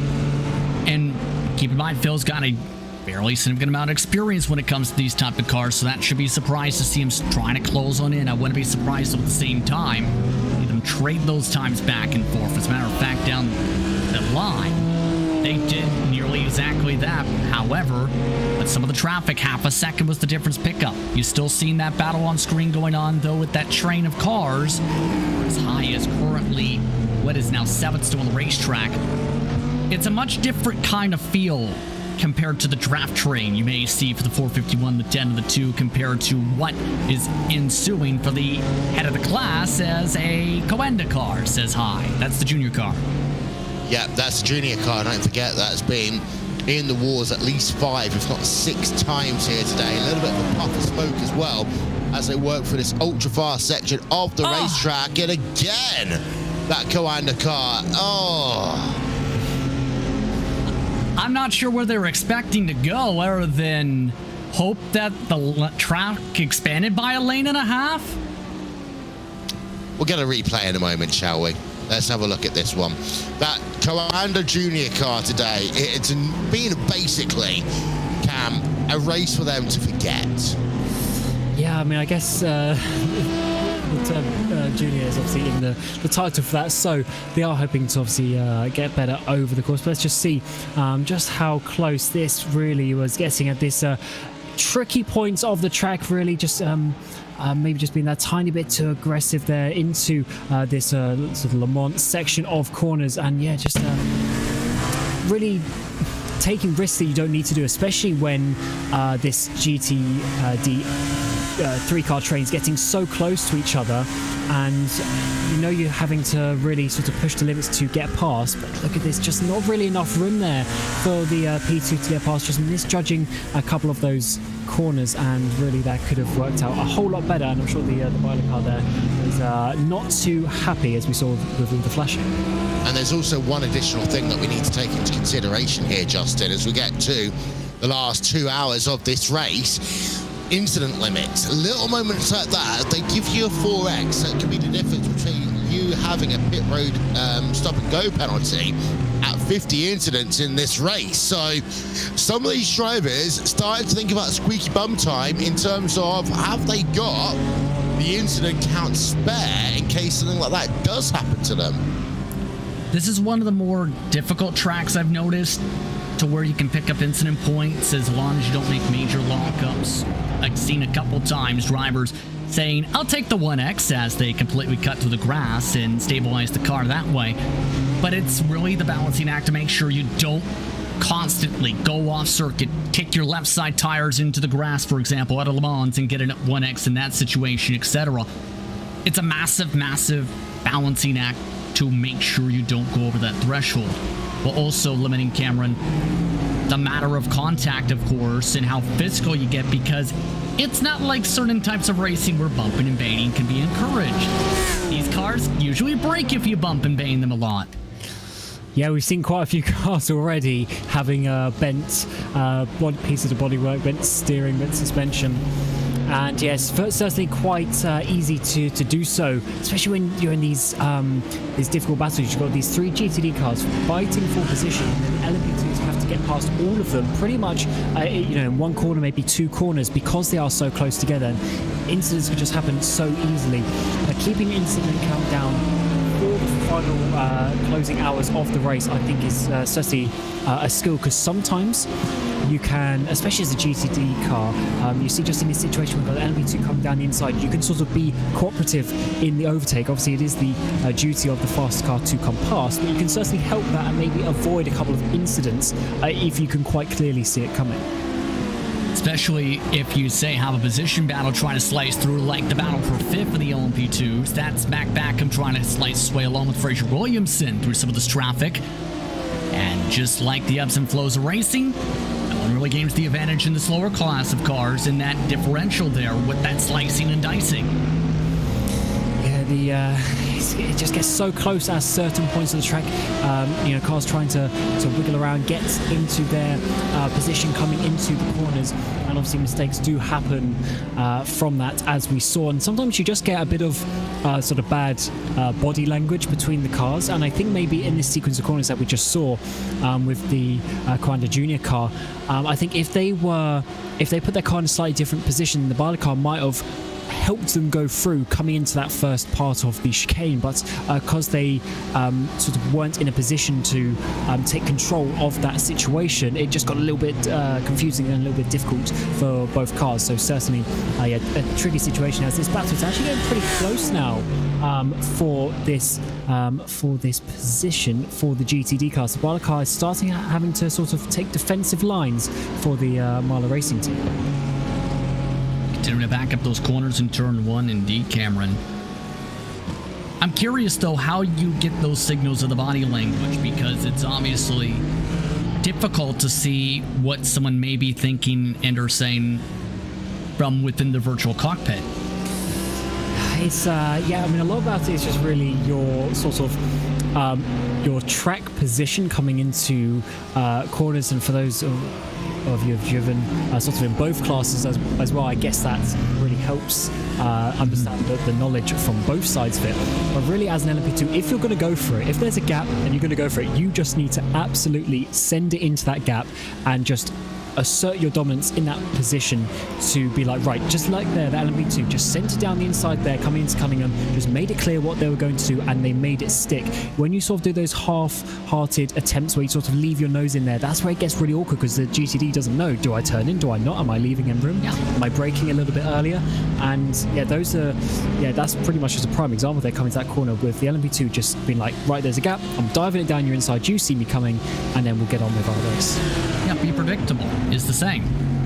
Yeah, from both sides, it's very important. Obviously, everyone generally talks about it from the GTD point of view. Stay on your racing line, all this sort of stuff. But from the LMP2s as well, you get this sort of rapport going. So when they come to lap you the next time, you see a certain car coming, and you're like, oh yeah, he was really good to me last time. And then you obviously build up respect over the course of the 12 hours. That's always built up in hour 1, hour 2 of the race. I like to compare it a little bit to dance partners that you have in big plate races like the Daytona 500 or Talladega 500 mile race, where in those last few laps, when sometimes you just need to find a buddy to work with, all of that will come down to how nice you've been with people on lap number 1 of the race. How nicely in terms of endurance racing were you when you were trying to lap them for the first time or the second time or the third time? Did you make it just that little bit easier? Did you give them the opportunity to get back into their line? In some cases, especially late on in the race, Justin, it might be a case of well, did I just let them go past, or do I just wait actually until they've just finished squabbling out between them for this corner, then I'll breeze past? Because actually, in some cases, if you've got like 25 seconds, you can afford to lose one of them if it's going to make your life easier if you need to on those last few laps. You're right on that balance of trying to think, is it worth fighting for X position if I've got a double-digit buffer, let's say, in seconds on the racetrack? But you also have to keep in mind that that memory thought process of experience with their competitors can go even further than today, for example, how they've raced in the past few months, in the past few years even. There were some sim racers that remember an incident, for example, at, say, Bristol Motor Speedway 2016 Battle for the Race win. You end up getting spun to the inside, coming to the white flag. Yes, I remember that incident well. That was about 6 years ago.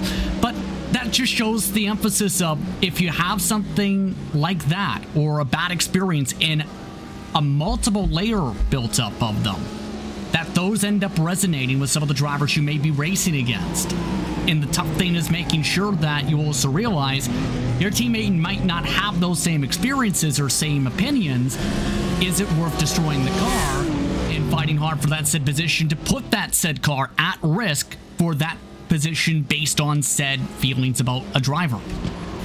I actually had the same thing a lot when I used to run many moons ago. I remember back in 2012, you know, even within my own team, there was one or two people, and we talked about teammate dynamics earlier on in this broadcast. There was one or two people in my team who I got on better with than others, and one person was always trying to show me up. So this one time at Charlotte Motor Speedway, I decided, when I realized that I could save a bit of fuel behind someone else, I didn't tell them I was saving fuel.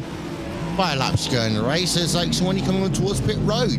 I just turned off my microphone and won the race. It was the one time that I decided to be selfish. But at the same time, there's people that I hadn't raced with for 2.5 years at New Hampshire Motor Speedway on a track where, quite honestly, they should have held their line. I couldn't have passed them ever. They just kept on saying, you know, you're going to get past me anyway, off you go. And reputation's a massive part of this, and reputation can precede people at times. And that's a perfect saying of that too, where I've heard so many times, oh, I know this driver has done X in the past, I'm going to give them some space and give them that leeway based on knowing how quick they may be, how consistent they are, and mainly how clean they are with themselves as well as with their fellow drivers. If you have a driver who, for example, has a tendency of burning up their equipment in 10 laps, per se, and then likes to fight very aggressively to hold on to spots after said 10, 15 or so laps, you end up tending to not give them as much leeway. So that's the type of processing you go through in battles such as this, even when you're waiting for that patience game, knowing eventually the patience game is going to turn into the how am I going to get past them game. So what is the point in me letting you pass when basically you're going to be either backwards on the racetrack or holding me up in about, you know, half an hour's time in this sort of circumstance? And yeah, it can happen. And again, we just see the Yasmeet car. And the thing is, I wonder sometimes when we talk about all these red and black cars and all of these cars that look the same, Cameron, whether they do it deliberately as a kind of little camouflage, so they don't know exactly who it is that's coming up behind them until it's too late. I think most teams will obviously get a grips with the drivers that they're driving against, but this is sort of, I guess, a bad thing of being around sim racing and just racing in general, actually, for quite a while, because you do sort of make a name for yourself in, you know, in the good and the bad ways. And you always know when you come up to a certain driver, you know if they're, you know, an aggressive one, if they're someone who's going to maybe push you off the track, if they're someone who's going to give you loads of room that you can be a little bit nice with. Those things you just learn over the years, and especially when you're racing against this sort of similar people quite often, because as you see in these iRacing special events, the same sort of teams and drivers do come to them, so you end up learning how they drive and how they race. And that respect is obviously earned in some cases, but also lost in others. And as you were mentioning earlier, there might be certain drivers that you are maybe more aggressive against because of what's happened in the past. Yeah, and I also used to have drivers who I would always tiptoe around because they weren't very good in some cases, in the politest way possible, of being passed, even if they were going a lap down. And sometimes you had to be careful in case they spun themselves and you became the innocent bystander. By the way, less than 2 hours to go in the 2022 iRacing Sebring 12 hours. Our coverage here today is brought to you by Heusinkveld Engineering. Live timing and scoring is available at RaceSpot.wtf/endurance. That is RaceSpot.wtf/endurance. Once again, if you've been taking part in an iRacing special event this weekend for the 12 hours of Sebring, for every lap you do, you have the opportunity to enter yourself into a competition to win yourself a pair of, I say a pair, I keep on saying a pair, I mean a set of Heusinkveld Team Redline Special Edition pedals. So, if you raced on Friday night this morning, or if your team had just started to race at 4 o'clock this afternoon UK time, I say UK time, it's actually UTC for the next 2 hours before we head over to British summertime, every lap that you turn, you will be entered into that competition, potentially win a set of Heusinkveld Team Redline Special Edition pedals. And maybe, just maybe, that's the reason why you saw Govan Keeney and Ahmed Karib getting back on track later on the race, Cameron. Every lap's another raffle ticket. Well, exactly, and I do like that as a bit of a incentive to keep on driving, keep on taking the laps towards the end of the race, because sometimes you do end up having a bit of a bad race, you have a few incidents here and there, but getting towards the end of it is always the important challenge of these races. And that is why obviously we go endurance racing. If it was a 6-hour race, we would have been all packed up hours ago, but no, we're still going towards the end of the race into the final 2 hours now, and the drivers still pushing towards the end, as we're seeing quite a few pit stops actually coming in the LMP2s, so they're trying to work themselves out, and we're underneath the 2-hour mark now, so yeah, pretty much 3 stints to go, quite nicely for those teams. Yeah, Williams Esports, Fnatic on pit road, Pitri, Polika on the car, now being followed behind the wheel of the Apex Racing team car, Yuktalit behind the wheel of the Urano Esports Hiking Media car, Sam Michaels, SRC Movana Corsigallo on pit road, Magic Milnek behind the NetRex Grand Prix Gold car, Peter Zuber behind the wheel of the Race Clutch Black car as the number 27 out of pit road. At this stage, if you were to do this based on time remaining, this would when, Justin, you'd actually start putting your last driver into the car. In theory, absolutely. Hence why I think we're seeing some of these respective driver choices right now, knowing this is who we have available, and or who is more comfortable at the nighttime, and or who is most consistent when it comes to racing around the track. And I think that's the most important thing too, is, and while you manage all of that, making sure you utilize the talent to the best of their abilities. And meanwhile, Battle for 12 switching on by. Pure Sims Esports just drove right on by the 27 like nothing. Yeah, you're completely correct. Completely correct. I am still paying my attention, by the way. Even though we're looking at this battle for Pure Sims Esports and Netrix Grand Prix Gold, still keeping my eye out on that GTD battle for the race lead. Beneke versus Phil Dennis. I did say earlier on, Justin, that Beneke and that number 71 car were out coming towards pit road earlier, but right now they built up enough of a gap that they are covering off the extra time that they would have to spend on pit road. That's a great point to think about in terms of that strategy to close things on up potentially. But also just looking at the pace differential. Remember, it was Phil Dennis who started off very quick, gained himself up to half a second a lap, and now that Beneke may be thinking, okay, we're good on this strategy, and or Bill might be thinking, okay, we need to slow down the tempo in this strategy. The pace has kind trying to switch the other way to where Beneke's running 0.2 of a second quicker over the past 5 and at least 1/10 of a second quicker over the past 10 laps with that difference in pace philosophy. Yeah, indeed. As Pure Sims Esports actually pulled out 1.4, it was almost 1.4, over the Netrex Grand Prix Gold Car.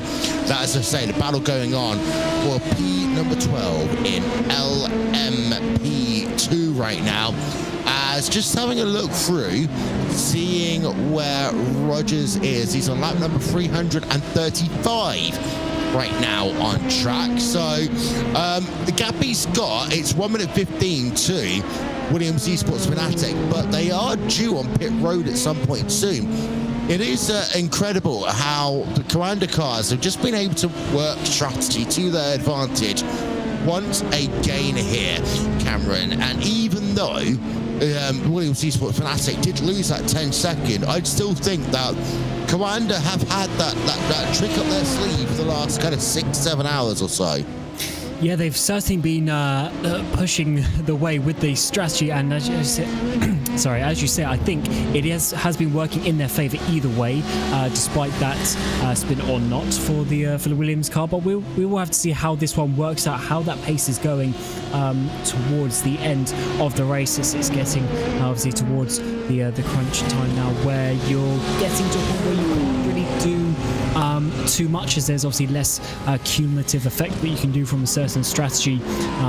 As you say that, we've got Josh Rogers into the pit lane as well now, as Mac Backham with the Commander 8 and 18 both coming in at the same time once again, as we saw them previously do so. And where they come out in relation to the Williams is going to be quite important, as there is not too much time for this one to spin around with strategy towards the end of the race. And that's going to be a driver change as well. So Mitchell de Jong back behind the wheel of that VOS Commander Simsport car. Most likely going to be a treble to the end here, Cameron, for de Jong. And also for the number 18 Commander car, Tommy Erskine back behind the wheel of that number 18. So treble stint. It is 23 degrees Celsius track temperature right now, 21.6 degrees Celsius air temperature. Basically, track temp, air temp are about exactly the same. I've been doing this for over 10.5 hours now. Yeah, the triple stint end looks like it's going to be the way to go for these teams. So I think that's pretty good call from what they've been doing on the previous 3 stints. And as you say, it's just getting cooler and cooler as the time gets later into the evening. So there goes the 18 as well, getting themselves back out onto the track. And obviously it does look like the Williams car has retaken the lead on the track as well. So it looks like de Jong is going to have to come and do some overtaking on the track. But it's very close indeed with those top 3, just a couple of seconds between all of them. Yeah, so battle for P10 in LMP2. SRC, Movano, Corsa, Gallio, and Williams Esports BenQ. Literally nose to tail. They're going to switch it around right about now on the end of the Oldman straightaway into Sunset Bend. It does get a little bit weird now, Justin, when you're passing the car because of how dark it is. Because of the fact that you go from basically being able to see 2 sets of light to 1, you've really got to make sure that you're on the right line as you execute the pass. Absolutely. We mentioned when it comes to lap traffic management, be predictable. You don't want to be that car that ends up going across the track like a flashlight, waving it around from the left to the right, to the left to the left, to the left to the right. That's how you end up spinning somebody by accident. You need to be smart with your execution on that at this point if you want to have a clean, well-executed pass. By the way, you mentioned with that difference in strategies right now, the 5 is now cycled up in front, but I don't think it'll be for long, especially with Apex Racing Team on deck to pit in the next couple laps. Yeah, as there is a number 5 Fnatic sponsored car exit of the final corner. And in terms of how this all looks in terms of LMP2, don't forget that Coanda have already pitted, others around them have not just yet. Live timing and scoring still available, RaceSpotTV/endurance. We talked about what's happening here today. Tomorrow, of course, we've got ourselves Porsche Racing, the GP Carrera Cup, as well as the BMW Sim GT Cup. Next week, we've got ourselves the third race day of the Hyundai NE Global League, the NE Festival Global League. We're doing a vote for that, Cameron, in terms of a lucky dip option that is going to happen, and the drivers get, the fans get to choose one of the random things that the drivers have to do in a race. Just had a look at the result, and it's a dead heat between all three options. Well, obviously, can I make them do all of them? Well, exactly. But obviously, for those that are wanting to get involved with that vote, need to obviously go and choose them. If it is a dead heat, but yeah, certainly some interesting things to add to a series, and great to get obviously the community voting on what they want to see during the races as well, so they can have a bit of an insight, a bit of an influence of what is happening on the track. It's always good to see. Yeah, indeed. As thank you, Justin, for the help on social media for that one as well. As we just having a look at the number 5 car going down the inside, down on the Ulman straightaway and into towards Sunset Bend once again. So I want to just reset things in a few moments, but we can't just yet. What I want to do is have a look at the lap time difference between Max Benecke and Phil Dennis, because last time by, Phil Dennis, well, he gained all of 13 one-thousandths of a second. So it is really close there, Cameron, right now, between Phil Dennis and Max Benecke. All Benecke's got to do, though, at this stage, maintain the gap. He doesn't need to push, he just needs to maintain the gap. Yeah, 4 seconds is a nice gap indeed. As long as that stays in that region, he's going to be pretty happy. Even if it comes down towards maybe 2 seconds or so, just keeping a bit of a buffer there is always what you want to do. You don't want to have the car right behind you, sort of putting pressure on you. You want to be having, just enough just to keep them there, just to show them that you've still got the speed. And certainly that 71 car for the BMW team, Red Light Red, is doing a good job. As there comes Apex, so they were in second place, but owed us the pit stop, which they have now, as it looks like they are dropping down to that third place. I think they should be able to keep out in front of Urano and be looking to get a podium place as we speak.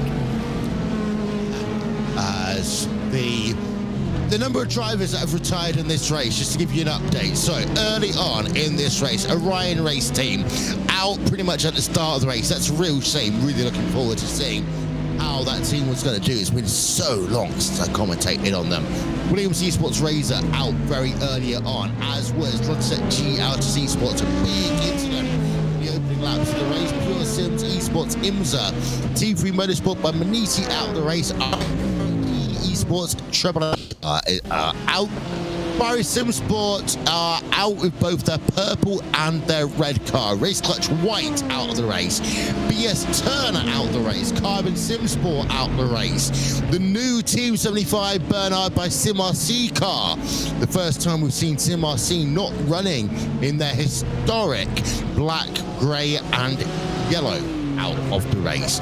Rossenberry Racing Grid and Go. We'd actually see both Gobankini and Ahmed Garib on track recently, but now they moved up some positions. They pulled that car over and they are once again out of the race. Williams Esports Chill Blast out of the race. Pure Sims Esports number 20 car Adam Blocker out of the race. That was a shame for them. Team Redline Purple is out of the race. 2 Arnage competition cars. The number 18, the number 100 out of the race. We saw what happened to Sven Hasse and the Beta Racing Team Euronics 450 just recently in this stage of the broadcast. The number 19 out of the race as well. Interesting to note, we have lost some very big names in this race. One of them, of course, includes having the 2021 IndyCar champion Alex Palou out of the race. I think they got a little bit of the curse of the commentators earlier on here, Justin. Alex Palou is one of those drivers who has made a jump over to sim racing like so many others. And of course, look, that started because of the fact that the Entity Data IndyCar series was running on iRacing, of course, in 2020 during lockdown. Indeed, and that built up a lot of connections with drivers like Max Verstappen or Lando Norris, you can throw in the mix as well. the list is endless. It also, I believe, I wonder if it has something to do with the fact that it was a purple car, because today the purple cars have had mixtures of success. Some of them have been involved in some great runs, such as the Coenda cars, while any other cars seem to have been involved in attrition today that are purple. Yeah. Purple car's not doing good unless you're actually a purple car with a little bit of orange at the very front of the field in your LMP2 field, or it will be once things settle itself out a little bit later on. But 1.6 back is Mitchell de Jong from the rear of the Williams Esports Fanatic car. Let's not forget though, this Williams Esports Fanatic car had themselves a moment, about 30 minutes ago, Justin, and that lost them about 10 seconds. If it comes down to 10 seconds in this race, we can really play the shoulda, woulda, coulda card with the number 5 machine. Absolutely, and that was my major concern. The second I seen that slide with that traffic, I knew that buffer time, they were absolutely going to need it for this time of the race, in this part of the race, because right now, Mitchell de Jong, he's on the fresher tires right now. There's the multiple stints for comparison with the 5 machine. Right now, de Jong can just run his own tempo and play things out towards making sure they get within their strategy, since the estimations, based on the math, is within 1 lap to make it to the end on fuel if they go 21-21 and about 21 laps to get it to the end. It's de Jong's race to lose right now, strategy-wise, in my opinion. And keep in mind, eventually, you have to wonder what the 5's going to do with Williams Esports Fanatic on how they play the rest of the strategy out with the similar pit-stop calls, and them essentially having less fuel in hand, mind you, compared to what Coenda has right now in the tank. Yeah, and the fact they've got less fuel on board means that on that final pit stop, they are going to have to take a little bit more fuel. We're on board with Mitchell de Jong right now, 1.4 seconds back from the Williams Esports Fanatic car. However, that gap looks to be just eking out a little bit, because de Jong is now going to have to go down to the inside as they come into the hairpin down at turn number 7. That, I presume, it looked like one of the other Williams Esports cars anyway, as they work through Big Bend, then the hairpin on the way through Fangio, now down into turn number 10 on track, the right-hander, but then you flick yourself immediately once, then twice left hand side, that is Collier corner, then turn right, slow down immediately into tower, turn number 13. Exit tower, you're now flat out all the way down through Bishop, turn number 14. To the left, to the left, to the left. Brake right at the 200-meter board. Turn right, then left again, then right. You go completely off track. You ignore the white lines into Le Mans. Down the Almond Straight will come Mitchell de Jong. And again, you don't see much at all at this time of the night as you get ready to prepare for Sunset Bend, final corner on track.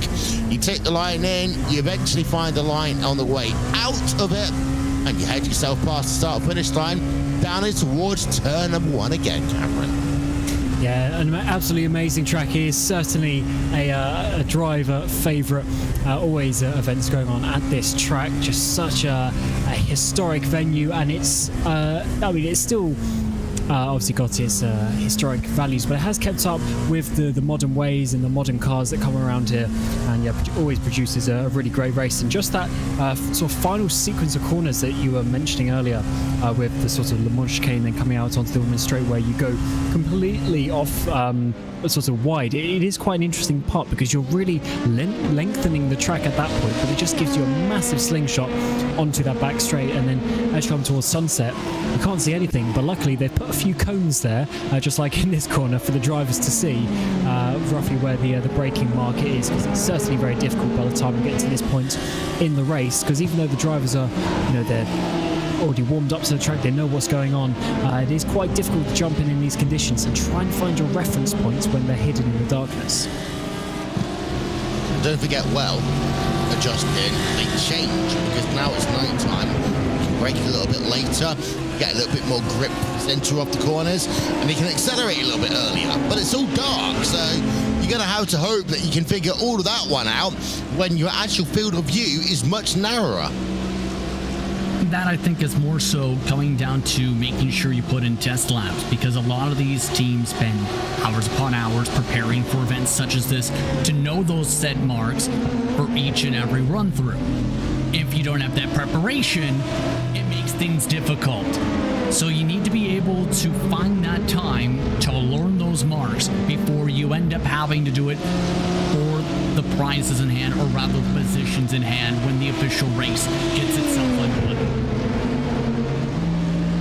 Unless you are doing this about 6 or 7 years ago and you're a team like iRacing, when you'd often just say, we'll do it live, and they end up actually towards the front of the field at the end. But they were the exception to the rule. They were not the rule, as you just see at this stage of the race as well, Cam.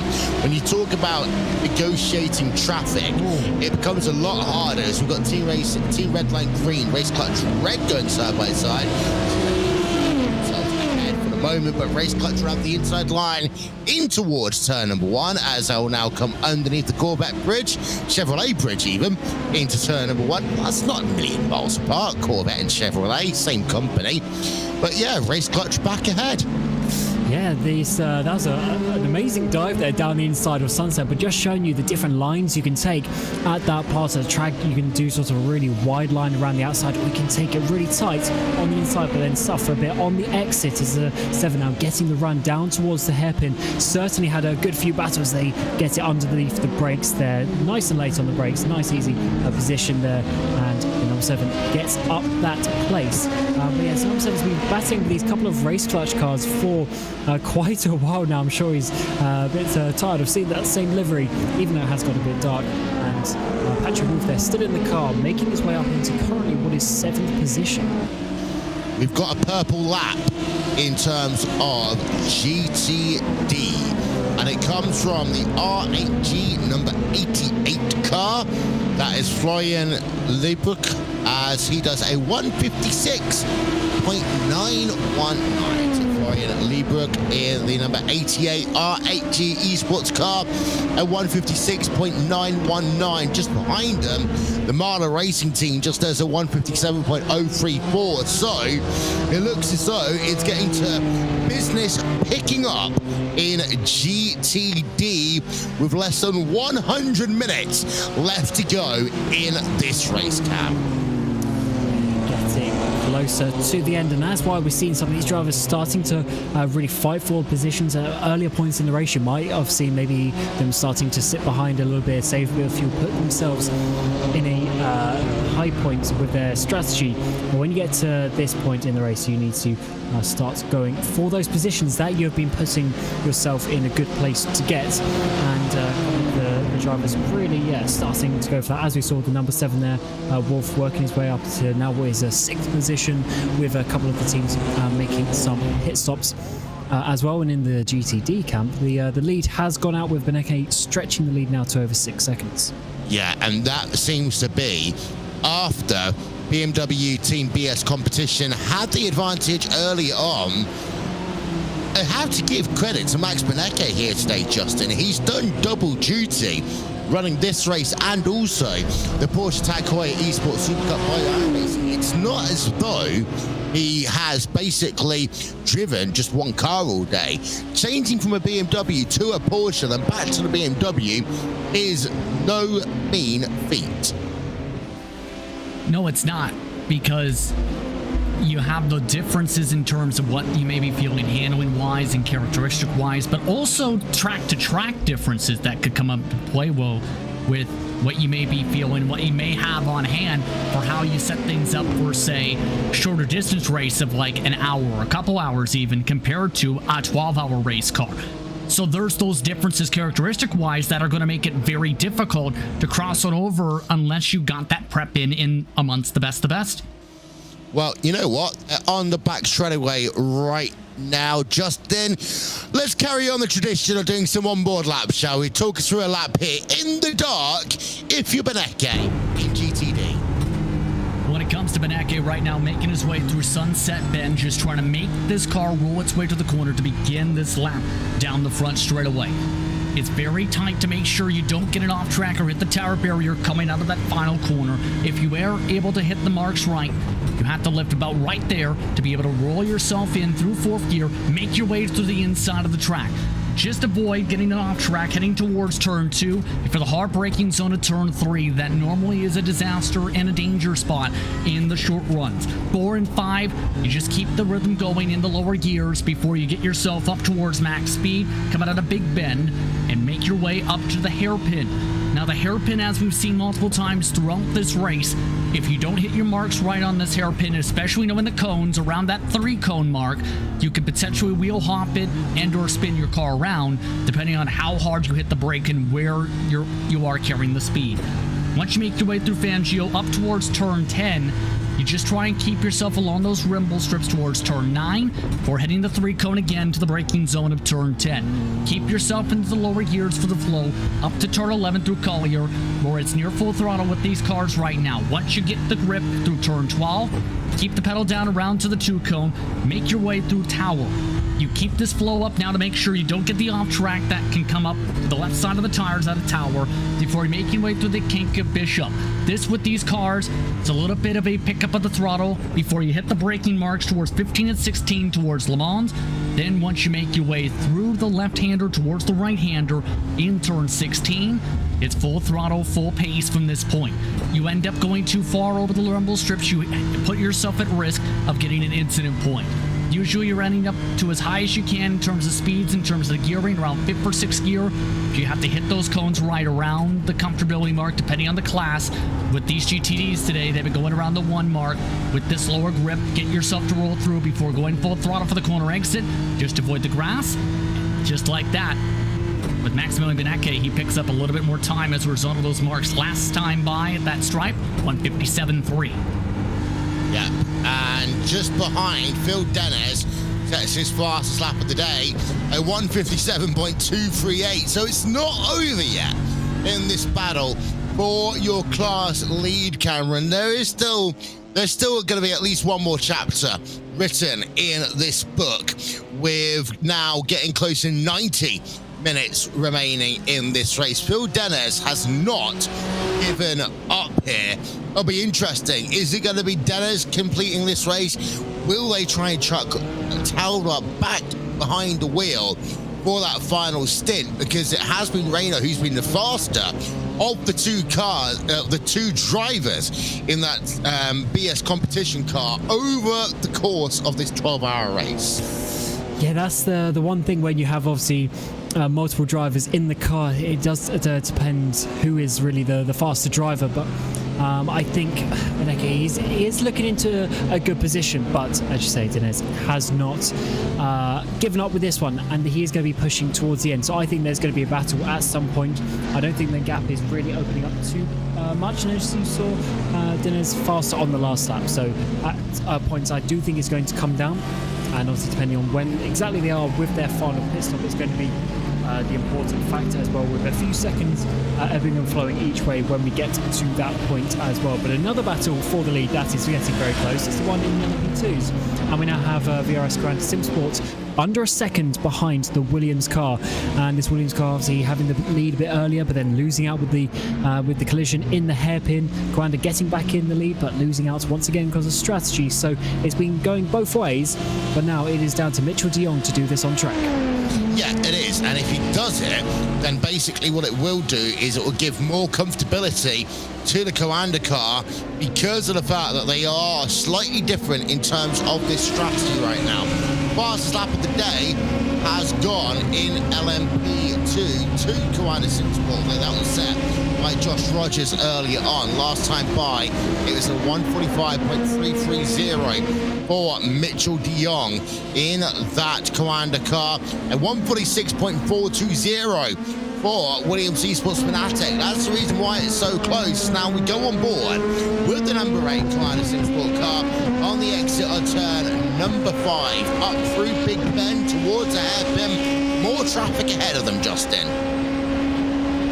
Yeah, plenty of traffic that they've been having to navigate a lot of lately, to say the very least, which has really held back Mitchell de Jong. I've noticed a lot, Will, to where they get themselves within a second, then there's traffic, they lose 0.7 of a second trying to get around said traffic. De Jong's just been reaching these cars at the worst possible times, and it's not going to get any easier because they have a Team RSO car up the road as well, interclass traffic that they're going to have to try and navigate on top of things, and that's been the bugaboo for De Jong throughout this run so far, is getting around those types of cars. Yep, and the gap remains about a third of a second.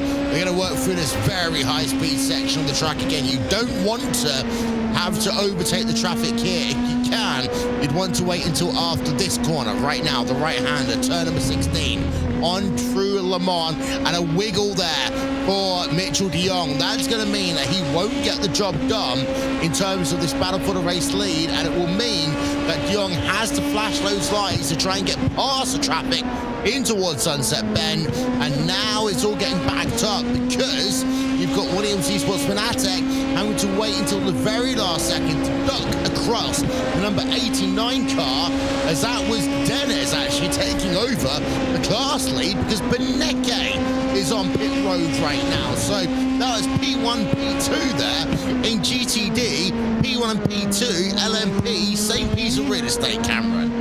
Yeah, it's got to love the fact we got two battles for the lead as we come into the final 90 minutes of the race, and still a couple of pit stops to go, especially for these LMP2, so all to play for, and de Jong is really starting to battle, but it looks like the number 5 car isn't going to be giving up with this, and there's going to be a great battle towards the end between these two cars, and de Jong is having to certainly fight for this at the moment. This isn't going to be an easy pass, and I think he's really going to have to fight for this and try something a little bit different to get this overtake. Into the right-hander will come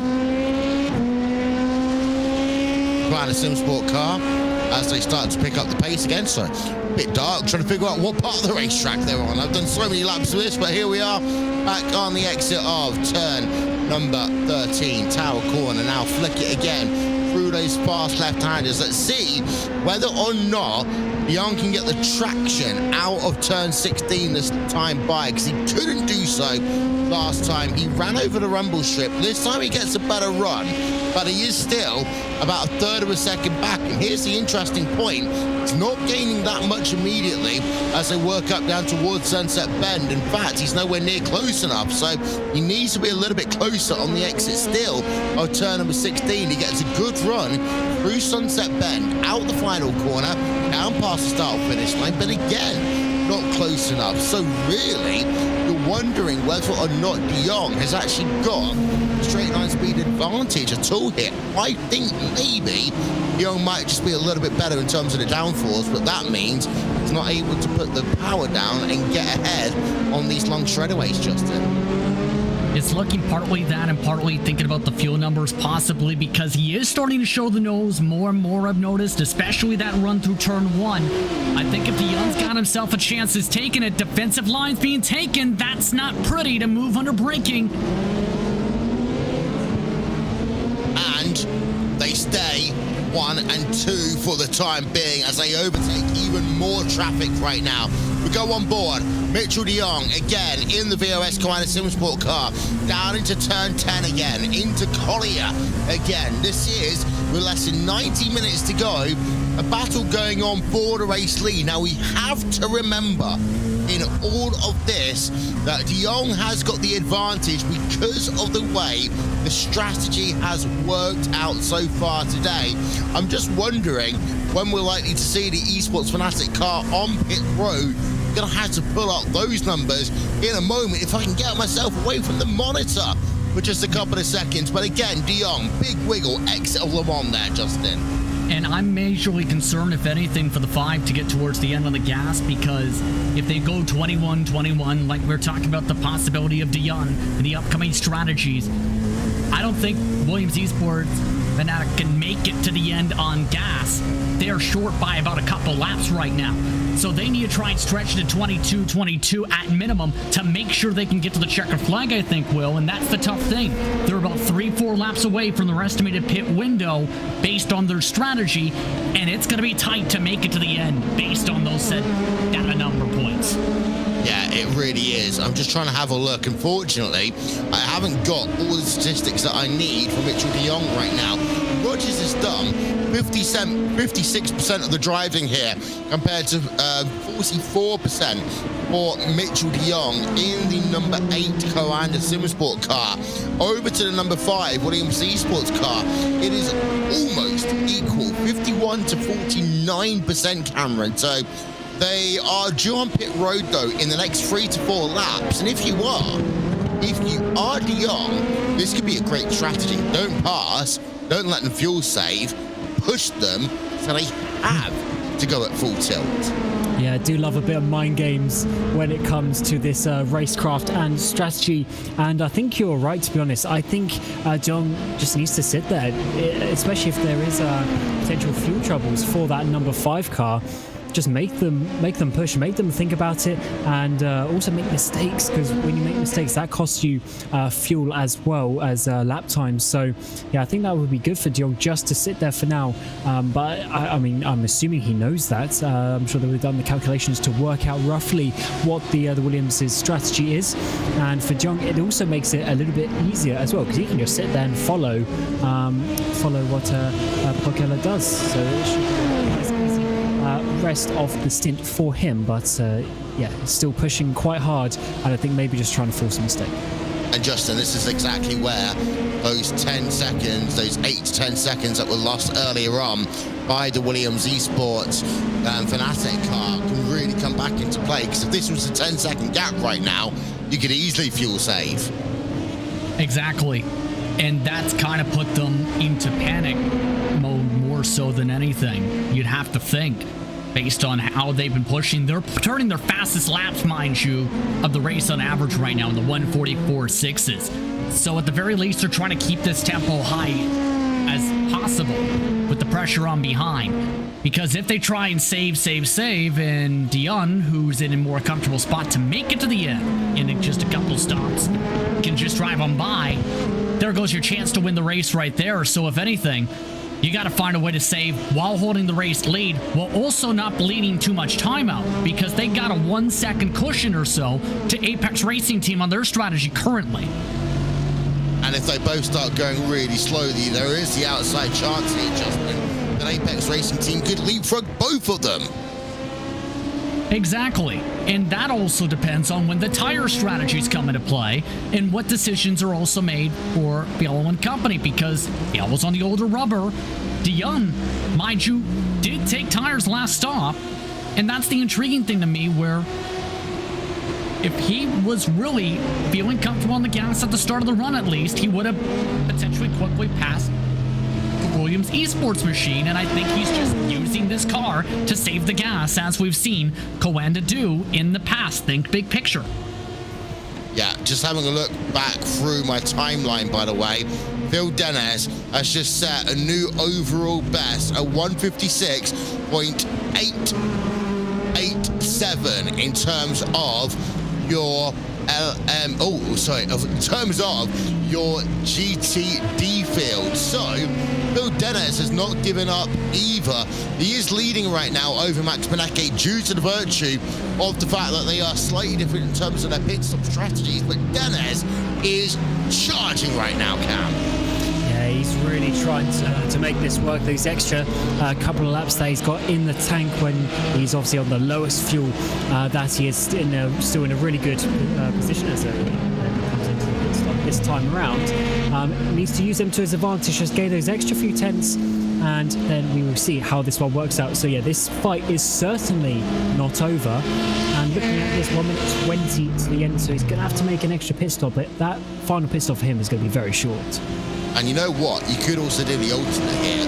I'll take the fuel half and half right now, just so you get the clear traffic ahead of Benecke. That's the other option that you could do if you're BMW Team BS Competition. Play the track position now and try and just do qualifying lap, keeping an eye out, see whether they're going to do that. And it's going to be interesting where BMW Team BS Competition come out. I actually think they are going to top it all the way up, and I don't quite understand why they've done that one, Cam. I would have done the half and half. It's sort of one of those things.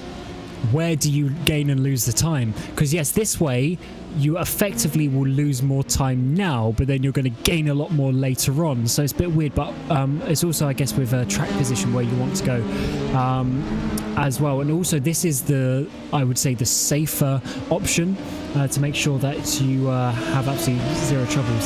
So it is an interesting one from that point of view, but I can see why they would have tried it. I wonder if this then is them sort of maybe just being a little bit safe, just making sure that they are going to confirm at least P2, but it would have been interesting if they tried that strategy, as you say. What's your thoughts, Justin? I was about to say, it's a strategy that has been utilized a lot, especially with series, let's say, that have a mandatory stop in the course of, say, an hour. You go as long as you can and just top it off at the end. It looks like the same type of game plan for, if anything, both teams. Try and go as long as you can towards the end, top it off with around 10-15 minutes to go based on what we're seeing mileage-wise, if not around 20 minutes to go. Put just enough to make it to the end, just that extra buffer point, go from there. And I think right now BMW Team BS competition have the upper hand possibly in that by a couple tenths, or if not a second or two in the stall. That's going to be the critical part of the race, is that execution for that stop. You mis-execute that, you potentially lose the races. Here we go. Yep, there we are. P1, P2, LMP2 right now. And, well, you know what? We don't get any excitement because the number 5 car comes on towards pit road at the same time, Justin. And they hit that 22 lap mark, but I'm still nervous if I was on their box right now because there's 46 laps to go. You do the math of 22 from this point. Depending on the estimates, they may get to the end by the very edge, and that's if they make 22 for the rest of the runs. If it goes to the point where they go 21 at either point, I don't think they make it to the end, Will. And the computer's now saying 397 laps predicted. That might change because we've now got one of these cars on pit road, but if we do 397 laps, well, that could be the difference maker. We are talking potentially 5-10 kilograms of fuel at the end of this 12-hour race, Cameron.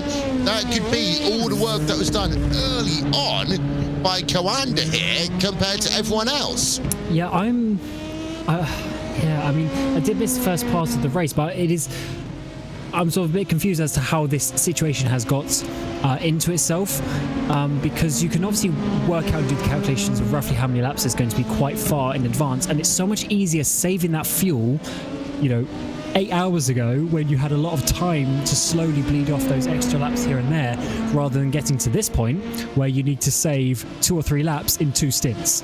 That makes it a lot harder of a position to be in, and does look like it puts Coanda in just that little bit of a better position for this towards the end of the race. Just a bit of a weird one, and maybe a miscalculation at some point. I think it does come back to the way Coanda are actually a bit aggressive at the start of this race. I need to go back and have a look at the timing and scoring to see exactly how that one all went down.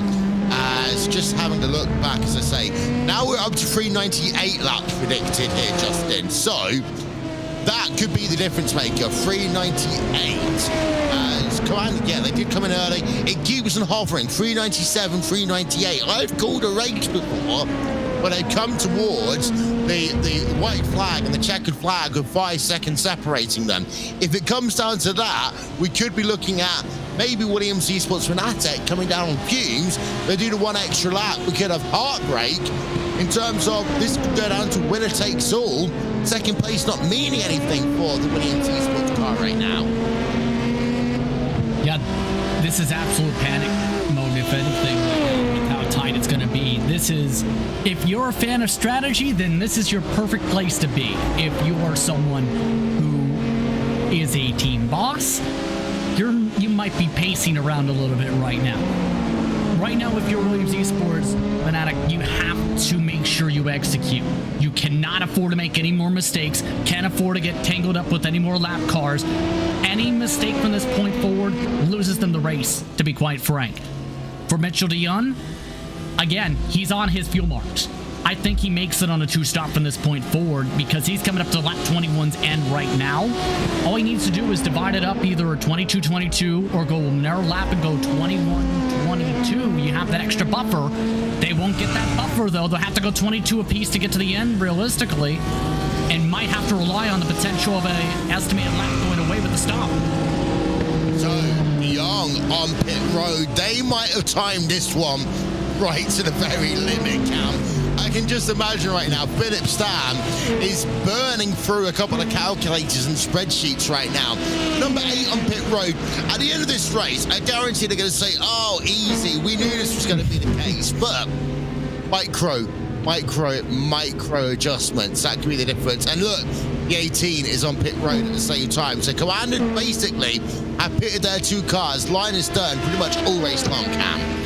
And it's quite interesting that they're always stationary roughly at the same time. Obviously, you know, the pit stop is a decent amount of time, but they've, even though the 18's obviously a little bit behind, they have been roughly doing similar stint lengths, which is quite interesting to see. But yeah, this number 8 car now coming back out and certainly in a good position towards the end of the race. And I think if they have actually calculated this to the lap exactly, then I would say that's a lot to do with skill and judgment rather than a bit of luck, I would say, considering they would have had to work out. But it would be interesting if we actually get close to there literally being a couple of seconds left, and if there is the time for them maybe to either, you know, slow down to avoid the extra lap and that sort of situation. And the nervous thing to jump in there, Cameron, for a second too, is when we first started off with this grouping about 2.5 hours ago, the difference between them pit stop wise was 7+ laps. It's within 2 laps now, the respective stints. That's a massive swing in the difference on the fuel marks in the span of a course of a couple hours. Well, absolutely. Yeah, they've obviously been trying to work out their strategy to get it to the T of being at the end, because you don't want to. It is always difficult when you're this tight on fuel, but obviously you don't want to be taking too much fuel because it's obviously just a loss of time. But avoiding that splash and dash is very important indeed. So, yeah, hopefully for Quanda they've done it perfectly, and hopefully for Williams they can maybe try and do a bit of fuel saving to keep this battle in check. Because at the moment they've lost a couple of seconds, and if they need to do some fuel saving, they're going to lose even more. One of these days, we're going to have a sim racing team brought to you by Microsoft Excel. Because it's going to come down to that one day. Someone's going to admit it all comes down to an Excel spreadsheet. One of these days, Excel's going to sponsor some team with some advanced formula metrics, putting out the API, and it's going to change things even more. But for the time being, all we can do at this stage of the race is speculate. We won't know anything for at least the next 40 minutes, Justin.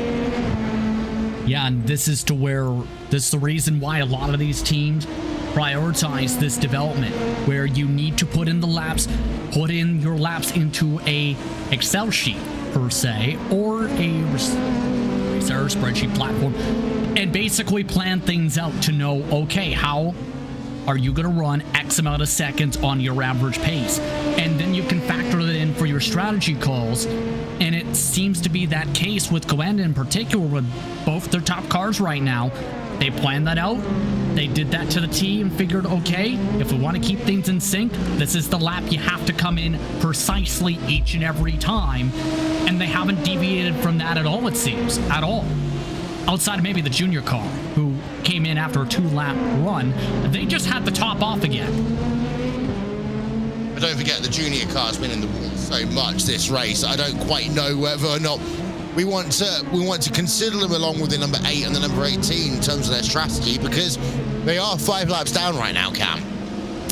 Yeah, when you're obviously in that situation, being laps down, you can really sort of be out of touch with the strategy and stuff, because you're so many laps down. It's quite difficult to work out where actually the leaders are and then what lap it is they're going to pit.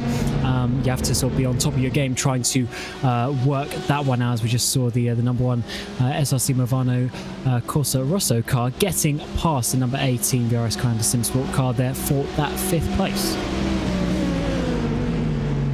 And the Apex Racing team, number 72 car on pit road. So Guillaume Pellet. And let's not forget, if this all goes wrong, Justin, Apex Racing Team are still in the mix. They're in a very solid spot to take advantage of either team having a missed execution here to possibly finish at least second, possibly.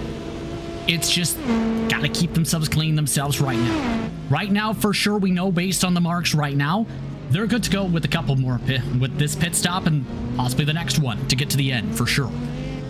Everyone else, you better hope that you've done your calculations right, double-checked them, triple-checked them, had them simulated and tested out in various different ways, and hope that you plan this out right if you want to win an iRacing special event. Well, I'll tell you what, it's 11:30 in the United Kingdom right now.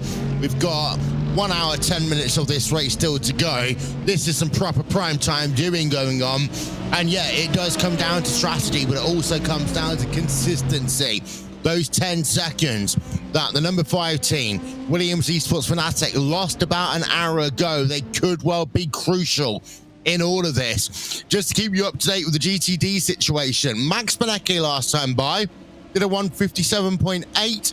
It was a 158.0 for Phil Dennis. So every time Dennis starts putting out his card to do a fast lap, it seems to be that Benecke can just about respond, Cam. Yeah, Benecke certainly got the speed. It has come down a couple of seconds though, just over 4 seconds between the cars. It was over 6 a few laps ago. So Denez certainly has the speed. He's working his way down, but as we know, Benecke, one of the best drivers on the platform, so he certainly knows what he's doing and is able to hold on to that, I'm sure, and keep the consistency towards the end of the race. He just needs to just remain in a good place. 4 seconds is a nice buffer to have.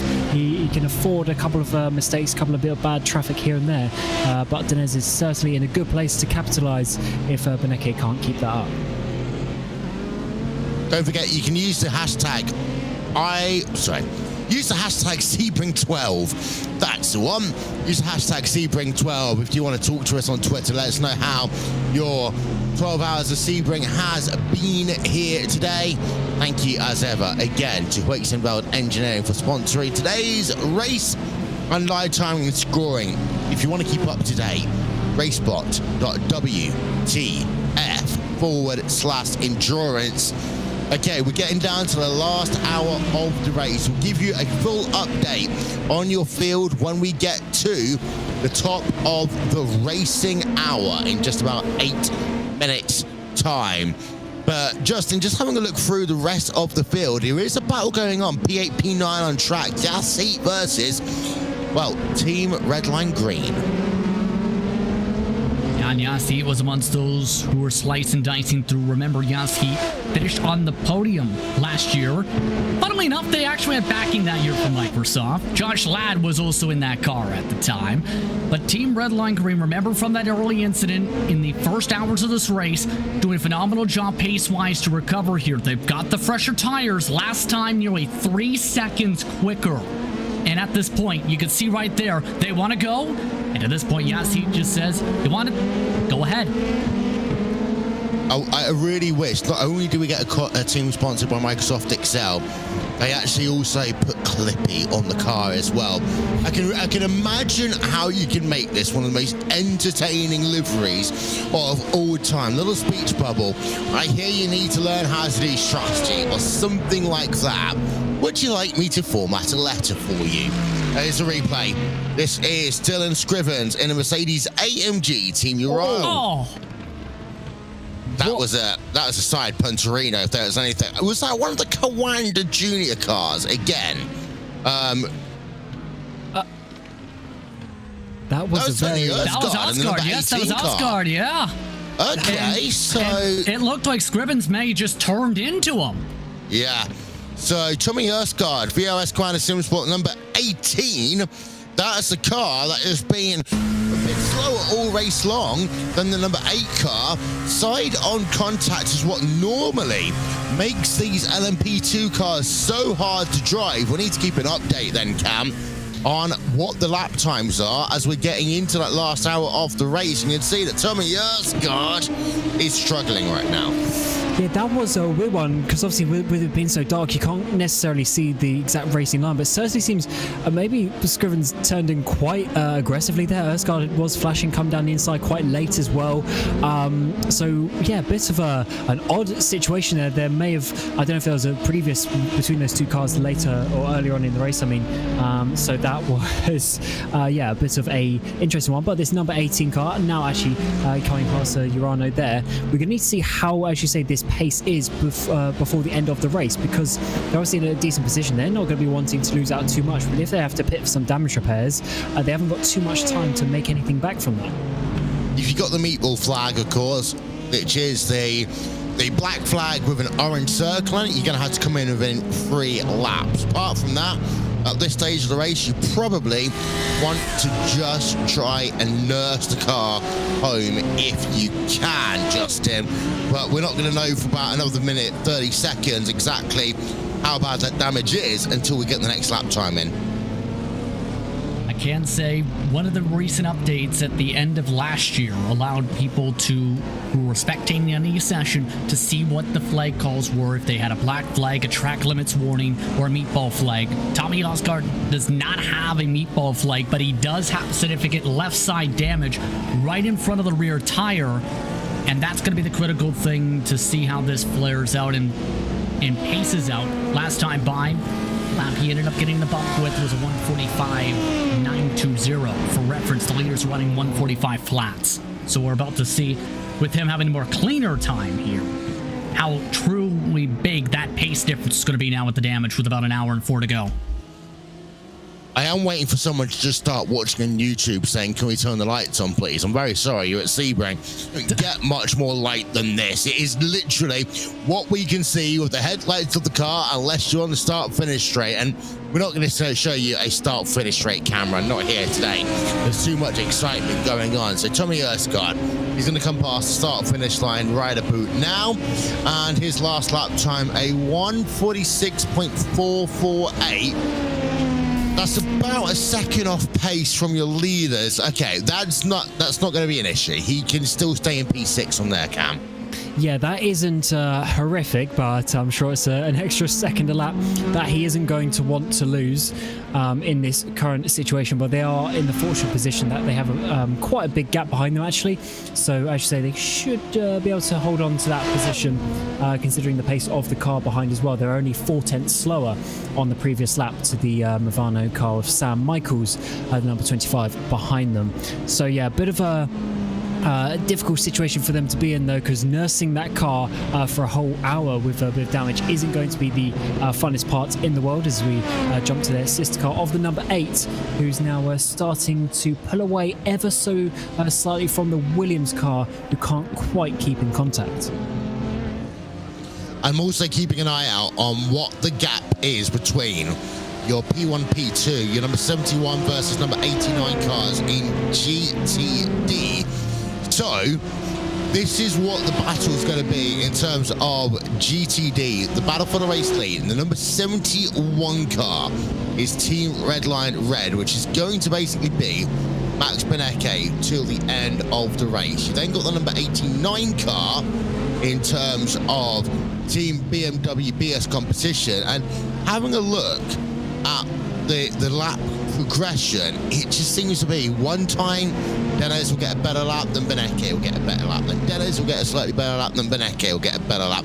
It's kind of mouse going on right now between the two of them, but I do think that as it stands, Team Redline Red are not only putting out the advantage, they're covering the spread for BS competition. This is the reason why I didn't like the Corbo BS competition. I honestly thought it would have been better for them to do the half and half strategy, because one thing they can do there, Justin, is confuse the opponent a little bit more.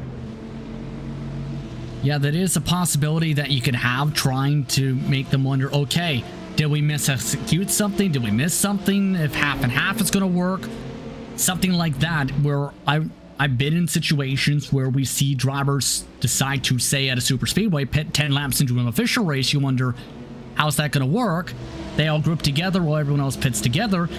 Guess who ends up taking the lead by 10 seconds? The guys who undercut everybody by at least 30 laps because they had the more raw pace.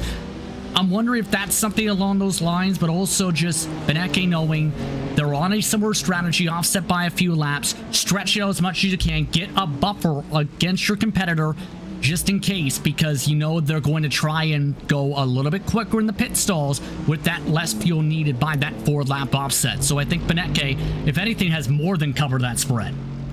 He has. Well, at least he has for the time being. But if anything has told me anything in all of my time of a decade commentating iRacing special events, especially at Sebring, it can always come down to the last 10 minutes. But I tell you one thing, we're now down to the last hour of the 2022 iRacing 12 Hours of Sebring, sponsored by Heusinkveld Engineering. So hello, welcome to that final hour here on RaceSpotTV, on Twitch, on YouTube. Will Vincent, along with Justin Prince, Cameron, Roger, Hugo Louise, still behind the scenes. Hugo's joining me doing the Iron Man here today. As track conditions, well, it's 22 degrees Celsius on track, 21 degrees Celsius in the air. It's up to 44% humidity again.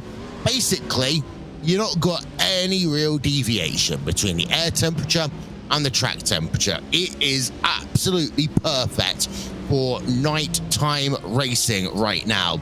Over the years, we have seen races come down to the final lap, including some of these teams that we've got in our top 3 in each of our classes right now. We've seen Apex Racing Team, it come down to the last 10 minutes before. We've seen Williams Esports involved in battles in the last hour.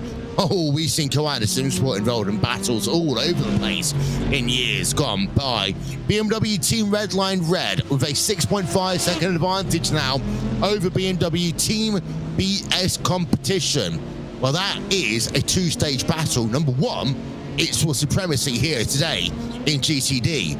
Number 2, it's about getting and flexing up in advance of tomorrow in the BMW Sim GT Cup, which will be here, of course, live on RaceSpotTV.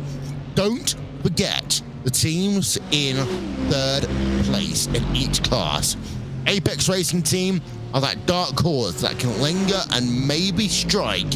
It starts getting silly between Koala Simsport and Williams Esports Fnatic. In terms of GTD, MSI Esports Red would love to have a silver medal position or even a gold one, and that will all come down to who blinks. If they both blink between Beneke and Denez, what happens then? Maybe MSI work themselves up in this last hour. Got to give credit as well to your GTD field here, Justin, because your top 4 still within 45 seconds after over 320 laps worth of racing in GTD. And I find that extremely impressive that so many drivers have kept themselves close on that respective pace. To be able to keep themselves in the conversation, it's just been about the minute details, the execution with the traffic, the execution when you elect to do X amount of call, etc. The interesting thing among some of those in that spread you referred to is there is Vendaval Sim Racing. If you look at the 123, there is an outlier. They took the strategy call that you were mentioning, I think, because they only had a 21-second pit stop the last time they came in, so they might be going for the half and half call that you referred to. The half and half could easily work, and also sometimes it might just come down to, Cameron, what happens if one driver gets the bad run through traffic? If you're nose to tail, you're not going to gain the advantage. Sometimes if you do the half and half, it means that you're not on the same piece of real estate, so you have to negotiate the traffic a little bit differently. Yeah, and obviously you'll be on a lighter car as well when you're sort of in your half tank, when your opponent is on the full tank as well. So you'll be able to potentially gain a few tenths, maybe a couple of seconds over the stint just from that as well. But as you say, obviously having your own traffic to deal with, so hopefully you can have a bit more control of your race, whereas if you just sat behind on the same strategy, on the same fuel tank, then obviously there isn't a load that you can do in that regard.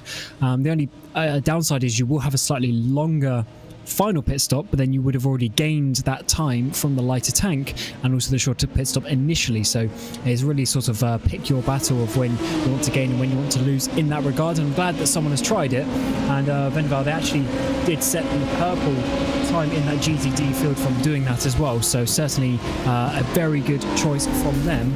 And they're only 4 seconds behind the car ahead, actually. So potential for them to gain from this.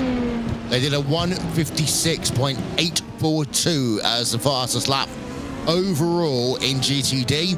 The last lap, Justin, only 0.2 of a second slower than that. So good consistency right now for that Heusinkveld Sim Racing white car.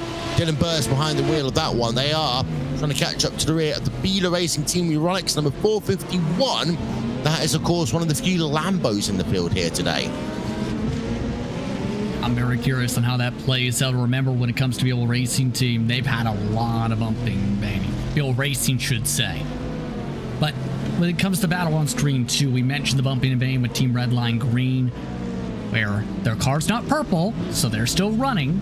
But also, they're also on the fresher tires, battling against a car that's had a lot of slipping and sliding lately. Just came out of the pits a couple laps ago, and is looking to be in the strategy where they can either split the run towards the middle, towards the end, around 15 to go, try and push it to the very end of the tank at about 10 laps estimated to go. So right now, Redline Green's in a decent spot to potentially leapfrog them, but also are in a spot based on the numbers that they're outside the range to make it on a single stop by 8 laps estimated, as they'll just pass here, or try to at least. There they go. That was easy. When all was said and done, that was rather easy, Justin. I wish I had the "that was easy" button still. I believe it's somewhere in the middle of a box 25, about 10 years ago. But yeah, the thing is, I've got one, but it's not a "that is easy" button. That's an 8-letter word that would probably get me into a lot of trouble with iRacing, but it's fashioned on the same thing as the "that is easy" staples button. So just keeping the eye out then, and yeah, Team Redline Green pulling out immediately. You know what? I'm very proud of myself here today, Cameron. I haven't confused zebras and tigers like I did the last time out. We were at Bathurst about 5 weeks ago now. Yeah, it's definitely a zebra or a zebra, depending on what part of the world you're from, on the side those the BS competition cars. And I'm sure I'll be a lot happy that you are getting that correct. This car on screen, though, number 7, Team Redline Green, this has made probably the most overtakes that we've seen in the last sort of 3 hours that we've, Justin have been in the comms booth. They've just been making some overtakes just constantly, time after time. Hoffman's in the car, then obviously Wolf was in the car a bit earlier as well, and they've really been working their way up. They were around sort of 10th place at times, now they're getting up in towards 6th position. The only sad bit is that the cars behind them are quite close. The 3 cars behind them are quite close, but ahead of them is 45 seconds. So unfortunately, this might be the highest that they can get, but certainly doing some good work to get themselves up in sort of the mid part of the top 10. Yeah, you're right. As the little scrap going on, by the way, Team Redline Green already 1.5 ahead of SRC Movano Corsa. So it's not even a battle between these two.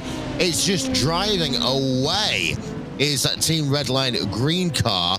And just to give you an update, by the way, 144.8 last time by for Mitchell de Jong, 145.5 for Petteri Polika in the number 5 Williams Esports Fanatec car. So, you know what?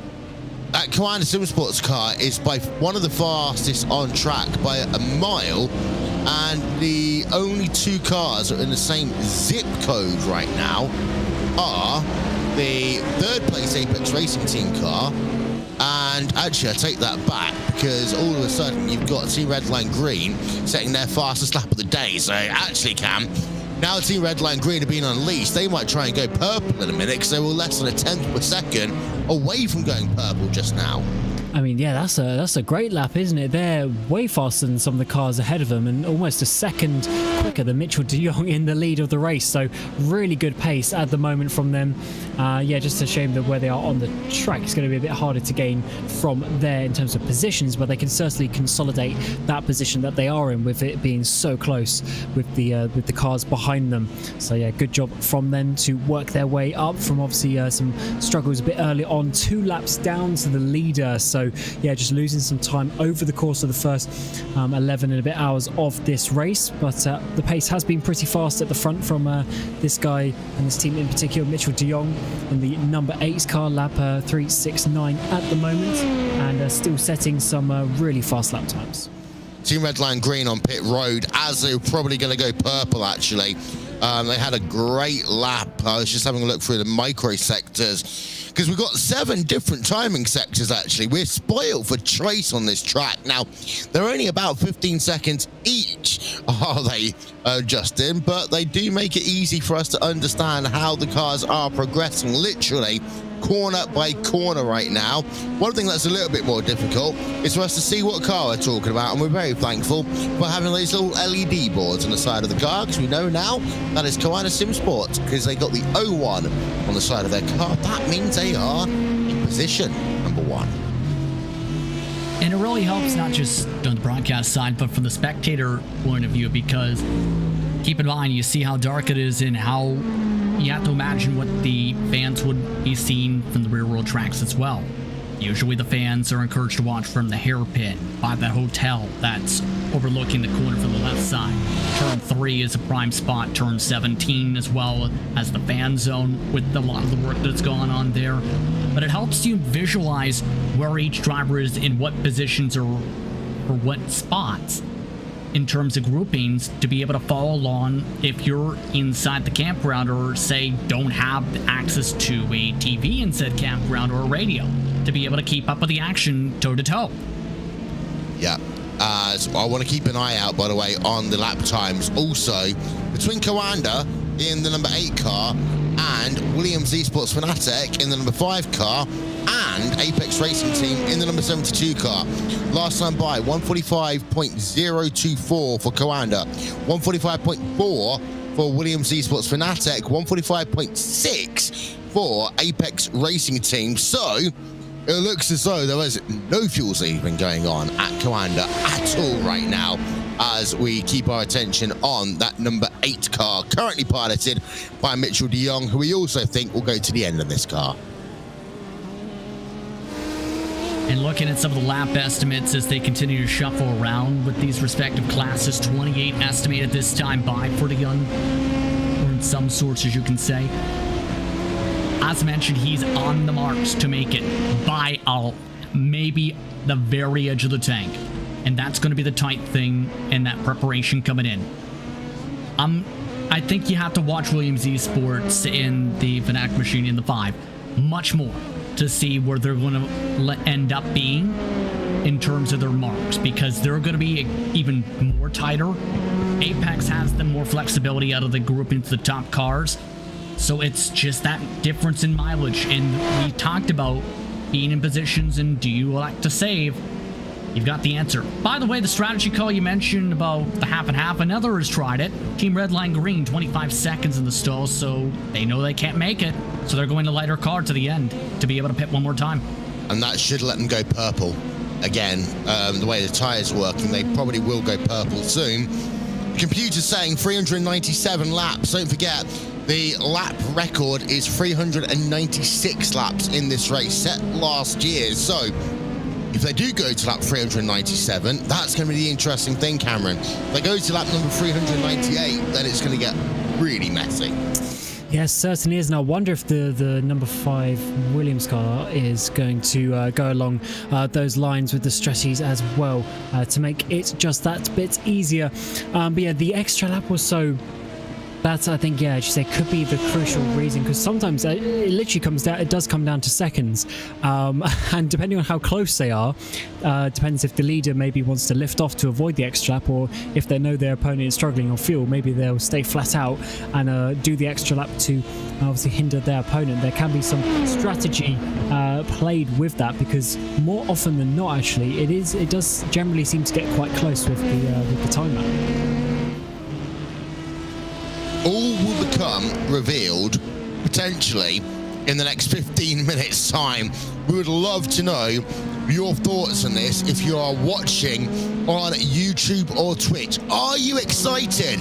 We know that this is a very different way to racing compared to what you might see in things like the Hyundai NE Festival Series, which is going to be taking place next week, or the BMW Sim GT Cup taking place tomorrow, or the Porsche GB Carrera Cup, all live here on RaceSpotTV. But what we don't know, of course, is how it's going to work here, and it's a very different style of racing, endurance racing, to the short racing. But I absolutely love it, Justin, for this reason, because we have no idea what's going to happen, and it could well become a sprint at the end if everyone has to do a very quick splash and dash. It'll be one of the craziest finishes to a special event in years, possibly, if it becomes that splash and dash sprint and drivers trying to coast to the end. And I can't remember the last time we've seen a special event at a road course finish like that. We've seen it a lot on the oval side, professional level, as well as even in NIS competition, for example. But it's truly an uncharted territory with how tight it can be in this situation for this style of racing, and really test the ability of fuel saving for some of the top teams in all of iRacing, some of the top drivers in turn, to be able to make sure they stretch to the end just in case it comes down to that one extra tenth of a gallon or tenth of a liter.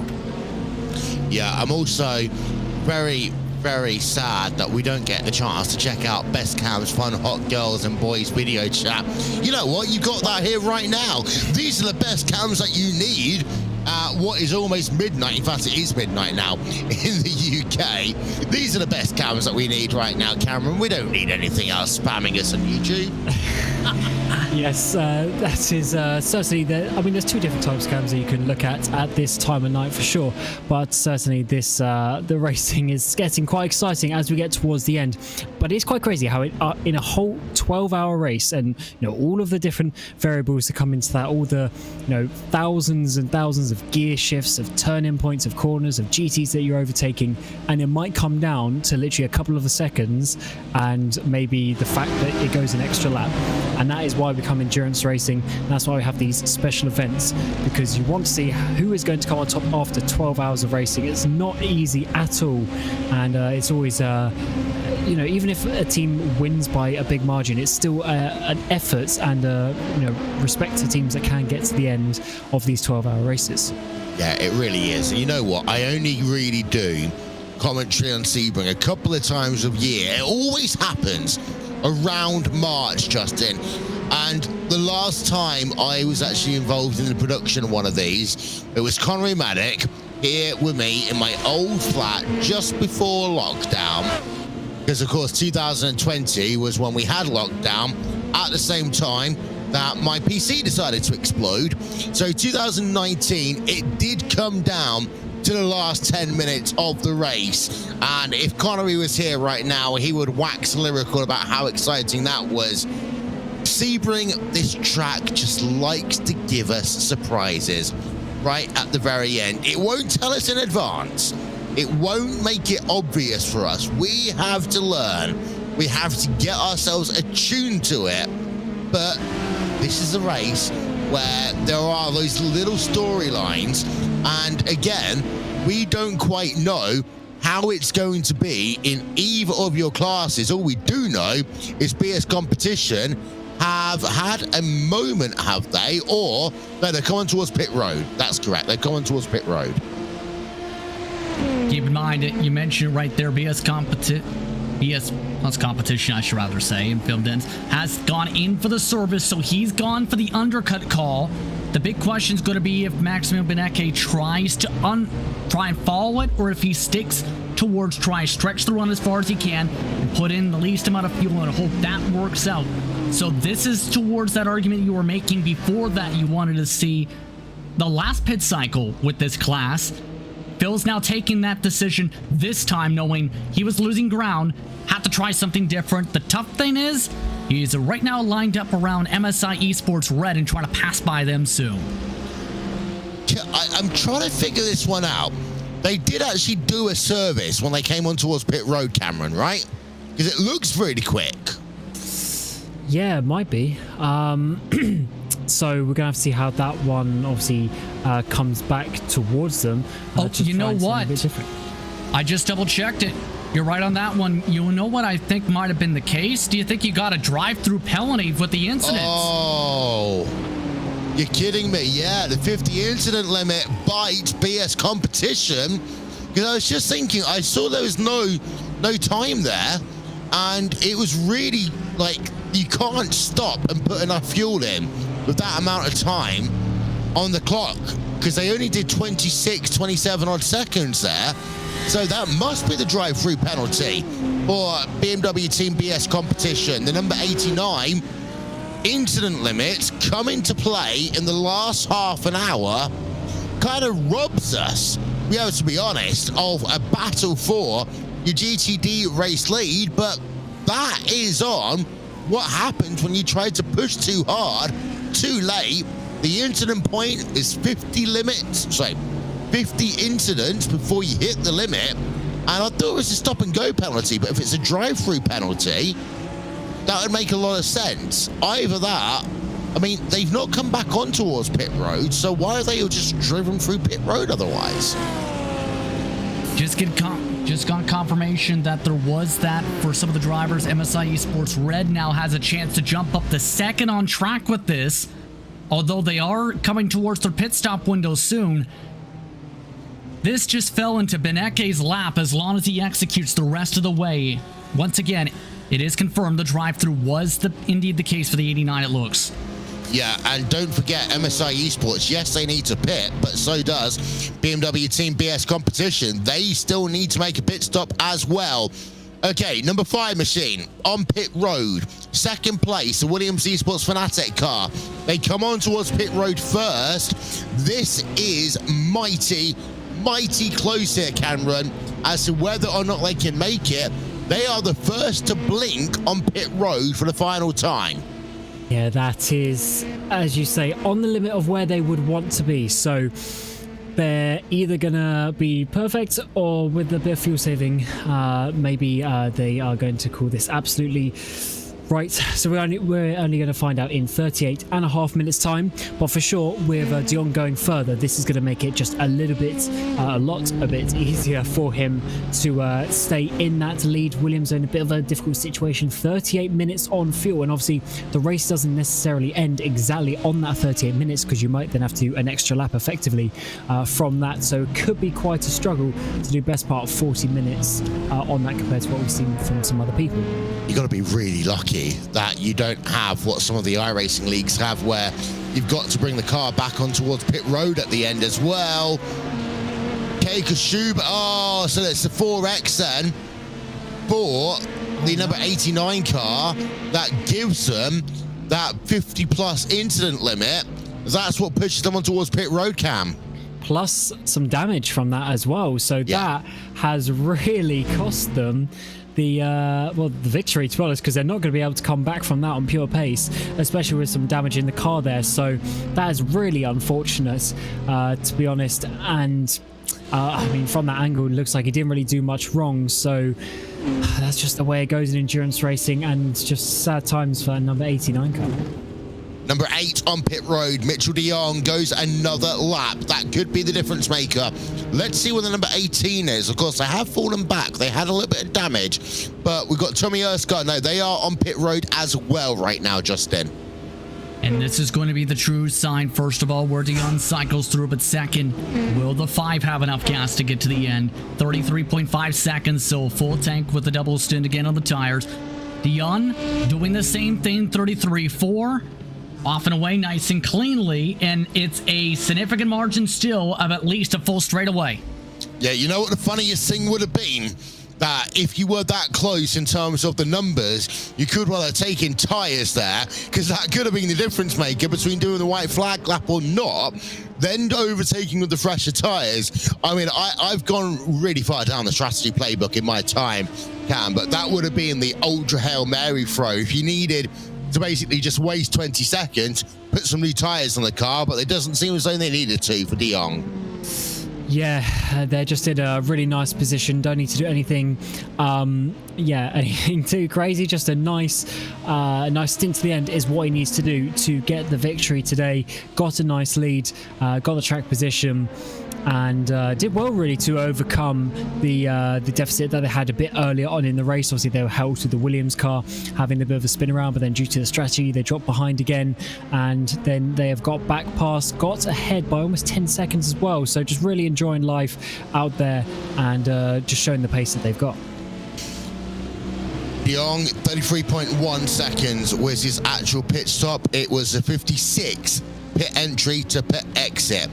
9.9 seconds over the number 5 car, as we are now down to 35 minutes remaining in this race. We've got one car on pit road right now. 29 of them are circulating on track. So it is Commander Sim Sports from Williams Esports, Fanatec from Apex Racing Team in your LMP field. It is Team Redline, number 71 car, leading the way in GT Daytona from your now MSI Esports red car, and then BMW Team BS Competition in 3rd place after that drive-through penalty.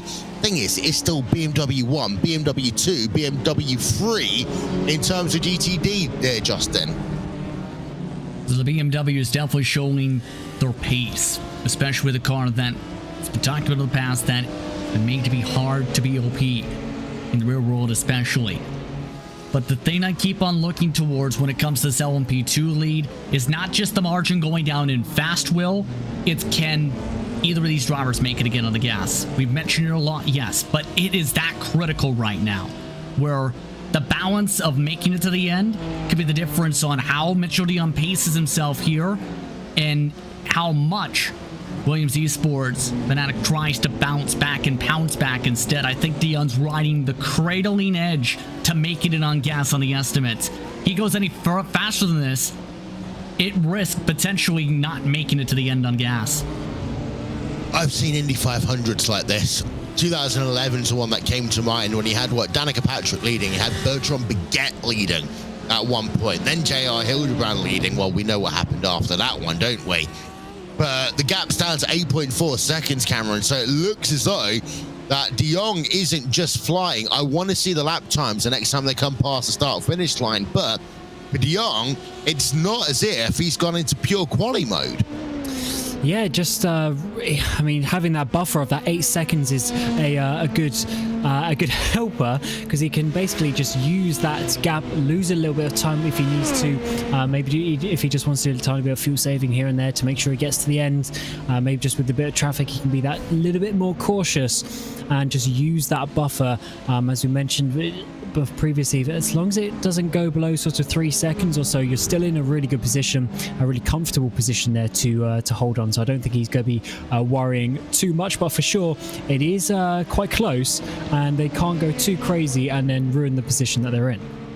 Apex Racing Team out of pit road. They are now 27 seconds behind your leaders overall in LMP2. We're almost down to the last half an hour of this broadcast. You know what that means?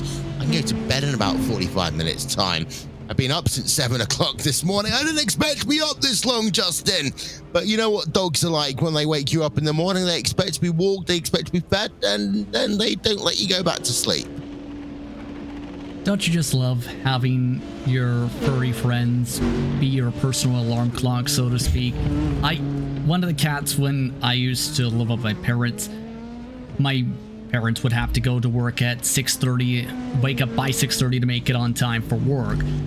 And whenever they were working, the cat would still wake everyone else up at 6:30 in the morning on the dot.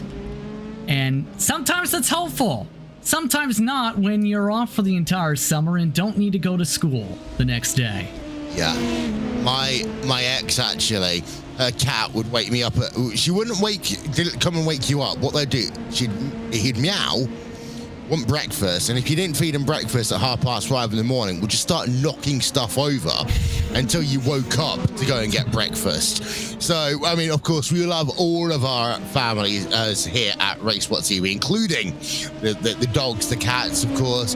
Hugo Louise welcomed a new dog into his family recently, Lola. Ironically, the same name as my first cat, Lola.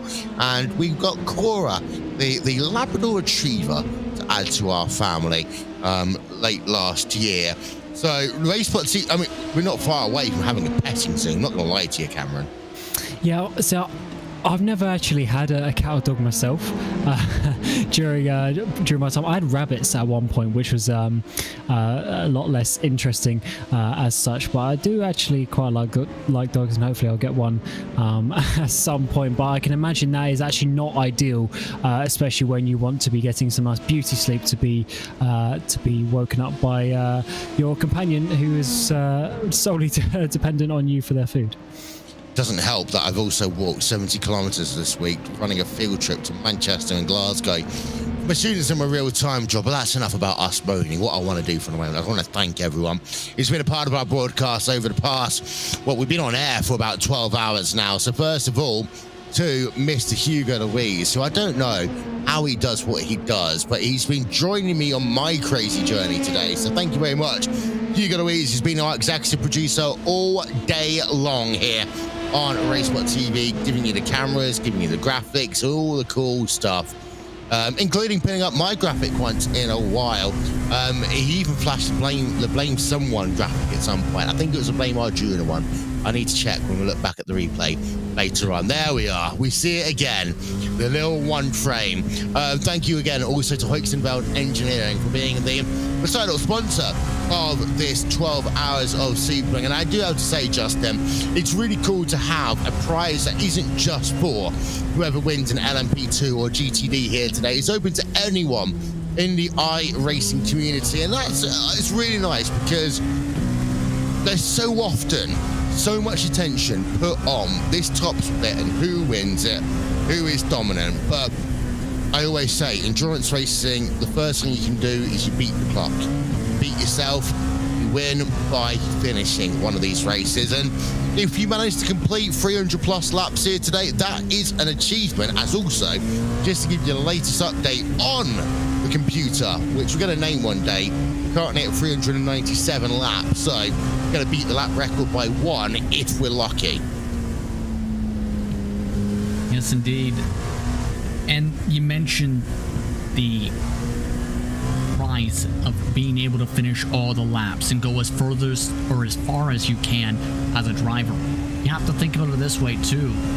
Getting an opportunity such as that, or making yourself known in this type of event, can be for some a springboard to be able to build upon success. There are several drivers I've seen in the past where someone who helps them with the gift of a piece of equipment, or someone who does well in a special event, and they use that as a springboard, that's taken them up into some of the more well-respected drivers across the platform. And it's those one bits of decisions, and in many cases that those acts of kindness, in some cases, that help really bring them forward as a driver for the rest of their iRacing career. Josh Rogers, TTL Esport, that first 12 hours, 2017, I want to say. Hugo will probably correct me if I am wrong, as we've got ourselves less than 30 minutes to go in this race now. But for Josh Rogers, you know, he had that moment in an iRacing special event, TTL Esports at Bathurst. It was when the world first really knew who Josh Rogers was, and then guess what? He became a two-time world champion of the Porsche Tag Heuer Esports Super Cup by iRacing. I just want to say again, thank you to everyone who's been commenting and sharing the love on social media, both, of course, of our YouTube chat and also on our Twitch chat as well here today. So thank you very, very much to everyone who has been a part of our chat here today. I do want to give a shout out to Kim Jong-un just here. I'm not going to go into politics. I do think that is one of the funniest fake names that you can have here, Cameron, in our YouTube chat. That is, yeah, that's quite a good one. Very creative. I do like it. And yeah, certainly some people do have some cool usernames on the old Twitch and YouTube. So good to see the community having some banter about them as we get to the later parts of the evening, at least in European time. That's when often the funny comments come out as the drivers and teams obviously get a little bit more tired and just need something to liven themselves up as we get towards the end of the race. Well, someone actually, it was you who asked me earlier on, how do you deal with things like 24-hour broadcasts? It gets to the point, we used to call it RaceSpot After Dark, and then we realized once upon a time we actually had to become a little bit more professional with what we do. It still is RaceSpot After Dark, to be honest, but it's actually all the fans that make this event so much fun for us, especially, you know, if this was a 24-hour race, this would be the point when people would start lagging for the first time. You think about the way we do commentary for 24-hour broadcasts, it's normally 6-hour stints on, 6-hour stints off. So at this point, we'd be moving very slowly from part 2 of the broadcast to part 3, and we still have 12 hours of the race to go. Whereas, thankfully here, for my sanity today, we've only got 25 minutes of the race to go. De Jong, by the way, 9 seconds right now ahead of the number 5 Williams Esports Fanatec car. You know what I said earlier on camera about if it comes down to being less than 10 seconds, are they going to rue it at Williams Esports Fanatec about that spin that they had? Less than 10 seconds right now.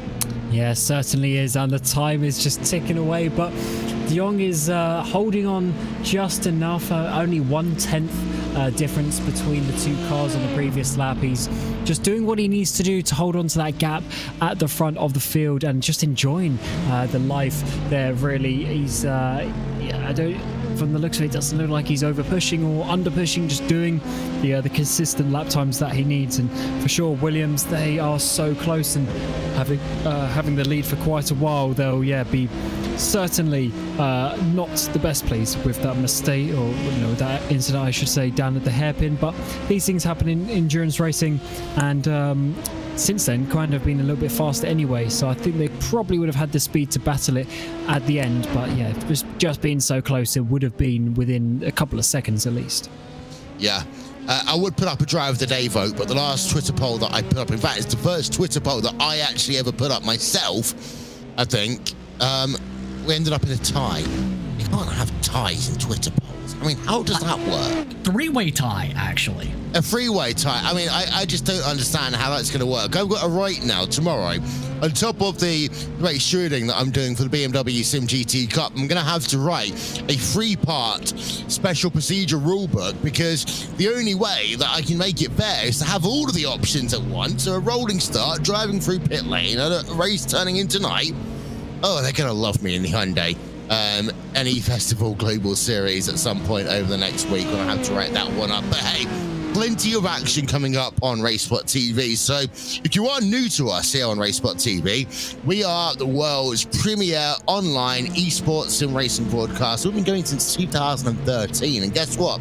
We do now. We're heading up to over 500 broadcasts a year. Yeah, we've got some really cool news coming up to you in about a month's time. So keep an eye out on us on social media. Like us on Facebook /RaceSpotTV, at RaceSpotTV on Twitter. If you're watching on Twitch or on YouTube, hit that subscribe button. We'll let you know when we're on air. As I say, we do pretty much live broadcasting every single day of the week. And I say that, Hugo, our executive producer, is having probably another mini heart attack right now, Justin. Okay, I'm not sure exactly the reasoning, but I will say this. With these final 22 minutes right now, you might have some of the teams thinking about that again based on what's going to happen these closing laps. Right now, the estimate coming up to 12 laps to go, for example, for the LMPs. You have others who are on the different strategies, such as the one machine here, who's going to be able to take much less fuel to be able to speed his way on forward, but this will at least cost them a top 5. This is where the ramifications of teams' decisions 10, 11 hours ago, in some cases, maybe 6 hours ago, maybe even 2 hours ago, really start to solidify themselves and really show the fruits of their labor. Where if you don't do everything to a T that you need to, you're going to have to hope that you end up finding a way to get yourself back towards your said chart. By the way, the one, remember, was battling with Dominic Hoffman at one point. He's got a big buffer now after the pit stop, and they pit the same lap or so, mind you. The car that really interests me at this stage is the Apex Racing team, number 72, because what they did is they kind of split it a little bit in terms of their strategy, and if everything goes to pot around them, they could end up winning this race because everyone else is going to crawl around on that last lap. It was at Daytona a couple of years ago, when we had that Corvette, the Magnus Racing Corvette, win on the last lap of the race because of the fact that everyone else around them started running out of fuel. So it could be a bit like a Magnus Racing sort of thing, except we're nowhere near as cool as what they are in terms of their marketing and their stuff. But for Apex Racing team, Alex Simpson and the gang right now down in Corby, Cameron, will be crossing all of their fingers that they got that strategy right, and everyone else in LMP2 have made a mistake. Yeah, certainly going to be tight for the couple of cars ahead of them. A podium is going to be a great result, nevertheless, but they'll be holding on and just doing what they can to try and potentially sneak a victory. There is only 20 minutes to go, but we did see how the 8 and the 5 are potentially a little bit more tight than they would have liked regarding the fuel situation. So yeah, in a good place, but sort of out of their hands. They need to rely on some other cars for them to really get up some positions. But someone who actually has a position in their hands here is the Race Clutch red car, the number 14, on the back of the SRC Movano Corsa Gallo car, number 25. So only a couple of tenths between them, and only 4 seconds ahead for the car ahead of this one as well. So number 14, potentially a couple of positions here if they got some good speed. Yeah, and this is one of those things that I often talk about in things like Indy 500 broadcasts, for an example. If you can save the fuel early, Justin, this now comes down as the Race Clutch car easily gets past the SRC machine. This comes down to how hard do you dare push it at this stage, because you don't want to try and do qualifying laps when your car's a little bit tired, when you're a little bit tired with all the marbles on the track, and you end up looping it because it just looks embarrassing for you on TV. However, if you've got that little bit of pace left in your back pocket, you don't want to end up coming around to complete the race and says, oh, we actually saved 2.5 laps, and you're just thinking, well, I've just wasted a lot of fuel and strategy. Yeah, that's where that communication, I think, is part of that. And based on what I've seen from some teams, some like to have the focus being on the drivers in silence, discuss things during the pit stops. Some like the consistent updates. Some like to have TJ Major style spotting. It just is preference to preference. All that's going to be extremely critical to make sure you're in full communication to figure out where you are on that strategy chart to see if you're going to be comfortable. Keep in mind, the 14 has to still pit. Will be one of the last drivers, in fact, in the class who has to pit with under 10 estimated laps to go. They're likely going to still finish top 10. But when it comes to some of the other teams that have to push and risk that envelope to be able to get the top step of the podium, or try and get themselves into a podium spot in the first place, that's where you get really, really nervous about your decisions and hope that you didn't miss that one number. You didn't miss that one thing on your chart while discussing things as a team. And the number 14 car on pit road, that is Timu Mullet Kangas then for the Race Clutch red car. Final pit stop of the day, absolutely guaranteed, unless they decide to somehow underfuel the car. But you're not going to need to put much in at this stage of the race. You can just say 13, 14, 15 seconds, getting ready to go. 18.1 out and away, so less than half a tank worth of fuel going in that number 14 car, and Timu Malakangas then coming back out onto track in that number 14 machine. Don't worry about any car being down to you inside, because you don't have one, but you're going to have some GT traffic coming up immediately. And that's the thing in the dark as well. You've just gone through turn number 1. If you're Max Benecke, you didn't see the headlights, and then all of a sudden it's turn number 2. They're right on you, Cameron. This is where these GTT drivers just have to be extra careful. Yeah, the for amazing as Sebring is, the pit exit is not ideal, coming straight back onto the racing line.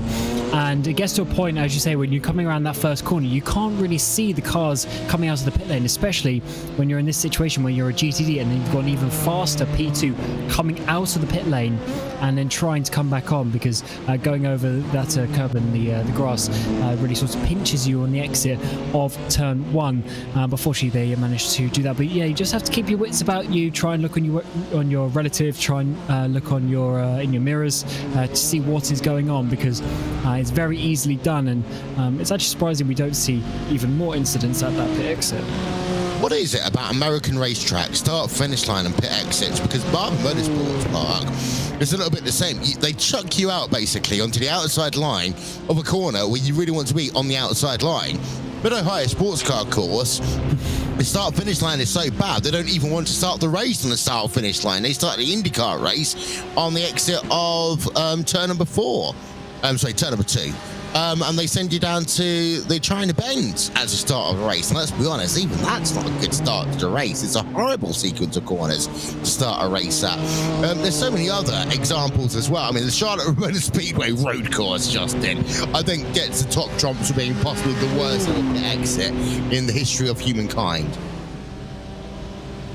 Yeah, there's so many different tracks that have those different types of corners where you're thinking, oh boy, this is the type of track I'm going to get involved in an incident in.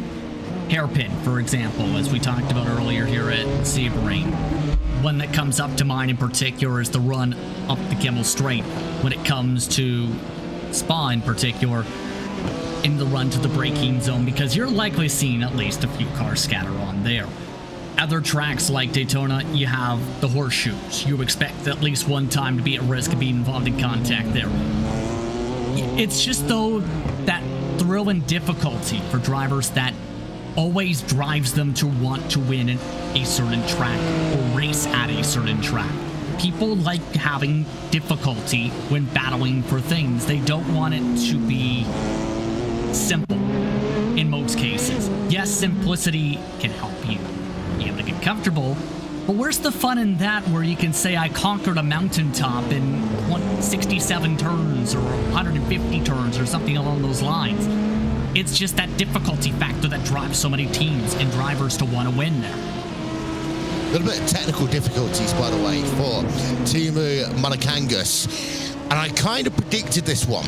There is sometimes, around this time of night, Cameron, countries like Finland and Germany have a massive off switch of the internet where sometimes they just turn it off and they turn it back on again. I've seen it happen before, and as I said, don't forget, half an hour ago, in countries like Finland, like in Germany, like in France, they jumped an hour as well. Internet service providers sometimes get a little bit confused. It's not as bad as a Y2K bug. You don't all need to go out and buy Microsoft Windows ME, but just looking at that, the fact that my timing and scoring screen was just lit up with lots and lots and lots of Timu Malakangas is running slowly or stopped. Well, basically what that means is he's having some technical glitches. He is, I believe, on track right now, but 3 of his sectors weren't counted. Yeah, that is certainly correct about the ISPs.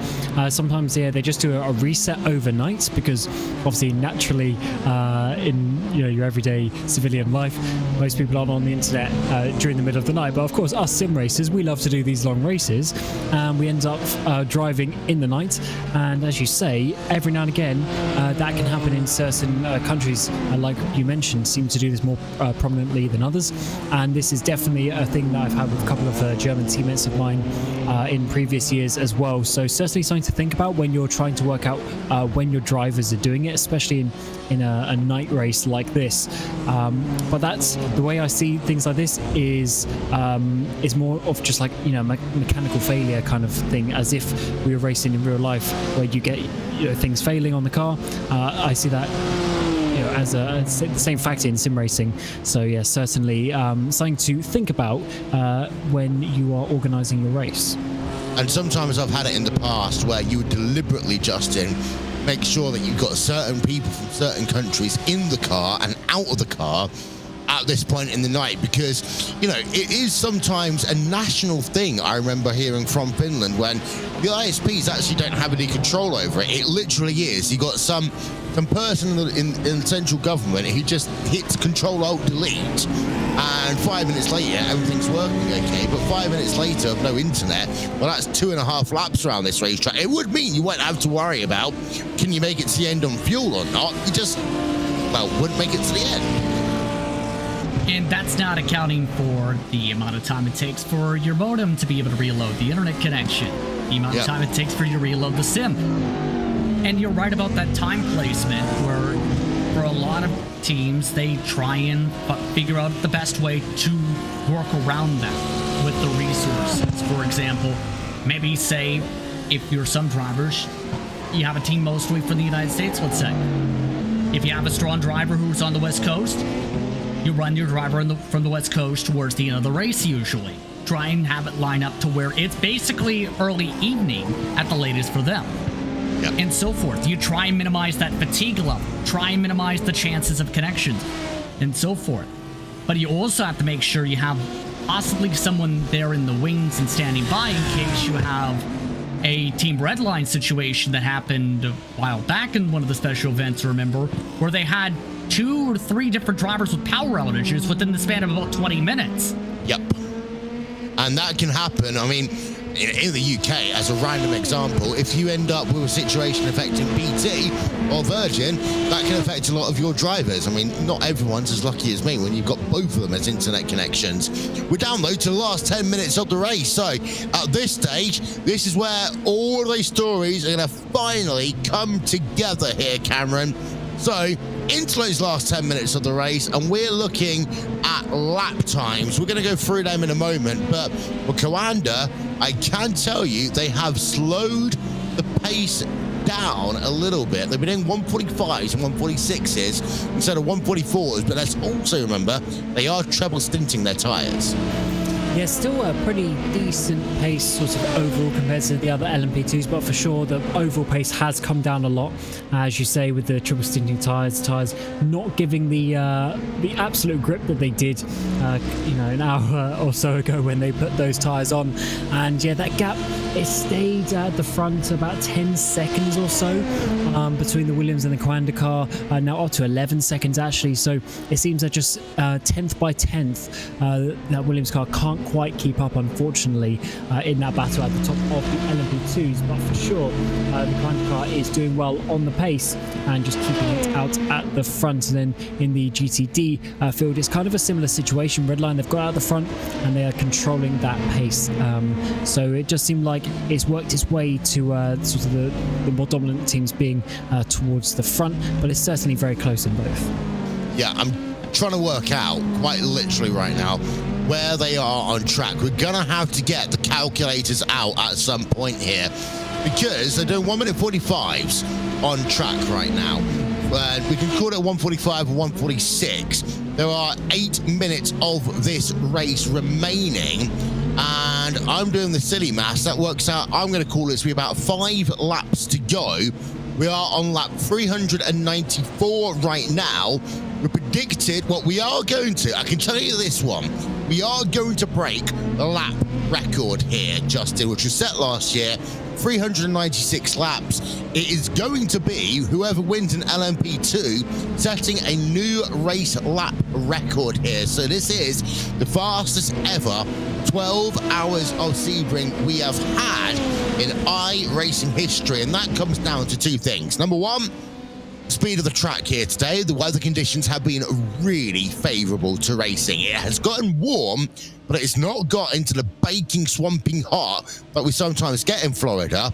Number two, the teams here today have been exceptional, and normally we go back in history, you get down to this race being in March, World Championship Series have kicked off. Normally you haven't got some of your top teams. You've got top teams in both LMP and GTD here today. And you mentioned that record-setting pace too. Was doing some of the math. When you break it down by the amount of seconds turned, essentially we're talking about a couple tenths of a second quicker on average per lap. That sees this pace being set about 3.3 times the amount of seconds when you break it down that way towards that mark. Give credit though to the battle going on when it comes to GTD, because BMW Team Redline Red, yes, they're still in the lead, but even with the drive-through, well, Dennis is still within about 18 seconds, and it's the question of what if that can come up to play now because of that, where because of some strategy intuition from them, they can still finish second, the 89 machine can. Yeah, and we would say at this stage that the lap times have not slowed down for Max Benecke. His last lap time, 157.794, so it is not as though they have just slowed it down in GTD. Max Benecke is still turning fast lap times. Phil Dennis has been able to really keep that second place. We're looking now at your class leader in your GTD division. That is Max Benecke in the Team Redline Red, number 71 car, running through Sunset Bend with just over 5 minutes of this race to go, and it's not been a perfect day for Team Redline at all. However, at least they still got the class victory almost in the bag here, Cam. I'm just going to touch some wood. I do not want to curse this one for Team Redline, because they just actually got very close. A car, that was a Team Redline green car actually alongside them down through the first part, and look at that, even late on they're still going side by side into turns 3 and 4 and 5. Yeah, I'm sure that isn't the most comfortable feeling for all of the guys, the teammates, and the strategists behind Benecke at the wheel as well. We've seen some P2s come side by side with them, because it's just so easily lost. We've seen a couple of incidents already in the last few hours of the race that can really could have really changed the outcome of this race. So Benecke will be trying to keep it as clean as he can, especially with an 18-second gap. He can sort of afford to just lift off and let a P2 come past them, for instance. But it's one of those points, just like back at Senna, back in Monaco, late 80s, when he started to slow down was when he crashed, because sometimes you need to be in that rhythm, you need to be in that consistency and having that adrenaline going, and when you start letting off and you start sort of not caring as much about your driving, that's when mistakes can actually happen, rather than when you're pushing towards the limit. Yeah, we've got Jürgen Frank, Team 75 Sim RC car, back out on track. They are just going to try and do a couple of laps at the end of this one to gain up some positions here, Justin. And it's completely in the scope of the rules. And sometimes these cars do like to come back out on track just to be there to say, well, we might have been a million laps down, but we could turn the final lap, and we did complete the race at the end. Yeah, an intriguing decision, but again, give them the credit. Line of finish to the checker flag, even though they're nearly 300 total laps down compared to the P2 leader. The intriguing thing is going to be the fair share, because you had 3 drivers initially planned to run. 2 of them did reach that mark, but because the early incident, Felix Ludding never turned really the laps to be able to make that mark. That's the big question mark of will they get that position they're looking for here. It's too complicated for me to even think about with just 3 minutes now remaining in this race. I want to keep the eye out, though, of course, on the Williams Esports Fanatec car. They're 11 seconds back, just under 11 seconds back from VRS Co-Anda Simsport. Remember, worst case scenario, it's Williams Esports Fanatec that will have to pit first for the splash and dash. Last time by a 145.0 for Mitchell de Jong, so he's not slowing down.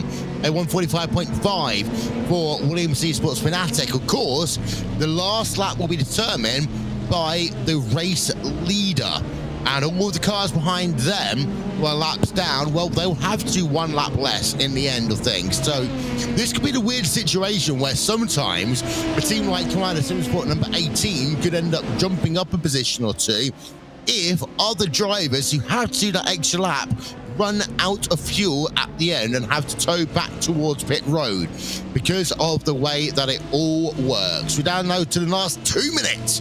2-minute warning here, and just having a think, this is going to be the last lap of the race. Barney be out of the white flag this time by Cameron. Yeah, it's getting to that crunch time now with the fuel numbers. Just make sure you can get towards the end of the race. That is what's important, especially with one lap to go. And also for the GT field, depending on where the lead is in relation to them, you might have a battle get split up because the leader overtakes one of the cars and then the race finishes. So that car behind them then can't obviously overtake the car they're battling with, who was ahead and has to do an extra lap as well. So you can get some interesting situations. But for sure, it's been a great race, great battle between Williams and Coanda. Does look like in the P2 it's going the way of Coanda, but certainly Williams have given them a great fight over the last 396 laps. Yeah, we are on the last lap of this, the 12 hours of Sebring. This is lap 398 then. So a new record for the 12 hours of Sebring. And Coanda Simsport, one of the first two endurance events of 2022, didn't quite go their way. However, they've got less than half a lap to go now in LMP2, and they will claim their first endurance victory of the year. It has been Joshua Rogers and Mitchell de Jong who has been driving that car all day long, a two-car team in the famous number 8 of Coanda Simsport that now just works through the S's for the final time onto the Ullman straightaway for the final time. Sunset Bend, one more corner to go for Mitchell de Jong as, white flag, time has expired. One more corner to go then for Mitchell de Jong. The number 8 machine, Coanda Simsport, will flash the lights. They win the 12 hours of Sebring 2022, powered by Heusinkveld Engineering. Mitchell de Jong, Josh Rogers are your winners overall, and your LMP2 field come past the line. The fireworks light up the Sebring sky. We are waiting now for your class leader in GTD. There is Team Redline Red. It's a 3-car effort then for Max Benecke, Chris Lunham and Patrick Holtzman. They hold off the charge from BMW Team BS Competition to be the king of BMW here today, because let's be honest, it was a BMW sweep here. But Team Redline, they continue their sterling performance in the 2022 special events calendar. They didn't quite get the sweep they wanted back at Bathurst. They get the victory in GT Daytona here at Sebring. And well, at the end of all of that, 12 hours, Coanda Simsport, Team Redline, winners. We could call that one almost 12 hours ago, some people would say, but we've got to say there's been some great battling going on. Williams Esports Fanatic coming home second place in your LMP field. Apex Racing Team, third place, and if there was an extra lap, Apex Racing Team could have leapfrogged everyone. It was only about 20 seconds away from having to do an additional lap here and go on to lap number 399. Had we have done that, everything could have changed. In terms of your GT Daytona field, BMW Team BS Competition end up finishing 19 seconds back from Team Redline, but don't forget, they had a drive-through penalty because of an incident that they weren't even to blame for. Late on in the race, MSI Esport Red round out your podium. And there's your result. Let's go through them then. LMP2, 398 laps, and the fastest lap was set by Mitchell de Jong on lap number 292. Koala Sim Sports, Mitchell de Jong, Josh Rogers claimed victory by 10.111 seconds over Williams Esports Fanatec. Apex Racing Team in third with the number 72 car. Urano Esports, Haken Media in fourth place. The second Koala Simsport car, rounding out your top 5. SRC Movana Corsa Rosso, your highest placed SRT team, in 6th place. Yas Heat in 7th. Team Red Line Green in P number 8. SRC Movana Corsa Geo in 9th place. And then Race Clutch Red, round out your top 10. Williams Esports BenQ in 11th place, 2 laps down, as are Race Clutch Black. Netrex Grand Prix Gold in 13th place, Pure Sims Esports 14th, Team Wrenchput Online in P number 15, RSR by Butt Kicker, Delta Sport LMP2, and Coanda Junior Team finished the race in P16 through 18.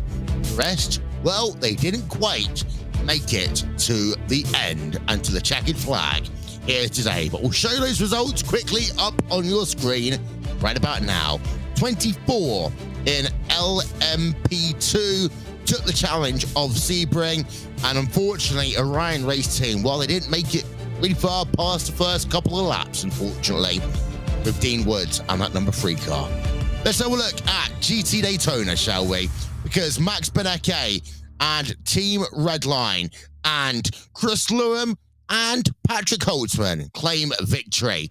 In the number 71 car, look at that, top 8, all BMWs. It wasn't the case all race long. We did have some Lambos in the mix at one point, but BMW Team BS Competition, P number 2, MSI Esports, P3, R8G Esports in 4th, Mahal Racing Team in 5th, Vandervelsen Racing White in 6th, Team BMW Bank in 7th, Arnage Competition in 8th. Then you've got yourselves Mercedes AMG Williams Esports in 9th, and Mercedes AMG Team Urano Esports rounding out your top 10. You've got a Mercedes in 11th with the Mercedes AMG Team Urano Esports, another BMW Fire Simsport Red in 12th. Beta Racing Team at some point were inside your top 3. The number 450 car retires. They are in P13. Arnage Competition 14-15. Rottenberry Racing Grid and Go, a Lamborghini in P16. BS Plus Turner, BMW 17. Beta Racing Team Euronics in 18. Team Redline Purple 19. Team 75. Team RC round out your top 20 in a Porsche. The only Porsches in your field here today. And look at that, unfortunately, the Audi all the way down at the back of the field. T3 Motorsports by Maniti. 2 McLarens at the very rear of your field. That was entertaining, Justin. Extremely entertaining, to say the very least, to see how the strategy was to play out, the fuel mileage chess game that came into play. And that's what a lot of people love to see. That back and forth affair to try and figure out how a team is going to do X to make it to victory lane.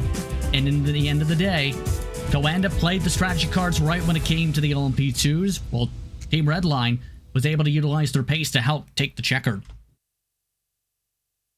We've got your overall winner, or one half of them anyway, Josh Rogers, BOS Coanda Simsport number 8 car.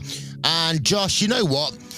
You didn't have the best of luck at the start of this year, but 3 races into the iRacing special event calendar 2022, first victory for the purple and orange. How's it feel to be teaming up with de Jong, claim victory once again? Yeah, it's of course awesome. Obviously, massive thank you to Mitchell for all the work that he's put into this one. He drove a flawless race. It's always a pleasure to team up with him, and yeah, nice to be able to finally get one on the board this year. It's been a little while, and we've kind of had some hiccups over the last 2 special events, but yeah, we've got it all together for this one, and strategy was really on point, and the car felt amazing. So it was a dream to drive for 12 hours. Incredibly close in the end though. So awesome to see that. Yeah, it ended up being such a close fight. Lots of different strategies all ended up coming in the same. So yeah, that was awesome. But I think I'm a bit ready for a sleep now. But looks like Mitchell's here too. How close? Yeah, we're going to bring Mitchell in a moment. How close was it in terms of that strategy? Because we've been ooming and ahhing about it for the last God knows how many hours. Had it gone to lap number 399, how close would you have been on fuel?